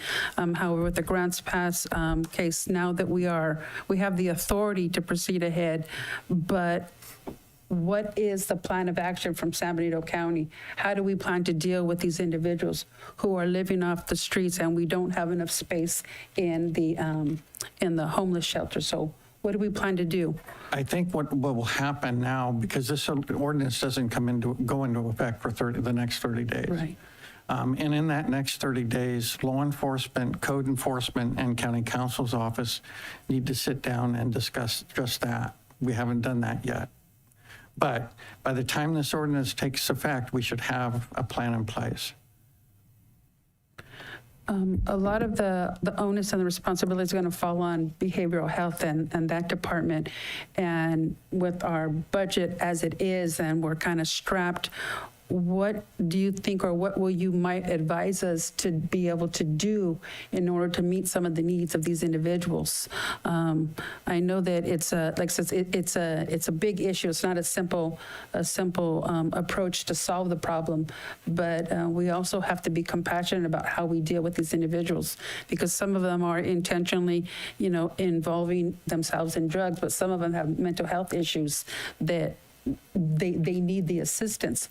But with our services that we provide, we don't have the level of services that we've been able to meet and match the demand. So And I do think the sheriff has said that he's well aware that a lot of these people have significant problems, and that he intends, when he enforces this ordinance, as will code enforcement, to have referral available for these individuals, not only for mental health, but addiction issues. And also, the county could look into, this is a board matter at this point, but the county could look into having a designated space for camping.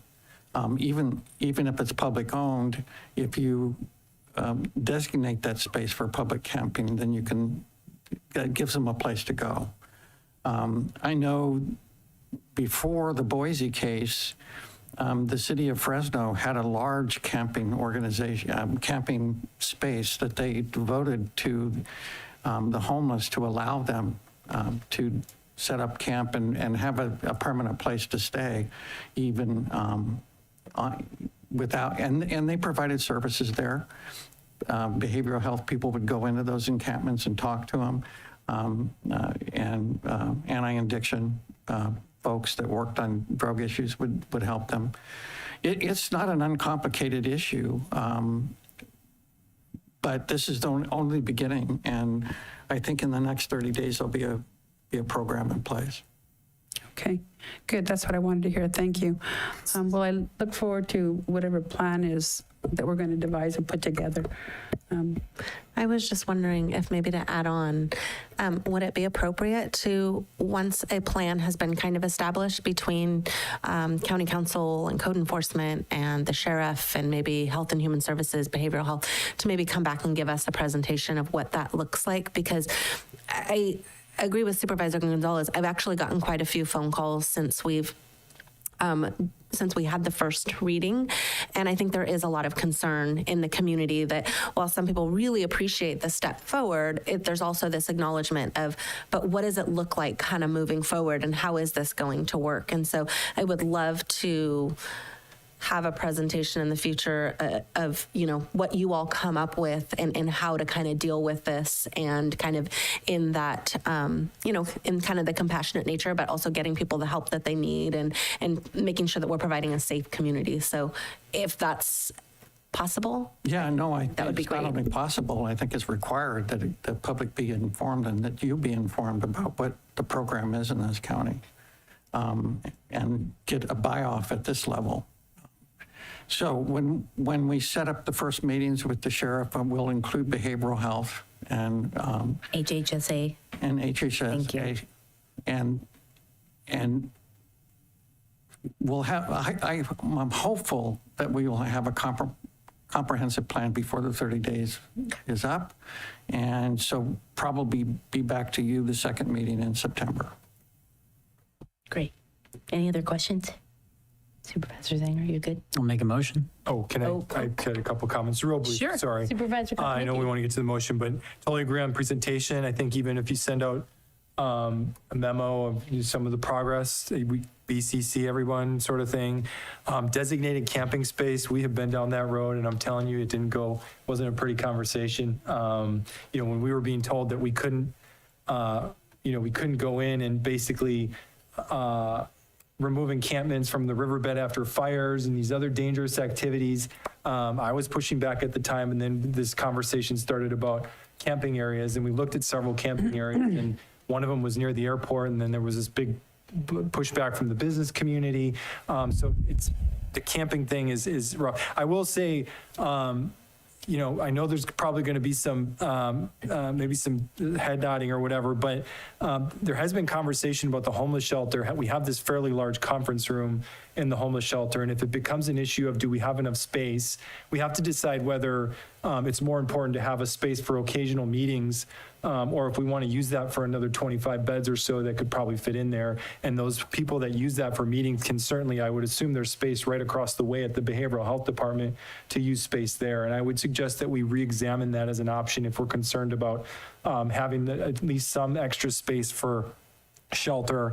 And then I just want to say, look at what happened yesterday in the riverbed, and we have to balance We have to balance the public safety of the entire community with this whole thing, and the dangers that come with these encampments and the potential for fire and other criminal activities, like we saw where our high school was locked down yesterday for a good portion of the day because of a shooting in the riverbed. So that being said, I'll let you get to your motion. I appreciate it. Thank you. Well, I'll just, now that you mentioned that, you brought up reminded me about the designated camping areas.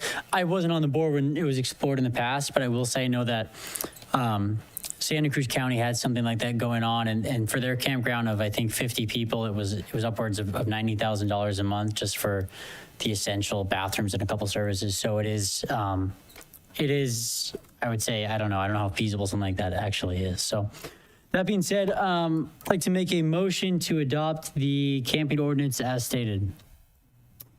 Second. All in favor? Aye. Aye. Any opposed? No. So that's a 4-1. Okay, with that, we're going to move on to item number 1.14. Yeah, I think that's the next one to pull, which was pulled by Supervisor Kosmicki, and this is a contract for from IT. I'm not going to even try and explain any of it because Luciano's here and he can explain it, and then we can get your questions, unless you want to go straight to questions. It's real simple as far as just the, what level of, because when you read the staff report, it talks about these really fairly, not mind-blowing, but substantial enough costs to be able to use these internet browsers. And I know it's different when you're in a government agency or a company that has to license out uses of these things, but I know the layperson can use whatever browsers. I'm just wondering if there are other options that aren't as expensive as this. So this is actually a plugin that gets used for the web browsers. And essentially the cost comes from in 2018, they changed their licensing model. So a lot of the cost that's coming is from us being not compliant. And the beginning cost was right around a little bit over $500,000. So given the past money that we owed and plus moving forward. So we were able to negotiate all the way down to $198,000, essentially just a plugin that translates code onto people's browsers. We don't have a lot of applications that actually use the plugin. But again, most of the cost comes from 5 years of us not paying for the licensing model when it changed in 2019.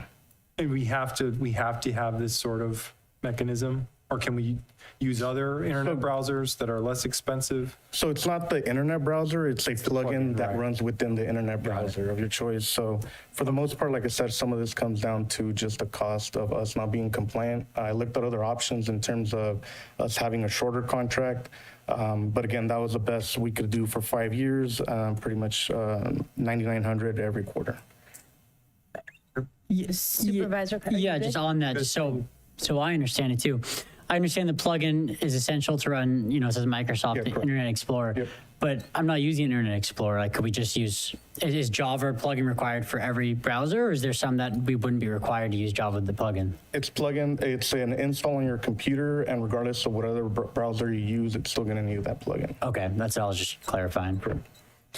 And because this is an item, Barbara's not here right now, but maybe county council staff could relay the idea. We had a meeting about the public procurement from NACO, and this might be a recommendation because every county across the country is doing this, and if they can do a nationwide contract that brings that cost down so we have better security, I think that would be a great conversation to bring to NACO. So because thank you for bringing it from where it was down to what it is now, but this could be a lot of money in the future, public procurement. Well, I'm just curious, how much of this is the non-compliant part of it? 5 years going back. And why are we non-compliant? I'm not sure. I inherited this pretty much starting of January is when I got an email pretty much saying that we have been non-compliant, and that was the numbers that they came up with. All right, thank you.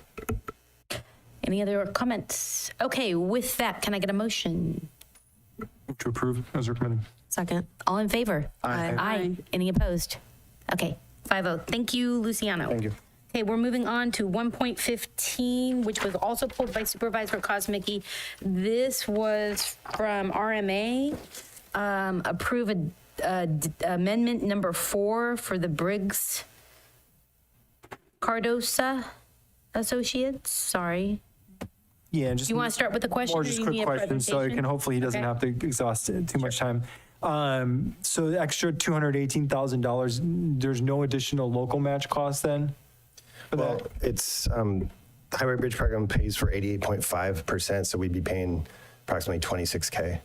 So I'm always curious about why, you go to bid, you get these costs, and why these projects just constantly seemingly go up. And is this within the contract escalator that's allowed within the contract? It is, and the answer for this one, so when the permits were pulled to revegetate the creek bank, or excuse me, the creek bed, that was before our 22-23 storms. And since Mother Nature shifted the creek bed around, we actually have to submit a new vegetation plan, do some new soil testing, and submit that to the permitting agencies to match current conditions of the creek bed. So. Okay, and there's no like emergency funding? No, not for this one. All right, all right. That's all. Thank you. Just wanted clarification. Any other questions from anybody? No? Okay, can I get a motion to approve? Move to approve as recommended. Second. All in favor? Aye. Any opposed? Okay, that's a 5-0. So moving on to 1.16, I think Supervisor Kosmicki took the lead on pulling this, but I was going to pull it. I think Supervisor Zanger was going to pull Whoever it. wants, go ahead. So I don't need to go whoever first. wants to go first. I don't need to go first. I gave it to you to pull. So. Come on, Supervisor Zanger. Sure. Yeah, just some questions. So can you, I guess, I read the staff report. It said that Banner has been on this since 2020, right? January 2020. Can you explain exactly what they do for us in this, as far as this contract goes, the scope that they have? Yeah, so do you want to talk about the amendment or just the original scope? The original scope. So the original scope included both design and construction management, design of roughly 10 or 12 segments of roads, and then the construction management of those roads. And then this current amendment is just focused solely on construction management of some upcoming construction projects. Okay, so I guess my question is, I know there's been some delays in the past with some of the road work. I mean, have any of those delays been under the scope of work that they've been working on? Yes, two of the projects, Cienega, the portion from Mudstone Ranch to Bird Creek, that was as part of their original contract, as well as Cole Road was part of the original contract, those two. The other projects have essentially been completed, fulfilled, et cetera. So. Okay. I'm not trying to be rude to Vanna or anything here, but I just I guess, is there an explanation for the delays that did happen that they were supposed to be managing? Because in my head, I'm thinking we're hiring them so that there isn't that issue going on. And then, we have that. Correct. So I'll just take one at a time, I guess. On Cole Road, the design, I'll call it 80% complete, was completed, say, probably a year and a half ago, I'll say. Since that time, there's been a lag. I'll take partial responsibility to get the design completed. The geotech had to go back after the big storms we had, designed a new wall and a couple other things that were put into the design. And that's been the delay. It's too long. I agree 100%. So I think it's a combination effort, but it was under this contract. So. And did you want me to go to Cienega? Or Go ahead, yeah. Okay. Yeah, Cienega, similar reason, and similar all the way around, storms, extra slides that weren't FEMA slides, just the hillside slides that kind of sloughed off the hillside, and just not managing our consultants and them not managing their consultants is the reason for the delay of that one as well. It had to do with the slides, but it's been too long, I'll say. So, yeah. So. Okay. Is there, I guess, any arrangement we have with them? Is there any mechanism so that they do manage their consultants? Yeah, we were, and actually up till just a few weeks ago, we're restarting. We were having bi-weekly meetings. We did have issues with one of their sub-consultants, and it was we just discussed, should we go to a different wall design geotech firm or not? And we basically waited too long to switch. Now, the good news is that design's finally getting finished, but in retrospect, we should have, I guess, pulled the trigger. They should have, we should have earlier in the process. So, yeah.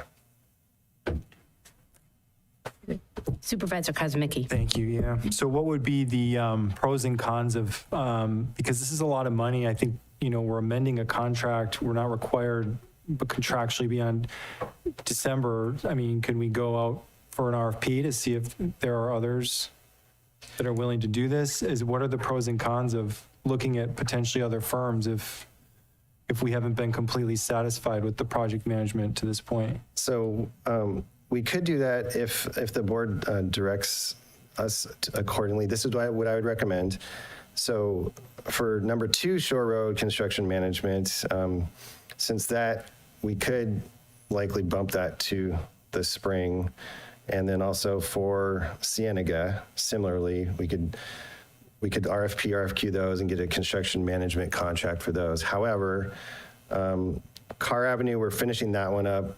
Let's see, Fairview Road, and Sealy Road. Those are coming up pretty soon. So I wouldn't recommend we go out to RFQ for those. But they're contracted through December, so would they be able to fulfill their work on those, or they would have to hand that off if we went with, or could we do an interim contract if we needed to? They can certainly put in a bid.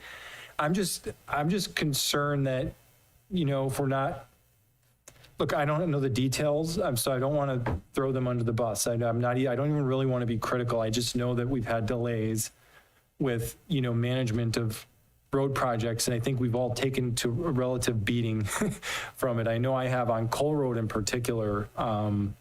It's, people are really, really upset that we keep telling them these dates and they keep getting pushed off, and they don't accept excuses. I think you're aware of that. Excuses don't matter in the road repaving business. So I guess I'm just asking, what are our feasible options while still maybe not alienating them, but saying, look, for financial reasons, even alone, it may make sense to look at all our options again, since we haven't done that in 4 years, as opposed to just extending them out another 3 years, because this is really a crucial stretch of road projects that we're trying to get accomplished. So just so I'm clear, is the question, should we not extend the contract past this December? Is that the question? Or what would be the repercussions if we explored other, an RFP? Because $890,000, I mean, a lot of money. Wouldn't we normally go out for RFP? We can, although a lot of consultant contracts, we just add an amendment because they've already been through a process to get the original contract onboarded. So to answer your question, regardless, we can go with for RFQ for construction management in general. That we can do that. There's no. I don't want to delay projects without delaying projects. Yeah, I think that would be advisable to at least explore all of our options. With the caveat that a few of these, we can come back and revise the amendments, and a few of these are going to be happening really soon. So, perhaps it's half the list on this amendment, but we're going to need some construction management right. in the short No, I term. don't want to. Yeah, that's what I'm saying. It's a tough balance, because I don't want to delay further and keep ripping that Band-Aid. But I also am. There's a long term. We want to get the most ideal cost and service for these next 3 years as well. Yeah, we can absolutely do that, and we will. That's a good suggestion. I like that. And then is the direction to truncate the amendment and come back for the next board meeting for the project? Well, I'm one supervisor, so I don't. Yeah. We got a couple more comments coming here. So if you're Supervisor Gonzalez. I was just looking at the original amount of the contract, and we're at $4.83 million that's already been invested with this company. What is the worst case scenario consequence if we do not approve this amendment? The worst case, there's one item, the Carr Ave, Anzar Road, Cienega Road punch list closeout. If you're all recall, we had, almost, I think, $900,000 in change orders for a lot of different reasons. But so we're really trying to close that out and get that contract buttoned up. So that needs to happen very soon. So that would be one of the few of these. There'd be 3 or 4 of these on this list that I would recommend. Well, let's take a step back. We can still go with an RFQ. This is not a lump sum contract, so they don't bill us if they don't do work. So just as an option to consider, the board could approve the amendment, go out for the RFQ, and decide, well, for Shore Road and Cienega and a couple others, this firm does not have to be the construction manager for those projects because they only bill us when they actually do work on the project. Does that make sense? So that's one option. But yeah, there's a few of these. We still have time. There's a few that I can bring back to the next board meeting in September on the 10th, or even the 24th probably. Well, yeah, sometime in September, we need a few of these to move forward. At the same time, we can go out with an RFQ. So if that makes sense.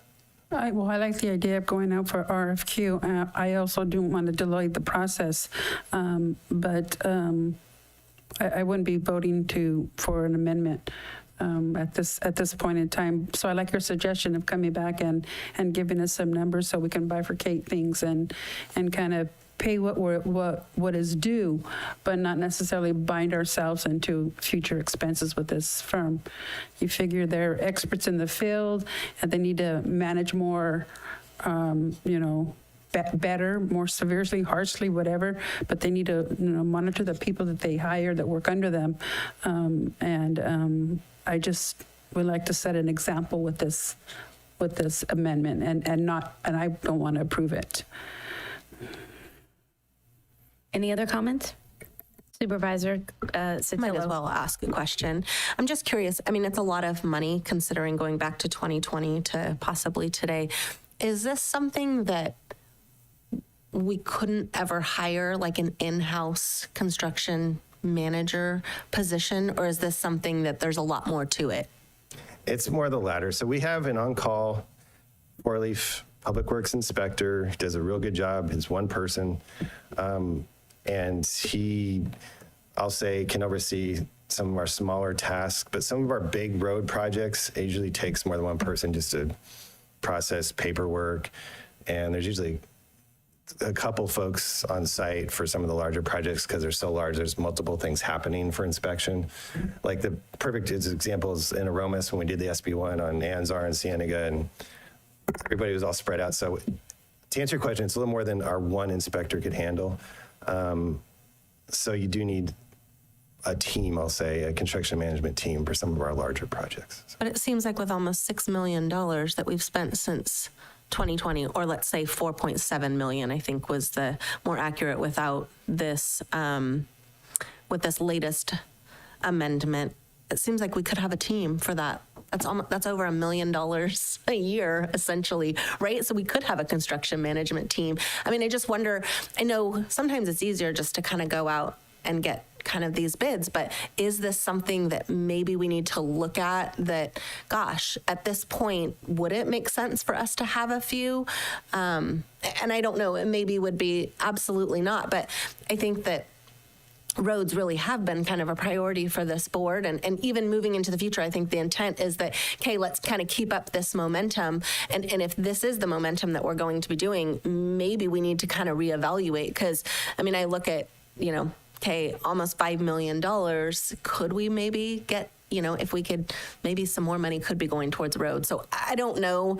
I do not know your job. I just, I look at it and think, gosh, is there any way that we could employ some people, a team, and then be even more efficient, and we'd have them on staff and they'd be available for all the road projects. So I don't know. Just a thought.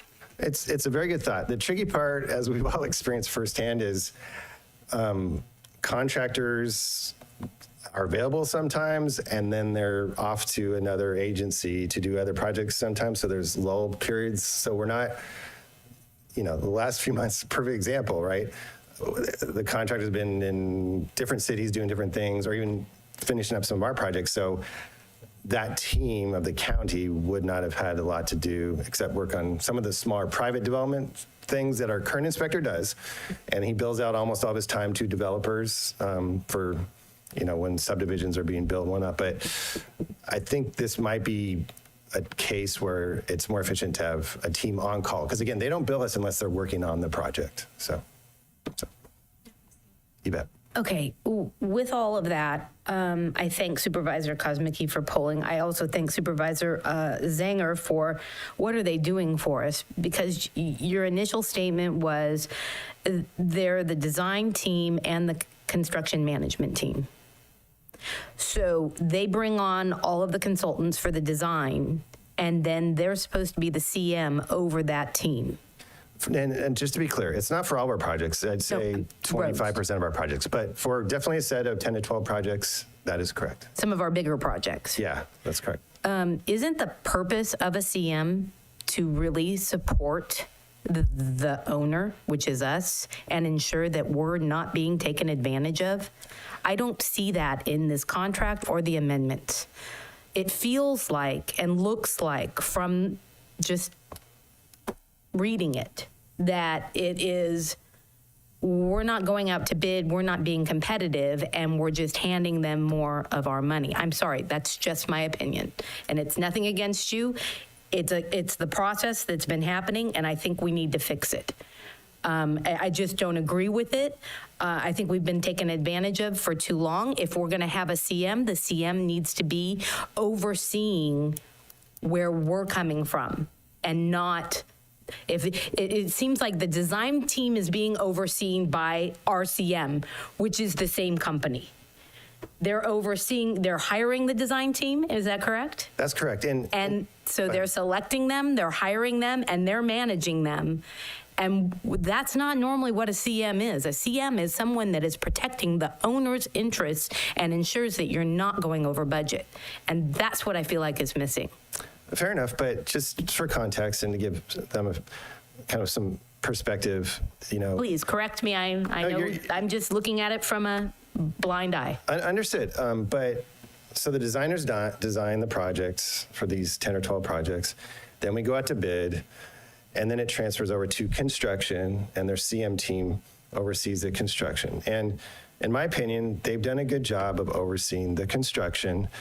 We've lagged a little bit on the design, obviously, on a couple projects. But I wouldn't say, they're taking advantage of the county. They're, especially from a CM perspective, they've done a really good job of making the contractors do what they're supposed to do and trying not to have a lot of change orders except for one of our projects. But overall, the projects in general, there's been small change orders, but except for one project, not a lot of big change orders. So I do think they've been looking out for our best interests from the construction standpoint, but I understand your perspective. Are you also saying they're the general contractor? No. They oversee the construction of the general contractor. So you have a general contractor that hires all the subcontractors. Right. Just and they're overseeing that general contractor with those subcontractors. Right. Totally separate entity, the contractors. Veneer will oversee whoever's building the project, right? Gotcha. Yeah. Gotcha. Okay. I'm not in favor of this this amendment, and I think we need to be looking at this in a different light. And I like your suggestion that, some of this needs to move forward and we can't stop, the train's already left the station. But I would really like to recommend that you come back to us with what needs to move forward versus what can go out to bid. And looking at, when we're looking at a CM, if they're hiring the design team, there really needs to be a separation between church and state so that we have, our interests being looked at. I look at CMs as being the individuals that are looking at strictly for the people that are paying the bills. And they can take on design, they can take on all that, but that gets icky, messy, and in construction, construction politics happens. And so I feel like we kind of need to take a step back and look at it a little holistically. So, and I know we still are having a review right now from the library appeal. We're having some review done by an outside entity. So I really want that report coming back to us on what our procurement should look like so that we can start to address this. Fair enough. That's my opinion. Madam Chair. What was that? Sorry. Did you say a week? 1 week. So next board meeting, we will have that report back. So maybe you two should start talking, and maybe this could come back with an idea of where we're going. Supervisor Zanger. I'm supportive of going out to RFQ for whatever we can condition, as long as we're not going to slow down anything. Totally agree. I just really want to make sure that's clear. I don't want to push anything back. Totally agree. Fine. And I'm leaving that up to Steve. I'm not going to say what's not pushed, what is pushed. But we got to change something. Because these are huge change orders, and I don't feel comfortable just saying, yeah, here you go. Would anyone like to? No, I guess this would just be tabled and. Yeah, pretty much. Will you allow Steve to take the direction and come back? Do you have enough direction from us? I do. It's very clear. So I Very appreciate clear? it. Yep. And council, you'll be bringing it back with that review. So I would really like you two to be kind of talking to each other on this. Yes, Supervisor Sotelo. Steve, this doesn't slow down kind of the progress of moving forward at all, right? Even on some of the projects that you said it's, best to leave with Vanner. By us not approving this amendment or a part of this amendment, it's not going to delay things at all. Am I understanding that correctly? Or will there be some sort of delay because you're going to go back to them and say, well, they didn't approve it in its entirety, and so now you're going to need to kind of work out, and so we're looking at a 2 to 4 week delay? I mean, I'm just trying to be realistic in what It's a really good things question. are looking like. It's a great question. So if we can get the truncated, perhaps, amendment approved on the 10th, then I think we're fine, because Sealy's coming up really fast, and we have to button up the Aromas projects really fast. But I think if we can get that reviewed by the board on the 10th and theoretically at least considered for approval, I think we'll be okay. So I just want to make sure that staff knows that we do not want that delayed, so it needs to be here.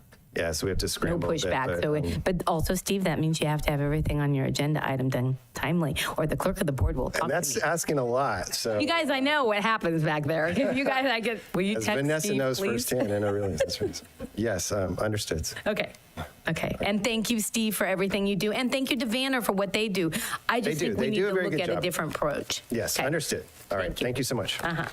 And with that, I think that was the last. We don't need to vote a No, that no was on this tabled. one? Oh, because they'll just table it. Just tabled. He'll bring it back to us. We don't have to make any motion of any kind. I believe Just the future agenda item. brings us to our future agenda item, which is staff wanting to go through that. I don't think we have any new ones. I think they just attached all the things they're working on. Is there anything you wanted to disclose or talk? No, I just wanted to go over it briefly. Oh, sure. Since today's meeting, we did go over several of those items. The encampment, I believe that was 2 items. The purchasing policy was also another item that was completed today. The policy for roosters on September 10th, there will be a presentation for that one. Steve touched on the Trespino speeding this morning. And we will have a couple of our other items coming up on the 10th and the 24th as well. So I don't know if you wanted. If we could just keep that Tres Pinos as a follow-up to make sure it really happens, then I'm fine. I don't need anything else from Steve. Okay. Anybody have any concerns on future? You guys good? Thank you so much for today. Thank you, staff. Thank you, everybody. Can I get a motion to adjourn? So moved. Second. All in favor? Aye. We close today's meeting at 2:36. Now we get to eat. I'm hungry.